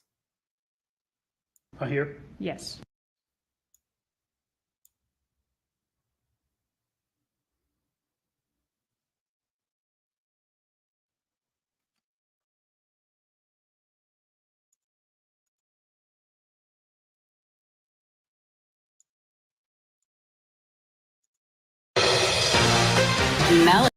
Why'd they do that? Yeah, the tearful men in the courtroom. That is why you see this taking over TikTok, and that's why you're seeing people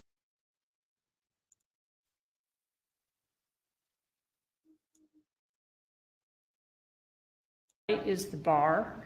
So the bloodstain pattern, the drops seem to turn to the right and going, I can't say towards or away from, but the numbers follow a line that lead towards the stairs and then up the stairs is how we numbered them. The numbering, 1 starts from this end and 4 that is not, you're not saying 1 was here, then next. It's just, No, I'm not. those are just markers. Yes, And you don't know if it started at 4 and came this way or started at 1 and went that way. correct. You just know it is what it is. Yes. Looking at that 1, lamp. did you get a The close up lamp. here for 247? Yes. Tell us, describe the what you believe to be blood and the pattern. What is there anything about that from your training experience that tells you anything? I review these extensively, and if there is a fast motion of blood falling off of something with the object or person moving, it will create a distinct pattern with what you saw, the spines that come off the drop. So typically, if it's moving quickly in one direction, the spines will all typically be in that direction. These were more broad, kind of in all directions, which would lend me to think that it was a slower motion and it probably was dropping almost straight down. As I stated before, the texture of what it's falling on affects things too. 2, same thing, is the same similar type? Yes.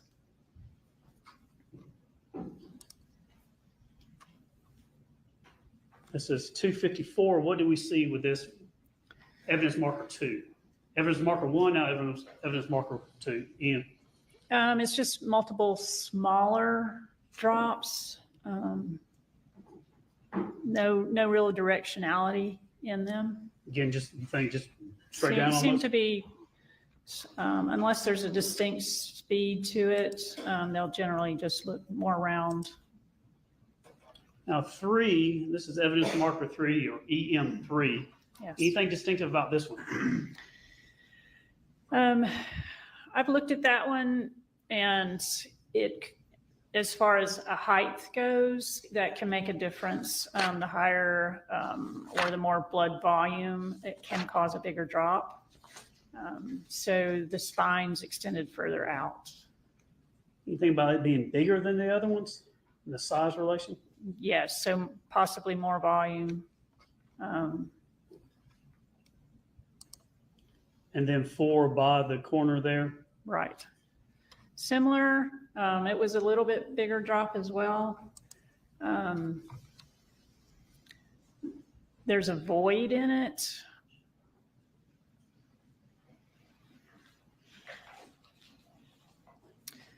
Voids can be from various things. I do know he was potentially shot in a rib. So in that, if someone is shot in a rib or shot in the respiratory system, you can also get the. Yes, I think she's about to go outside of her expertise. Okay. So when you see this spot here, is it different than the other ones? A little bit, it has a void in it.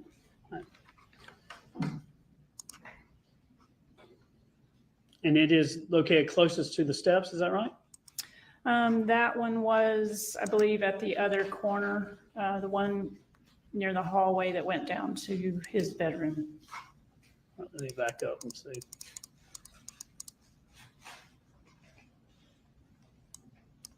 The bar here, and then right here, is this the corner here? Yes. So she's saying that went down the hallway to his bedroom.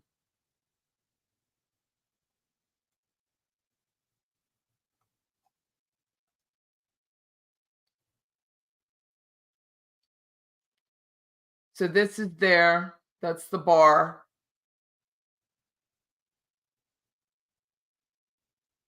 The living area. kitchen, theater, bedroom.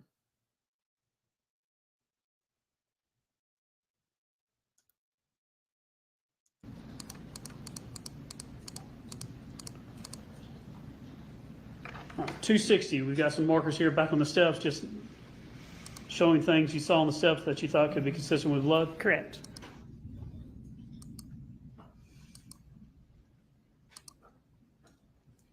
Seven, is that consistent with a cleanup, I guess? Possibly, yes.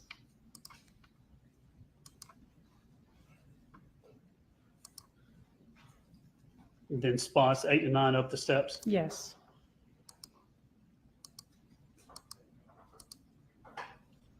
And 10 at the top of the steps. Correct.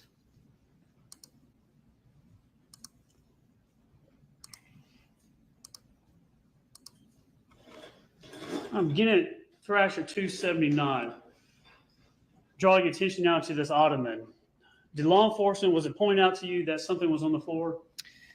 Yes, one of the detectives had come in, and while we were, Lieutenant Ballard and I were attending to the blood drops, they started looking through the room for he was looking for a possible projectile, and it was found there adjacent to the ottoman.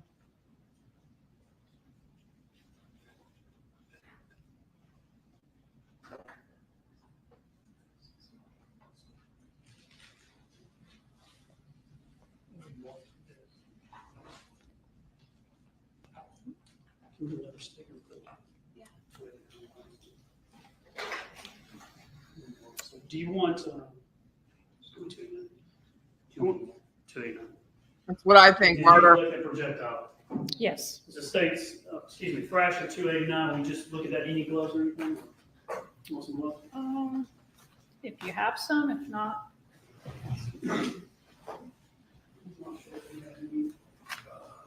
If you just want to lift just the box, if you just lift the box, that's fine. If I can take that. Judge Arturo Davis now states 289. Okay. Madam Bailiff, if you'll check the jury, I'm pretty sure there's some in there last time we looked for some. Either on the counter or underneath in the cabinet. Judge, is there a way to switch over? I got it, I just want to go to the other one. Tell me what you want to do. All right, just go to the other one.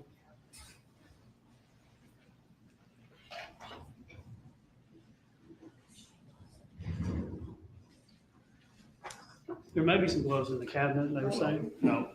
Well, we found them in the jury room last time we needed them. Let's let them.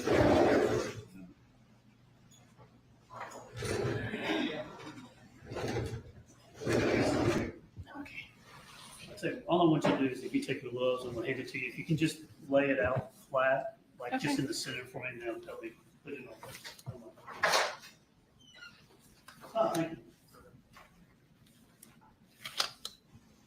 Is that the one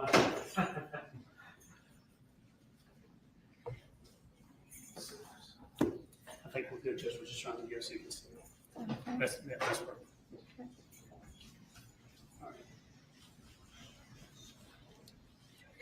Raise your eyebrows. You put a good sized forehead.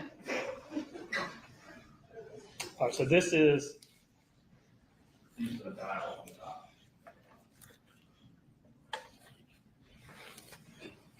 As we're going to go back through the pictures, but this was the bullet. I think the technical term is a projectile that was found on the floor. correct. And was that properly maintained and stored and sent to the GBI for testing? Yes. And was that the only projectile that you found or law enforcement found in the residence? In the residence, yes. And is this the shape it is in and the way it looks is pretty much how it was when you collected it from the floor? I believe it had a little more of a red substance on it, but Right. yes. All right, Judge, we can go back to the.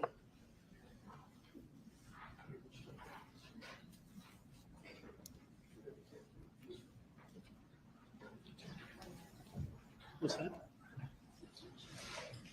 Yeah. Turn it off. All right, 279.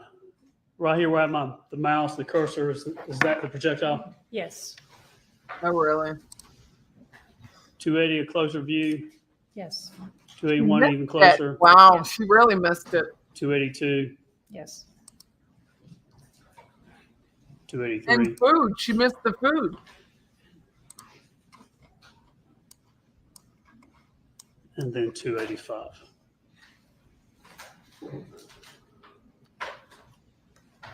Now, in relation to where the blood from the steps to where the projectile, was it kind of like a straight angle? Sort of. It was on the other side of the lamp, and a bit under the ottoman edge. But generally speaking, it was, you could construe those in the same area. 286, 87.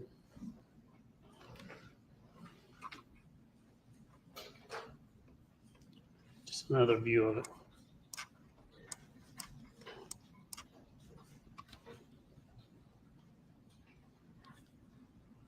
Now, at this point, when you find this, to your knowledge, had the bullet in the ribs already been found?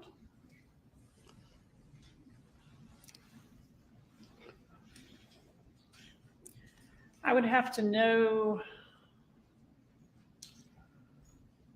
I don't believe so, but I can't remember the time frame.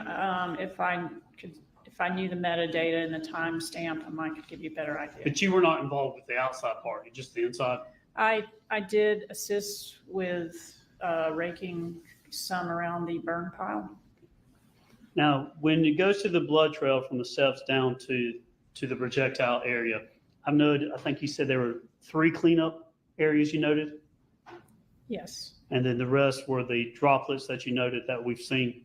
correct. For the on the blood trail on the floor, evidence marker 1, I think, and evidence marker 2, you took swabs from those. Is that right? Yes, And then did you package those and send them off, maintain those, and then send them off to the GBI to be tested? there were more swabs taken. At that time, I believe there were a total of, they were marked EM1 to EM10. Right. And I believe there were a total of 18. Right. And then I think EM1, EM2, which turns out to be Yes. GBI item 14A and 14C. Yes, correct. All I'm asking is all the swabs you took, evidence marker 1, evidence marker 2, which is GBI 14A, 14C, those were sent to be tested. Correct. And do you know the results of that testing? We stipulated, they're back though, right? Yes. We'll get to them later on the trial. Okay. And you help collect those, maintain those, and then also, I think you help baggage and transport everything as we talked about, and that's pretty much what you did on that day. Is that right? Correct.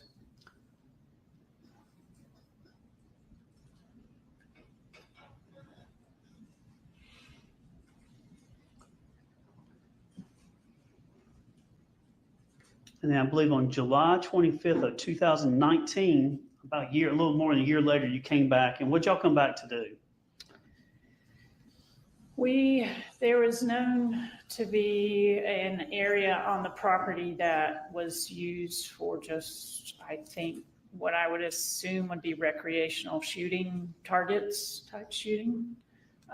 So we came back to look for and collect possible projectiles and or cartridge casings. Just trying to match them up, see if you can match it to what was used in the murder. Correct. Did y'all collect a bunch of stuff? We did. I mean, how much stuff did y'all collect?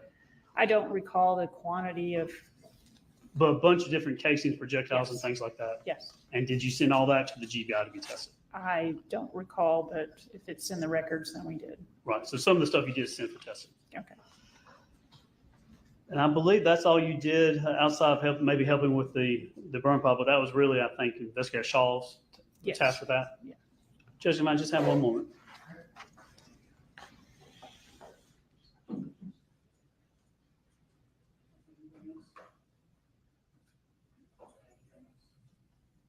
There's nothing else this time. All right. Cross.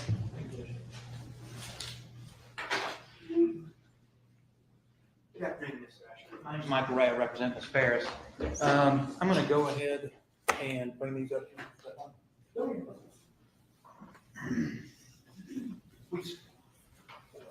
You can look at these quickly, and just see, those are the photographs that, some of the other photographs that you took of residents and whatnot up there.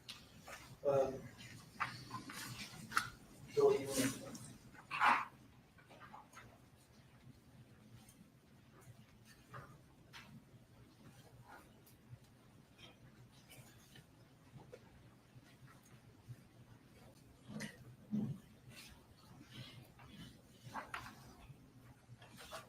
Appear to be. And those are fair and accurate representations of the photographs you took. Correct. Okay. So at this point in time, we can move to tender and Thrasher fence, 1 to 11. All right, any objections? No, Judge. All right, you're moved. While I'm doing this, what's your title? Is it like investigator? Crime scene technician. That's a lot. I'll just call you Miss Thrasher. How about that? Okay.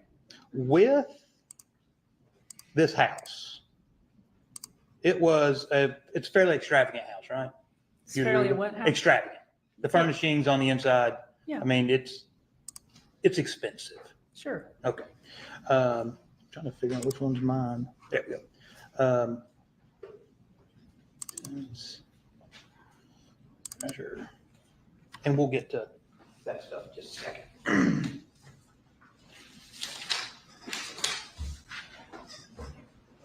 First thing is, because you had testified on direct that you were relatively new back in July 5th, 2018, correct? Absolutely. And how long had you been on the job at that point? I missed that. I don't recall when I finished my last class, but I had probably only been to a handful of scenes prior to that one. Okay, so only a handful. How much time do you think you had actually in the field being a crime scene tech when you arrived at Priscilla? We did a 40-hour kind of practical type thing before we were signed off. But including that, I would say 70 hours. And that'd be total? Probably. Okay. So about 70 hours in the field when you got there. So when you got there, I know you said that you were kind of working under Shaw and Ballard. Yes. Right? Who was actually in charge of the crime scene technicians on July 5th, 2008? Due to rank, Lieutenant Ballard would have been, but Sergeant Shaw, I think they divided tasks because it was such a large property. So I'm not privy to who decided what. Okay, so essentially both of them were in charge. Yeah, Okay, so you could take orders from either one of them. absolutely. Okay, and who was it, Shaw or Ballard, that assigned you your duties? If you don't know, that's fine. I believe it was Lieutenant Ballard asked me to go photograph the house. I think it was Ballard. Mhm. Okay. First thing I want to go over with was what was Mr. Fogus's Thrasher number 3. Oh, yeah. Because you had walked the property originally, right? But before you started doing your photographs and things like that. I walked around the house. I did not go to the barn. Yeah, you didn't go to the barn, but you went around the back of the house and Yes. you went over to the barn pile, right? Yes. Okay, and so if I'm standing here, you can see on the left side of State's Thrasher 3 that there's kind of a dam leading over the lake, right? Yes. And from that dam, you can actually walk straight down or straight essentially toward me and go to the burn pile, correct? It appears so. Okay, and on the other side of the dam is the barn. You're that familiar with Yes. the property, right? Okay. Now I want to show you Thrasher 15.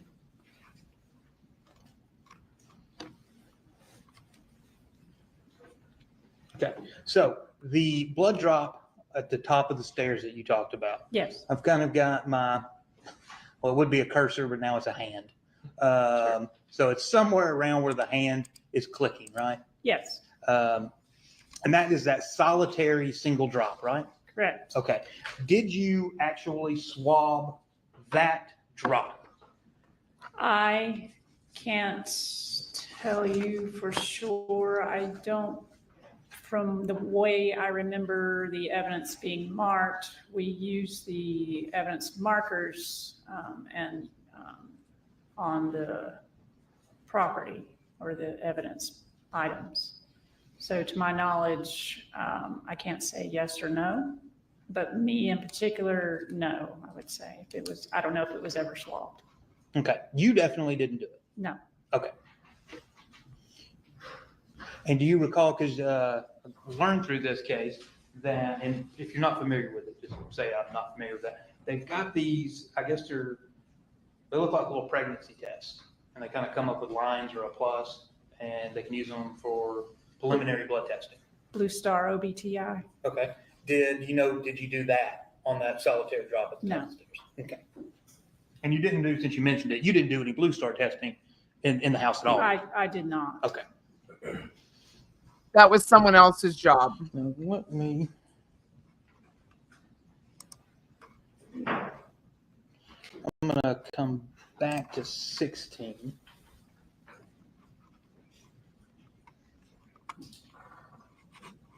Show you 6. So is the 46 the basement photo that you took?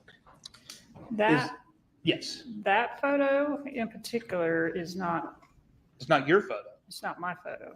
That is that a photo from one of the Zillow photos, maybe? It possibly is. Okay, so you didn't take this photo. I did not. Okay.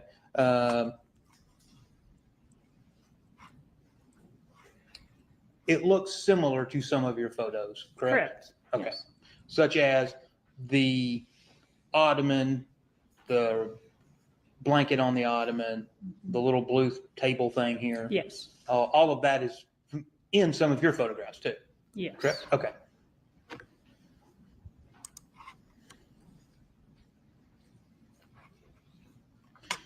And Thrasher 68.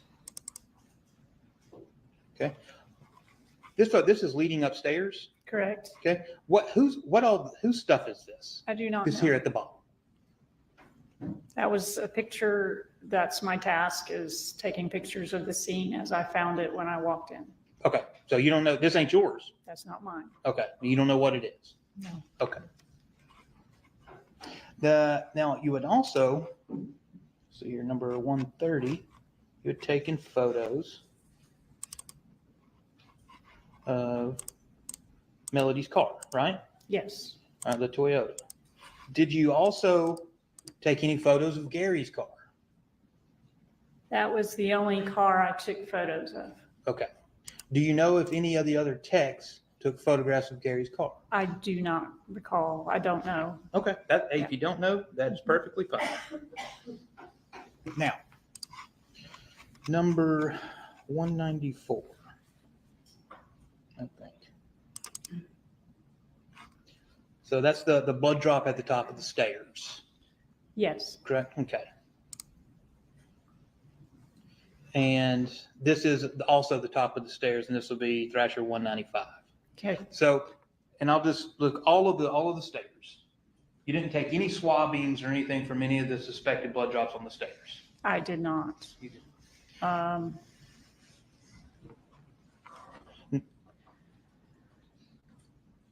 The markers, I know the evidence was labeled EM1 to EM10. I'll get to that when we get down Okay. the stairs. But at least, let's just say that first set of 12 steps that go down to the landing, Right. right? All right, you didn't take any swabs of any of that suspected blood, right? I did not. And there was no preliminary testing done on it either. Not that I know of. And to the best of your knowledge, the carpeting wasn't removed, so it could be sent off to be tested either, was it? Not that I recall. Okay. Let me just get.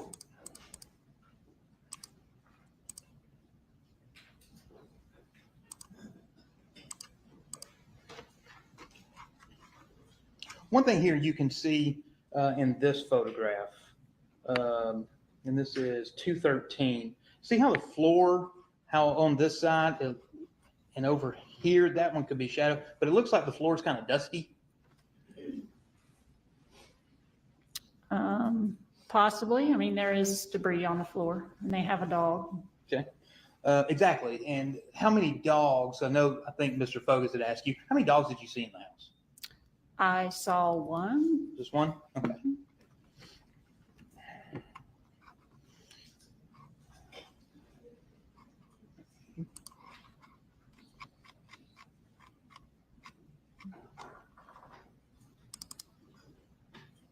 $279.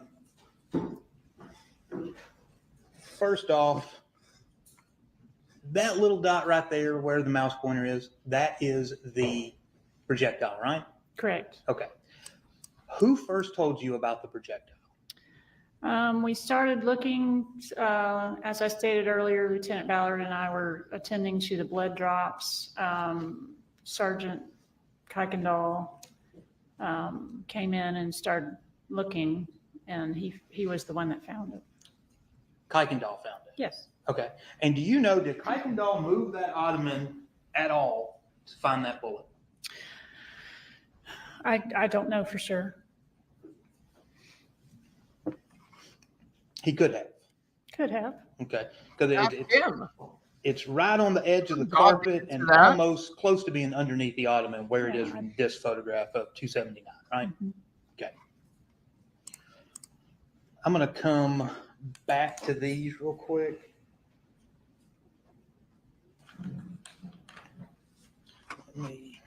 Let's back. I'm going to come back to the bullet in just a minute. Now, so even though I know your main task was just taking photographs, right? Correct. All right, and documenting everything. Did you see any blood on this chair on the right hand of stage 279? I don't recall seeing any. Because if you would have documented it, right? If I saw it, I would have documented it, yes. There's no blood on the blanket, the ottoman, the little end table. Not at the time. I did not notice it at the time. The scene was held for 3 more days, so, and I did not go back out, so I don't know if anybody re-examined that after the fact. Okay, I'm just talking about what you did. So you didn't see anything. Okay. And, the rug, the coffee table, no blood found there. Not, Okay. no. And if let me zoom in here. Let's talk about this one, 281. You don't see any blood in this photograph, correct? I did not at the time. But you can also still see the debris and stuff on the Yes. floor. Okay. You also don't notice any, I'm trying to think of the way to phrase it. There's no impact marks, right? There's no hole for the bullet, right? At that time, we had not noticed any, Okay. so I don't know what was searched after. Okay. But at least in this photograph, there's no impact, like there's no skid marks or anything from a bullet. Not There's in no that hole area. or anything in the floor. Not in that area. Did you find any bullet holes in the basement? In the time I was there, I did not. Okay. And while I've got it, because the way that it was kind of done, see the red tip on the projectile? Yes. Now, how familiar are you with projectiles? I mean, there's so many different types of ammunition and There are. rounds. Well, I'm not going to ask you about that. That red, where the little hand Yes.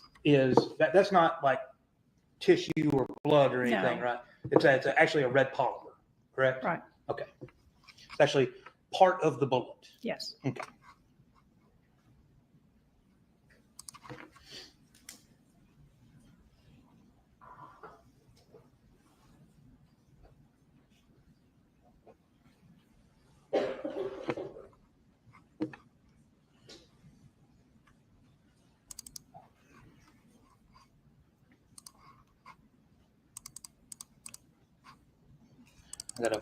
On one side, I just got to flip through till I find. Jeff, off the top of your head, do you know where it's 1, 2, 3, 4, that photo? Oh, there, I got it. There we go. I knew I'd get to it. 251. All right, so position 1 there, when you, because we use some different terms, you keep saying like EM 1 and 2, and I know what you're talking about, and make sure the jury understand. You say like EM 1, we're talking about that one solitary blood drop next to the lamp, right? Yes. And EM 2 is what is marked on the screen right in the middle of it is number 2. Yes. All right. Now, those 2 spots you did take swabs of. Yes. Okay. And those, you package those up and send them off to the crime lab. Right. Right. All right. 3 and 4, and then we know going around the corner or going back up the stairs where placard number 5 is, not swabbed, not tested, not taken. To the best of your knowledge, you didn't do it. Correct. Okay. Now, past,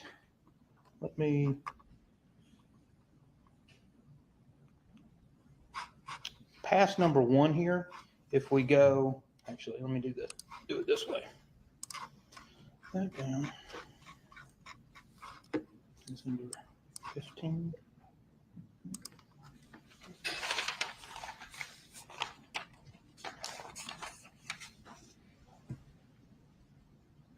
Yeah,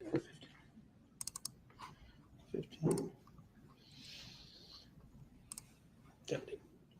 So, going back to state 17, the diagram of the house. So, and I'm just speaking kind of roughly.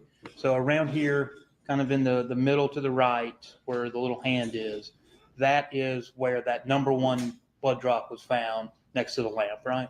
Yes, a little bit forward of where you have it, but yeah, generally. In this just general area. Yes. You didn't find any more blood leading to, we've had a joke about this case for a while. I think these are what we're calling the American doors, right here on the right-hand side of the photograph. Correct. So there wasn't any additional blood leading that way, correct? That you found? No. Okay. There wasn't any blood leading back to the workshop, which is where Gary's office was? Not that we found, no. Okay. And there was no blood leading down the hallway toward Gary's bedroom? Not that Correct. we found. And then, yet again, the suspected blood that you testified about regarding the stairs was never tested? Not to my knowledge. Okay. And the blood at the top of the stairs, you don't recall if it was swabbed or not? I do not.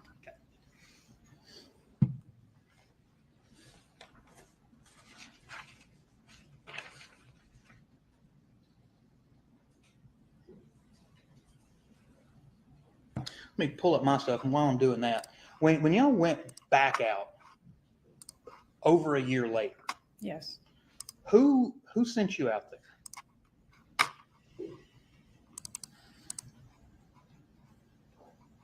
I was asked by Sergeant Shaw to go. It sounded like at the behest of the DA's office, possibly to see, but I wasn't privy to those conversations, so. Okay, so maybe somebody at the DA's office. And do you recall when was it you and Eckhart went back out there? No, there were, it was me and Shaw, and I believe there were several others. Okay. And you had just collected up essentially a bunch of fragments, bullets, projectiles, and gathered them up and sent them off to the crime lab. We used metal detectors to find them. There was also a tree that was apparently where a target was leaned up against the tree at some point in time. What was that leaned up against the tree? Probably a target that was, Oh, I okay, think. yeah. So somebody told you to go and you went. Absolutely. All right. All righty. Now, Thrasher Defense 1, did you take this photograph? Because I don't want to confuse you because, Zillow photos get mixed in with other ones. That does not look like a photo I took, I don't think, but I can't be for sure. Okay. But you would agree that's the house you were in, right? Yes. Okay. And you can see that we'll just presume that this is around July the 5th. There's nothing wrong. There's no damage or anything. You didn't note any damage in your report anywhere in the basement, right? I don't recall any. Okay. And number 2, That's just showing the same Okay. view, except you can see the ottoman and the table again. And yet again, you didn't find any damage in the chair or the ottoman or anything like that. I did not. Okay.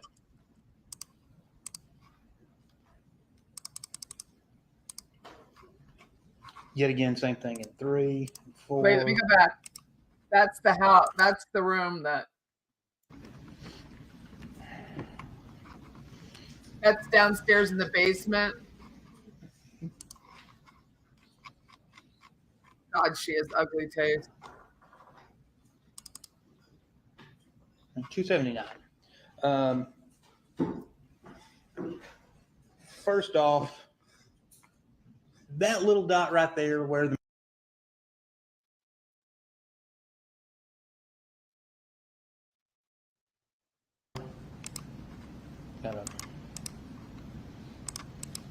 apparently you have to pay money to make Adobe want to rotate pictures easily.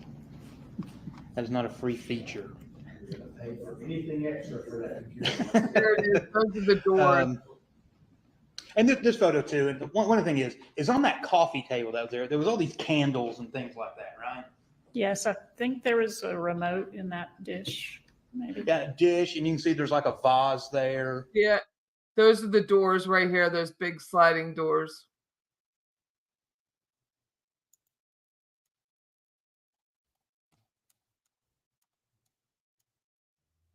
The opposite side of this room. Got a glass or what looks like glass or ceramic lamp too. And you said that, and like while you were there examining that, you didn't see like no broken furniture or anything like that, right? No. Same thing, just a different angle.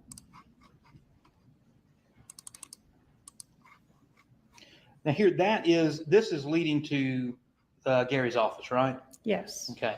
And the doors that I had mentioned, is that where the American doors are, or is that the French doors? All right, so the American doors are over here. God, she has the worst taste. Look at this shit on the wall. Go ahead. And that last blood drop is kind of right in the middle of this photograph. So right that's next to the lamp, right? lampstand. Yes. So that's the lampstand that they pointed out in the beginning of the testimony was right here. Okay. And yet again, no blood going this way, toward or down in the photograph, no blood to the left. None that we found. Okay.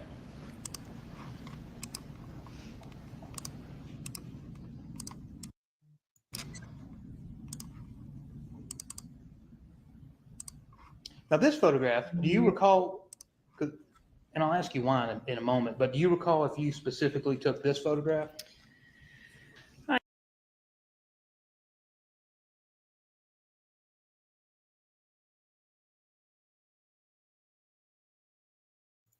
Bye. These are the same doors as this door.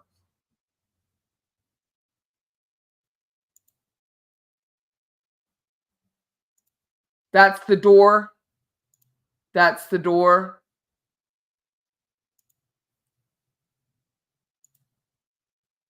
I think I may have. I'm not sure. It's dark outside, so when I was photographing part of these, it had gotten gone dark? past dark. Yes. Okay. Because I want to ask you about, when you look at this one, if you look at the other ones, everything is relatively in place, right? Yes. This is that rack gun that she was talking about that her dad made. That must be the brackets right there. She talks about to one of the kids. And then in this one, the ottomans moved. yeah, so in this one, if you look at the bottom, the ottomans moved. That Yes. blanket is now on the couch. The pillow Yes. on the right-hand side of the screen has been, for some reason, taken off the couch. Did you move those things? I did not. I believe Kuykendall continued to search once we found the projectile. Once Okay. he found it. Because here's another question, because I can't see it. Because when you put down the placards, I don't know when that was. So I don't know if this stuff has been moved before these placards have been put out. You understand? Right. So is it before or after? Because I don't know. Is this how the room looked when you walked in? Or did it look put No, together? the ottoman had not been moved when I walked down there the first time. Okay, so it was over here like it is in the other Yes. photographs. Okay. Do you have any idea why Kuykendall would move like the pillow and the blanket and stuff like that? To look under the cushions and Okay. things. And you were You know, I know the defense has a job, but they're trying to make everyone sound like they're trying to hide shit or move shit or create shit or ruin shit because a pillow's moved. Dude, you got to look for more bullets. That, we have become. Why does that do that?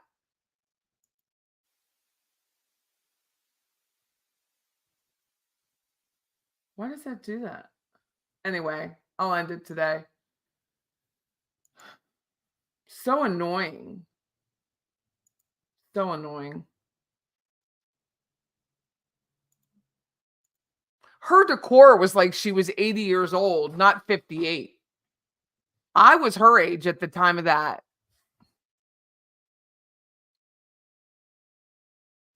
That's smart, Joe. What do you get? Peppermint patties? Clark bars. What were we talking about yesterday? Clark bars, Hershey Kisses. This is funny. This was funny shit right there.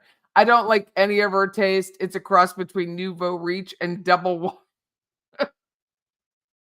Provencal. You know I'm tired because I'm like, it's funny, but that is funny.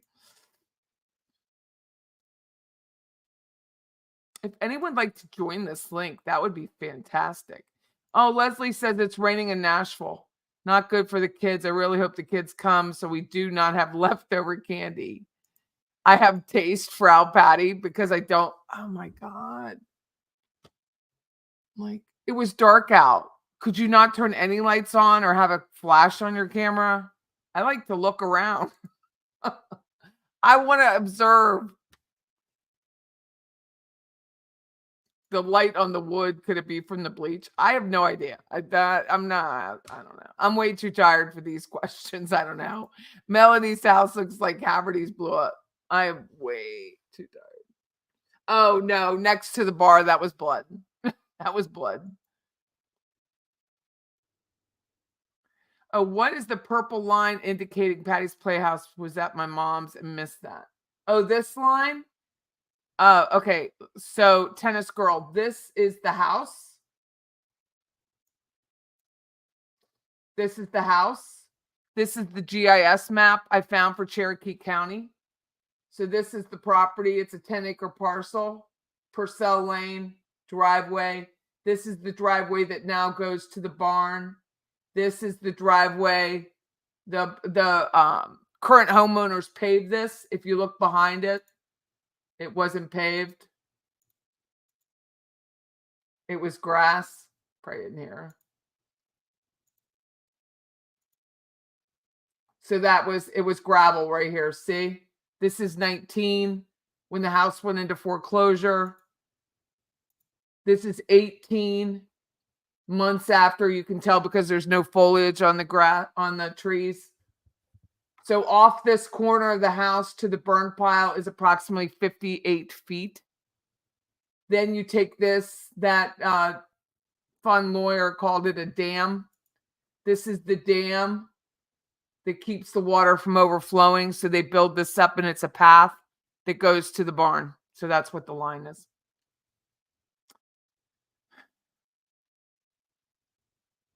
That is what the purple line is.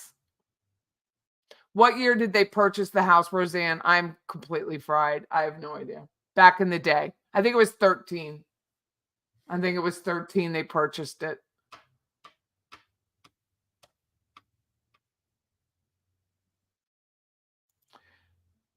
Wesley hopes to go tomorrow.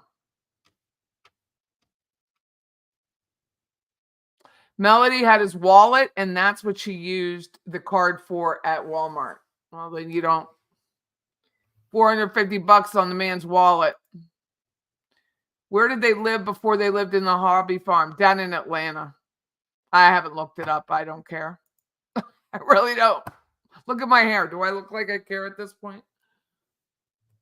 It's all about food and drinks, sidebar time. Yeah, I'm about to go get some. The decor was stylish in the 2000s, but she was only 58. She was only 58. It was cram full of furniture. Hey, Detective Mackin, how are you?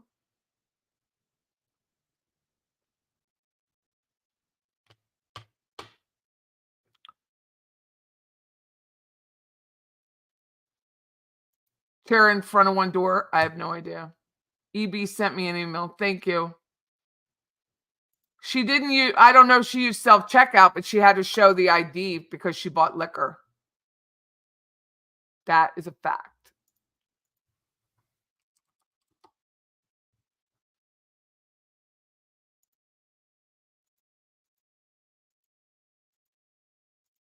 I'm so glad tomorrow's Friday. I can't even stand it. I hope they come up with a verdict.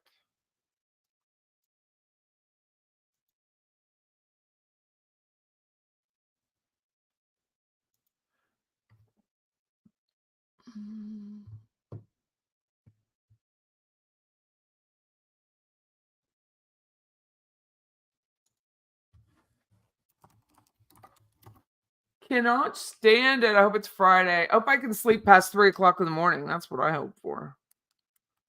I don't even know what I was thinking. Guess I was thinking there was a verdict. There wasn't.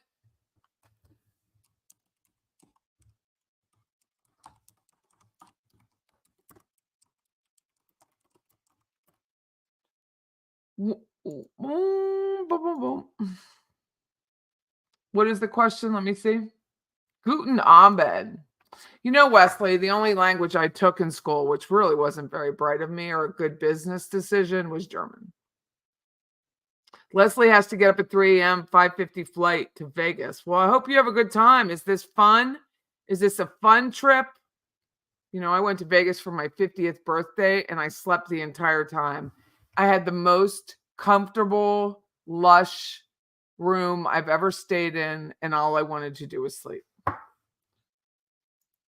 Thanks, Patty. I just like you when you get tired and don't care or get the. Well, I'm on that note. Babs, I am on it. Ask me anything, I'll tell you. Is it dark out? No, it's not dark out. You think tomorrow's the day? I'm going to call my husband and tell him to come up here and we'll go out. Kaylin, I have just one more question. Why did it take so long for the trial to start? COVID and South. Yeah, can you come up here? All right, see ya. Yeah, it is a COVID was the reason. They didn't arrest her till 19. So they arrested her a day to the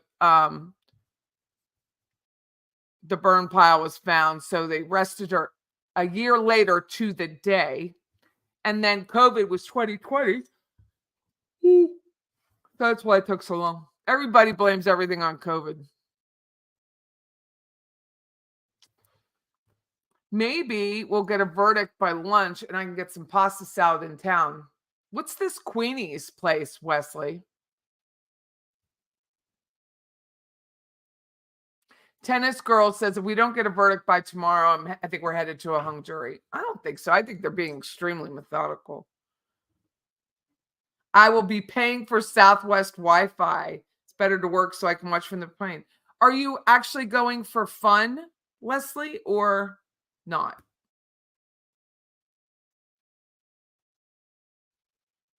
I do get the giggles. I can't help it. Thank you, Sin, for becoming a member. Appreciate it. I hope you all click like. I never check those. I should check it. How many likes? I don't know why it matters, but apparently it does on the algorithm. Who finds me, who doesn't, that kind of thing.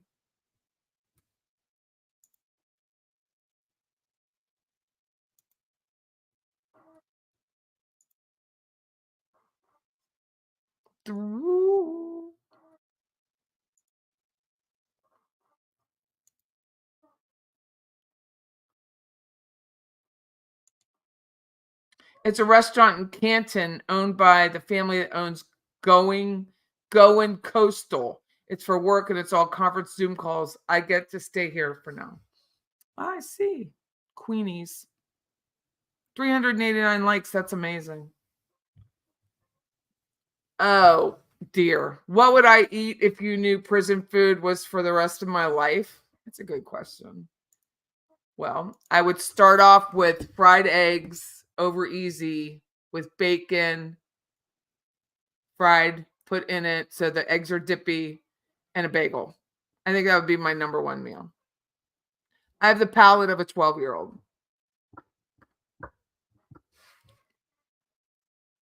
I really do. I think, Carol, I like that, Carol. I think there's a lot of evidence and the jury is doing their due diligence. Aw, Babs, you're so sweet. What's not to like? You're the best. Thank you. Thank you. Thank you. Keisha, how are you? Sometimes I need a reminder. On my phone, it looks different. The YouTube app updated. It looks very different. Patricia says, I think Melody waited until dark and crept from one way in the basement, hoping Gary was asleep after being poisoned, but he was on alert. So when she knew she wanted him dead, so he hurt her. And you would have lobster beach. You would have lobster. Modern Southern food. Queenie's is good. I've eaten there a dozen or so times. I gotta look it up. Queenie's in Canton. I think I have a friend that lives in Canton. I gotta look it up. I thought she was in Canton. Oh, that looks good, dude. Brunswick stew, I'm in. And a wedge salad. That's all I need. It's nice. Fried Brussels apple glaze. I don't know what is in with the Brussels sprouts all of a sudden. Everybody wants Brussels sprouts. It's just little tiny cabbages. I eat them, but I'm not like the biggest fan.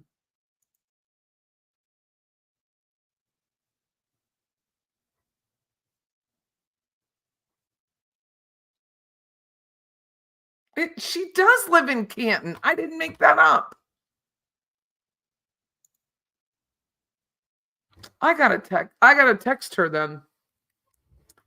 I answered a few times, but not sure if you saw. Yes, Vegas is a fun long weekend with hubby. We're going to the Eagles concert. So how do you guys do it? You travel, everyone travels but me. I stay on the same time zone. You go to a different time zone and you go for like 3 days to Vegas. You're already in Central Zone, Leslie. So you're going out to Vegas. So it's probably just another hour or two. How do you not get jet lag? How do you not get that? The jury is still out, Judy. I love a wedge salad. I could bathe in blue cheese. We're on verdict watch. We're just shooting the shit right now.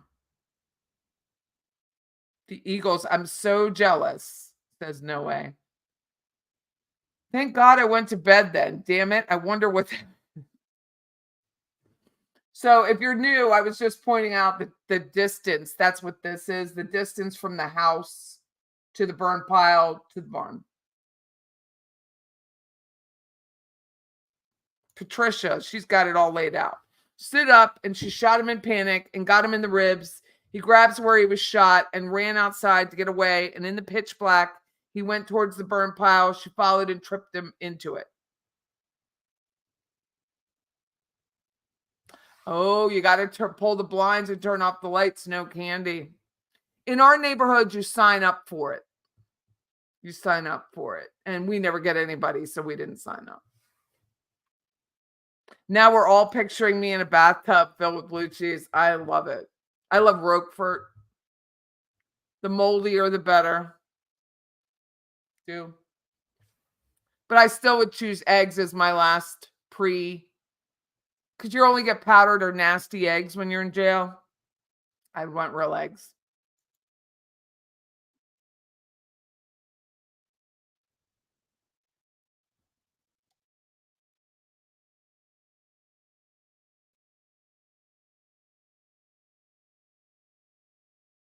So crazy.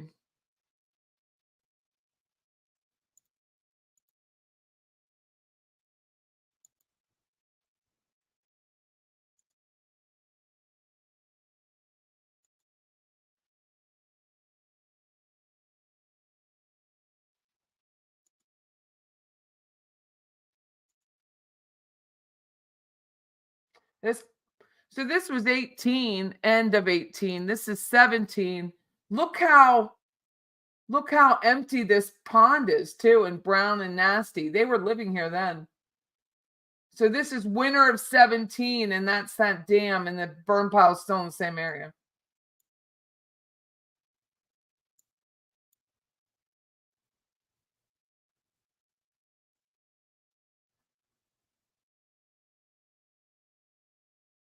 I still think it's so close to the neighbors right here.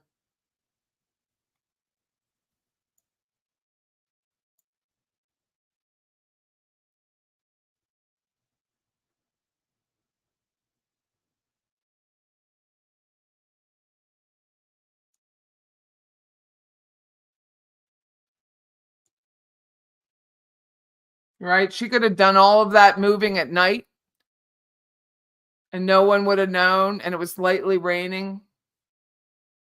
Patricia says, I think Gary was still alive when he went in the burn pile, and that's why there's not a lot of blood inside, except for that rug.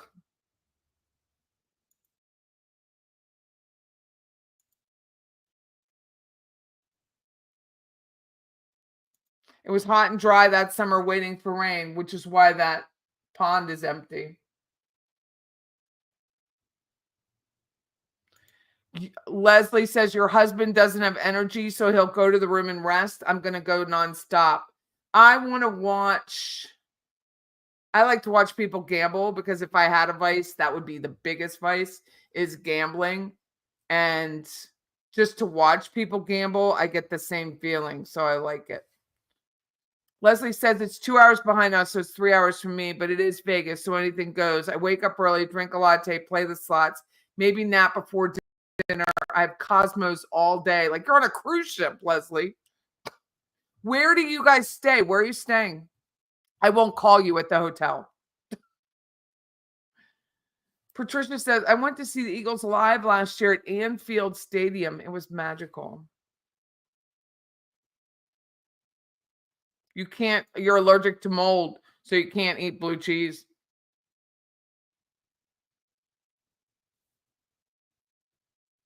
Oh my God. That's happened to me before, detective. Where something is so moldy, it turns to dust. Yeah.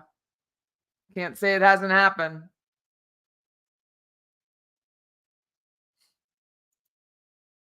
Well, the plate was thrown earlier because he took a video of the plate.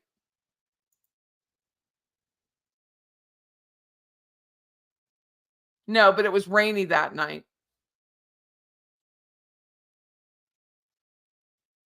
Beach Bum said that burn pile wouldn't have burned that if it was drenched, but it did rain.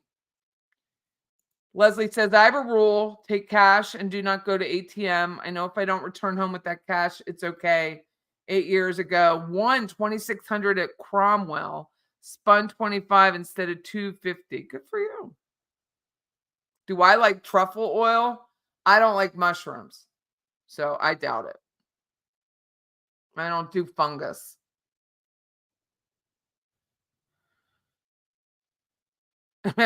Pauline, yeah, I agree. She murdered him. I think she tried a few times before, but never worked. The picture's not clear because it's a GIS map. It's not supposed to be clear. You stay at the Bellagio or Caesars. Nice. Yeah, it's not going to be clear. I'm sorry. It's just a GIS. It's a satellite photo. And I don't think there's a good one on here to, I think, well,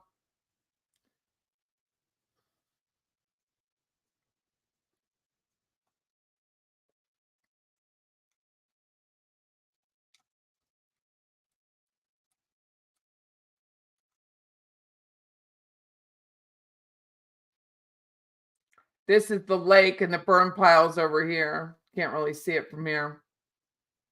Burn pile's back here, right past this. Because this is the lake, this is the dam. That's that patio. It's back that way. It's hard to see it here. That realtor did a good job of not including that burn pile photo.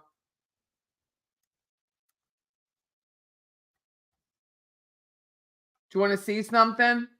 Those floors are being ruined. So there was look right here. This is called cupping right here. And so the AC must have been off in the house. So it creates moisture and then the wood starts to cup. And that's what's happening right here. Tidbit.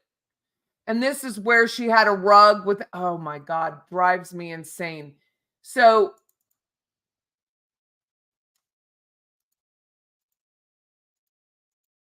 right here, she had a rug down here and didn't put a like a backing on it.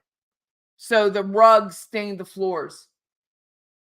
And you can see the cupping over here. It's the same. This area right here, this cupping is right here. That's the cupping.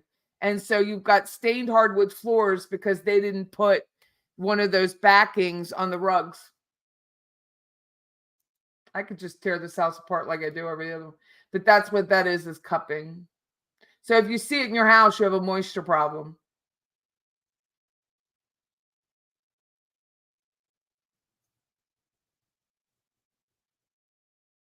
Who does that?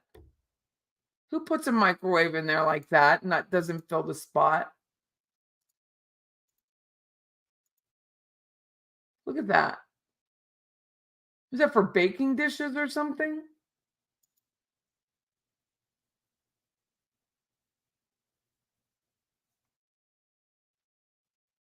You can see it here. There's a moisture problem underneath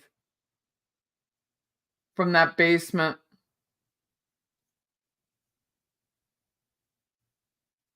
I bet they painted all of this on the inside. They either ripped it all out, which is likely. I bet they ripped it all out and put it in white.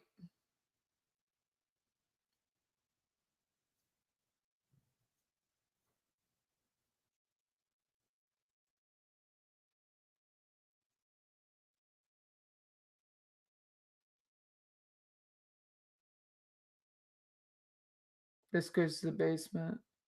There was a rug here, you can tell.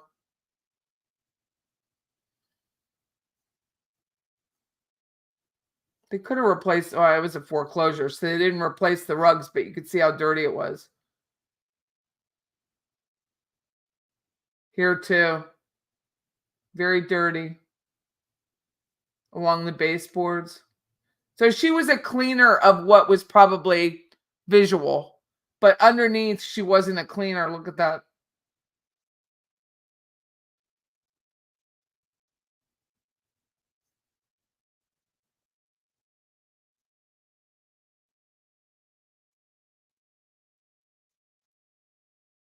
This is pristine. But I would have expected this rug, everything to be pristine, and it's not.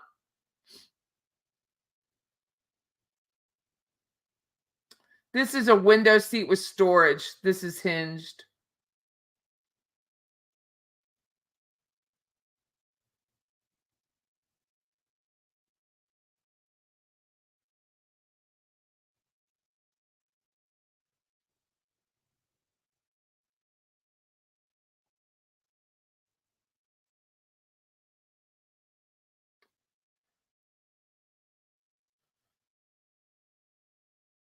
This looks like it was bleached out here. Doesn't that look bleached? That looks all bleached out wood.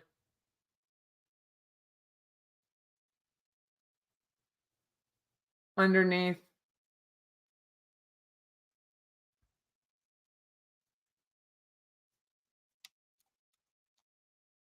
It all looks bleached and dried out. I'm sure they replaced it.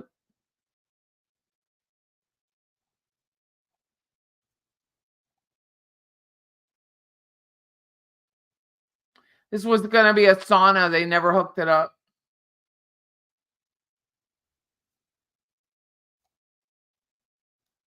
You can't see it from here.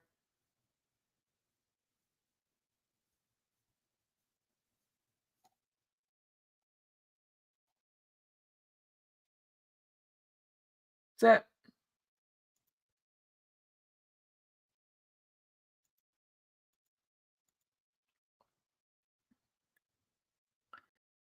If he was a lawyer, why foreclosure? Because he was murdered. So when you're murdered and they believe it's murder, they didn't have the results of the autopsy or the forensic pathology back for a year. So there was no ability to release the funds, because when a murder, everything's frozen. So no one could profit off the murder. No one can use that information. So that's why. So everything was frozen. So they had to put it into foreclosure. Good question, though.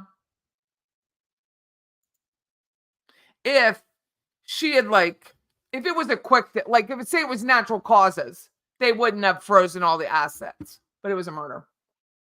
Doris says, we got 400 likes. Get out. That's huge. Thank you all so much. Money was tied up in probate due to the murder. I mean, they went to, Chris was talking about, Chris is the oldest of the 4 children. He went to their local bank and he was made temporary executor, and they didn't accept it. They wouldn't let him have the funds.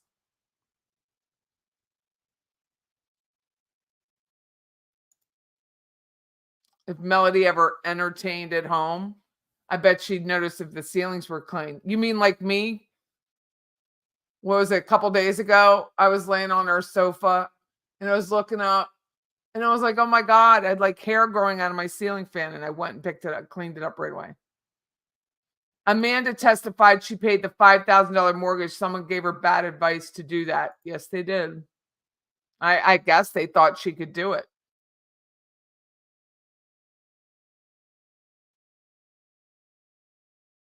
Did they have a mortgage? Yes.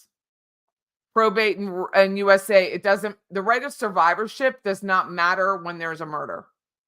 So they had to prove there was a murder, and until they could prove it was a murder or not a murder, they froze the funds.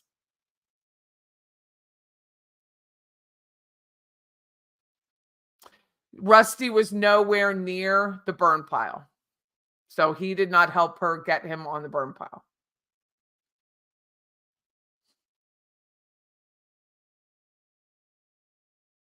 I thought the state closing was strong. I just think you have a variety of people on a 12-person jury, and they probably all have their own opinions, and they're going through it methodically.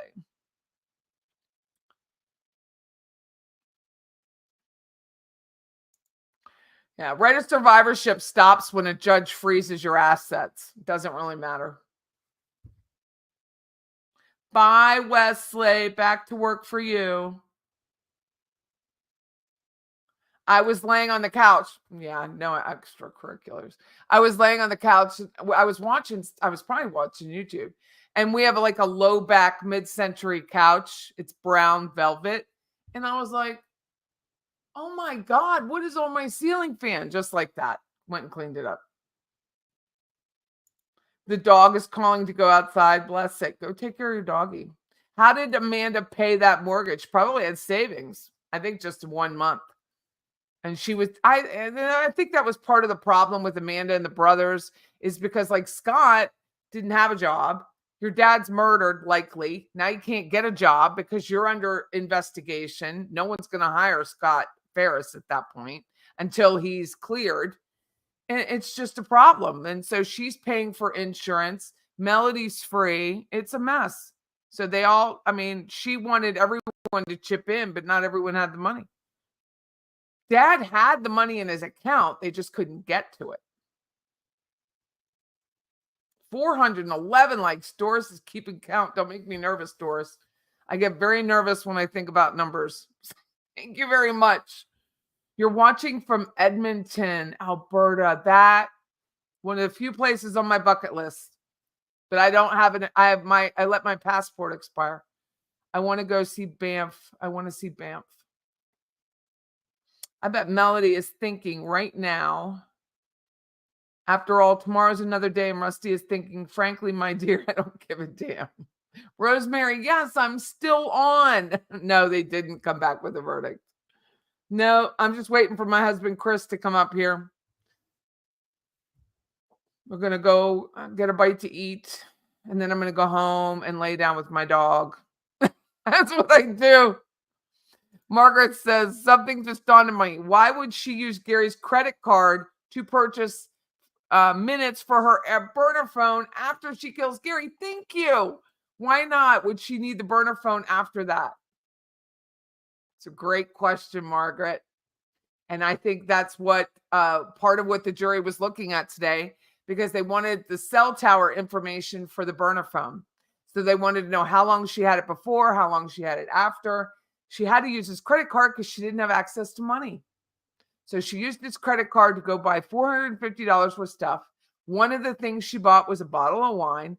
So in that area in Georgia, I guess they card everybody. So she had to give her ID. So that's why they were able to say, yes, emphatically, it was her, not Gary. The back of the house did not have cameras. They had one trail cam that faced, if you look back, if you scroll back through this video, I show you the map of the property. It's very close to the neighbor's yard. So they had a trail cam going back through the neighbor's yard. Not everyone has a trail cam.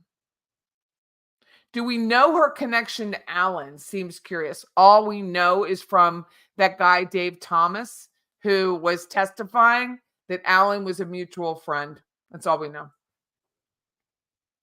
Alan is a pilot. I did look him up. He is a private pilot.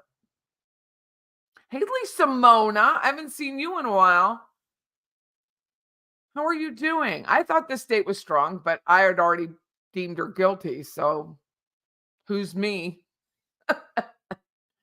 Instead of bonding her out, they should have used the 10% to cover the mortgage for a few months.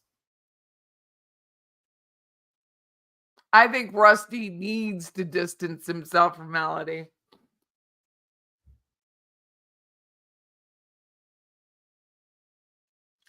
Dumper says, first the burner phone was to hide the lovers, then the burner phones was to hide the conspire control lovers to hide from law enforcement. Yep. Gary was dead, and that was her credit card now, and that was the whole point. Imagine just, I don't know. I know, Leslie, I thought about it because I carry two phones. And when we were talking, Leslie's like, all this crime following, I just want to buy a burner phone. And I was thinking, wouldn't it be nice to have a burner phone? No one, I mean, I could call out, but no one could call me. I don't know. Who would I call? It's funny. Because as soon as you call people, they have the number.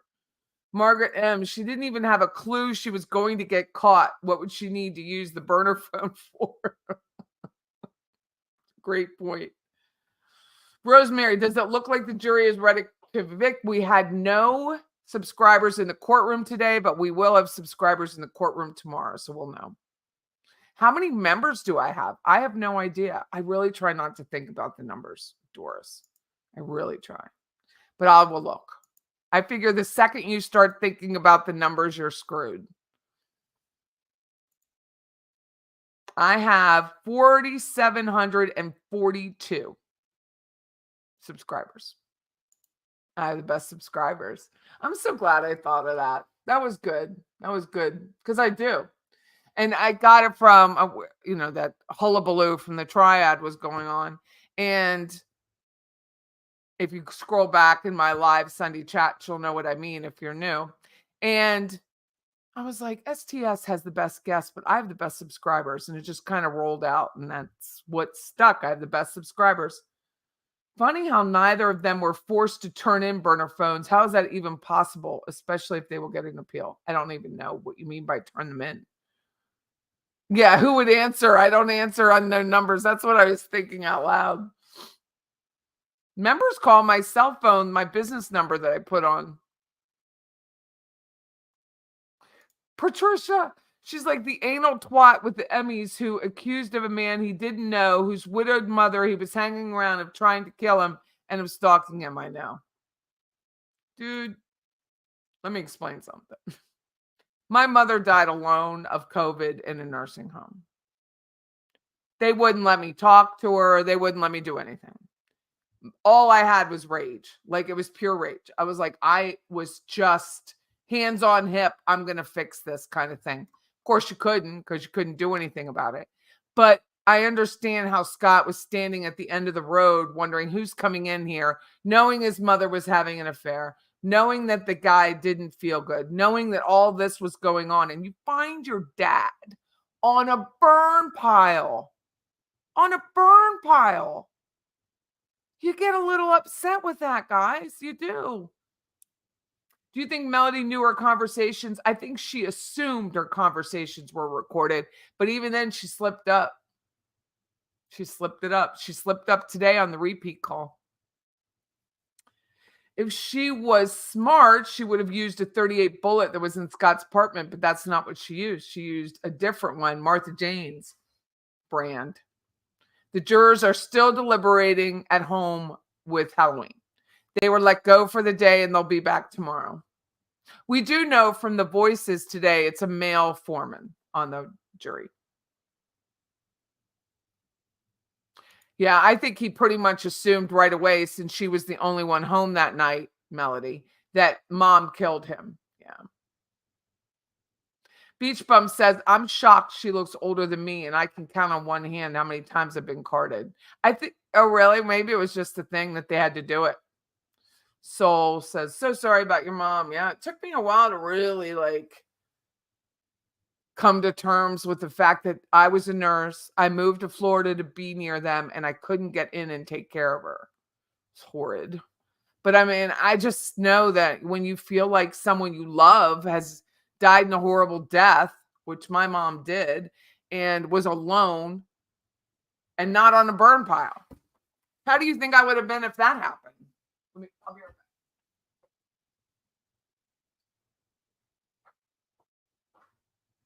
It's unlocked. I don't know why people can't. I guess it's good. I'm finishing up. I'm finishing up. Okay. One of the triad has less than, oh, yeah, well. I mean, I don't know that I know who you're talking about, but I don't know that she works it. I don't know. You got to work it. You got to be with people. I just know it from radio. You got to be with people. You got to be available.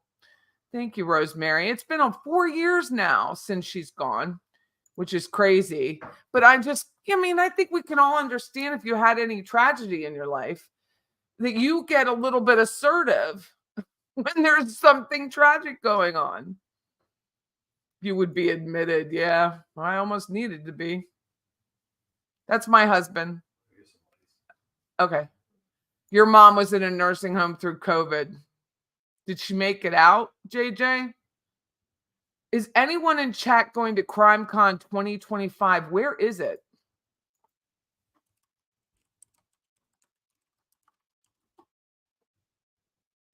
Denver. Highly unlikely. If I have to fly.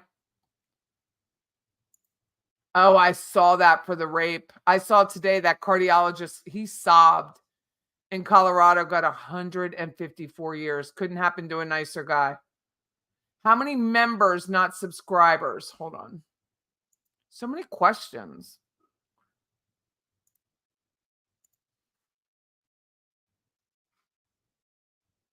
$219. 219. That's amazing. Thank you all.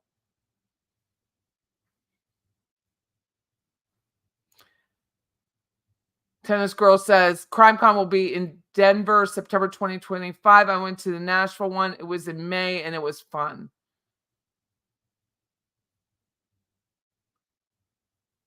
Brady says, important, Scott didn't find his dad.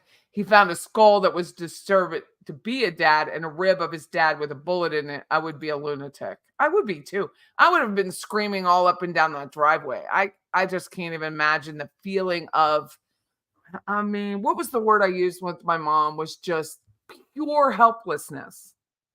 I mean, you literally just, I've never felt a helplessness like I did at that moment. So I can't even imagine. Rosemary says, I think the jury are doing their job. I found some of the evidence confusing. It would take me time to sort through it all.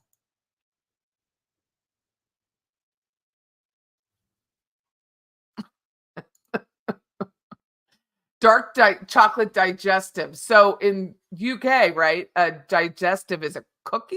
Is it a cookie?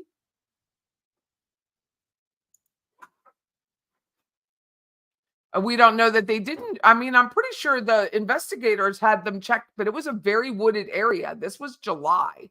It wasn't the woods that I'm showing you. It wasn't that day. It was wooded. The cameras aren't going to cut through that.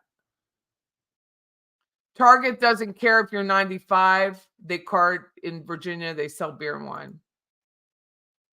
Your mother and sister died of COVID 2 weeks apart. I'm so sorry. It's just so devastating. Any death is devastating, but hello, Mr. Playhouse. Chris, did you hear me? He's not listening. Mr. Playhouse? Yeah, like Patty's Playhouse. So I'm Mr. Playhouse. Yeah. I'm the man Playhouse. Uh-huh. Whenever they feel like it, according to this Judge Carroll, she says, does anyone know the range of time the jury could report? Around 9 o'clock. I wonder if they know their verdict, but wanted to go home, enjoy Halloween, come back in the morning with the verdict. Don't know. No, he didn't walk through in a bathrobe. He's in my office. Bling's like, I'm in bed with my glasses. He has his blue shorts on and his blue long sleeve UV Dolphins. Wears this all the time. Don't you? Is it Dolphins on there? What is it? Waves? He doesn't even know. Mr. Patty. Yeah, he loves that. My Greek husband absolutely loves when he's called Mr. Are you Patty's husband? Loves it, don't you? You love being the... Oh, yeah, he loves it. Are you going to put the verdict watch on tomorrow? Yes, I'll be in the office.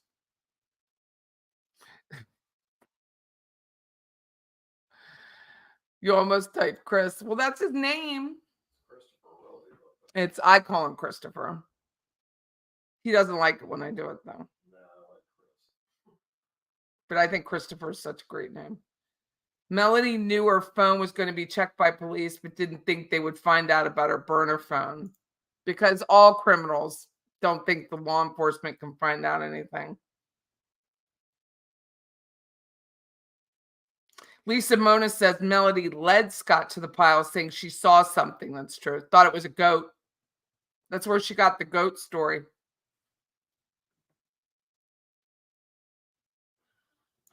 I wish they would put Lori Vallow to death. That's what I wish. I mean, yeah, it'll be entertaining to watch her, but I don't like evil, and she's evil. So I wish they would put her to death. I wish it didn't take 25 years to get the death penalty through.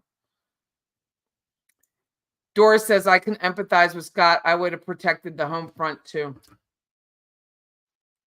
Night, Carol. I'm going to go too so we can eat.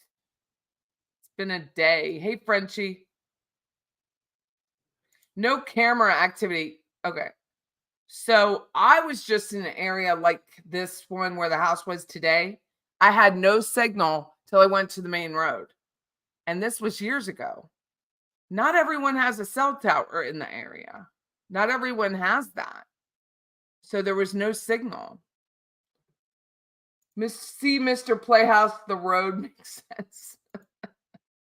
Hey, Sandra, thank you for being a member. That's very cool.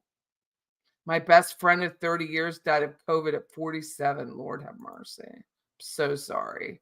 That's what prompted me to lose weight because I was so fat. Am I going out to dinner with Mr. Playhouse? If you are, I hope you and your husband have a nice dinner. We will go get something. We're going to fight about it in the car on the way out. So this is how it goes. And then I'll go. So, yes, you do. So I'll say to Chris, where do you want to go? And he'll say, I don't know. Where do you want to go? I say, Christopher, just pick a place. This is the same thing. I'm sure we all go through it, right? Chris, just pick a place. I have no idea. It's like, I don't know. I'm like, Chris, just pick. So I'll give him 2 places. And he's like, you pick. What you pick? Oh, you want to go to, it's, yeah, Paisanos. So anyway, that's what he does every damn time. But the last time I picked the Whataburger, oh no, he picked the Whataburger, and then my truck got hit. So there is that. So funny. But it's this whole thing, like it's a dance every time you just want to go out to eat. Moonshot, I'm hoping that the jury's request means it will be guilty because their phone calls were so incriminating. Once the jury has a verdict in 45 minutes, they will be released. I hope so. You miss Marks and Spencer's chocolate digestive cookies. I gotta talk to you about some of the stuff you guys name over there. Digestives are just, it's a hell of a name for a cookie. In the UK, they call them a digestive. Ireland does too. It says it right on the box. Yeah, everyone calls it that. If she didn't know it, how did she know he was on the burn pile? Finally joined. Yay. Thank you, Sandra. Thank you all. Thank you so much today. It was a fun day. Sorry I had to leave for a little bit. Am I still doing Patreon? No, I am not. Please do not pay for Patreon. Please cancel your payment. You can be on there for free. I put our radio shows up for free on Patreon, but I do not charge to listen to the radio. It's a platform like YouTube. And so do not pay. Do not pay. I canceled the payment and I'm going to go through for November and I'm going to cancel it again. So please do not pay. I thought the jury would be right back too, but when someone said, I think it was Wesley and Beach, that there were older people on the jury, I'm thinking they maybe think that this is their moment to shine and they want to make sure it's right. I created a poll yesterday. I'll do another one in the morning for guilt, innocent, or hung. I said Mr. Patty first. That's funny, Beach. Oh, he loves that too. Loves it. I wish someone in prison would unalive her. I agree. The Vallow. No death penalty on conspiracy. Well, I don't think any state's really going to do it, even though I wish they did. Hey, Chris, get ready. Patty is showing you a bear shoulder. Yeah. Yeah, bear. That's what someone brought up, Fran. So she's going to, what'd you say, Chris? It's only for killing people in some states. That's all it is. Now it's lethal injection, though. Did you get my car fixed? Yes, I did, Joe. So last night while I was on with you all, AAA shows up. His name was Christopher, by the way. And he said Christopher is his name. He didn't say Chris. He said Christopher. He was very nice. He listened to the radio. He goes, Patty's Playhouse? And I'm like, yeah, how'd you know? He goes, because I listen to you all the time. He said, you and Scott say some shit. That's what he told me. So he was really nice. So he got it he jumped the battery and I drove it home and I drove it here and I'm going to drive it in a few minutes. That's why it was at the house. Night, chat. I wish you all well. If you go out for trick or treat, if it's in your area, please be safe. If you have older kids show up at your house like we did, I used to make them sing for their candy. So that's always fun. Have a great night. I will see you tomorrow, 8:45. Take care. Thank you so much.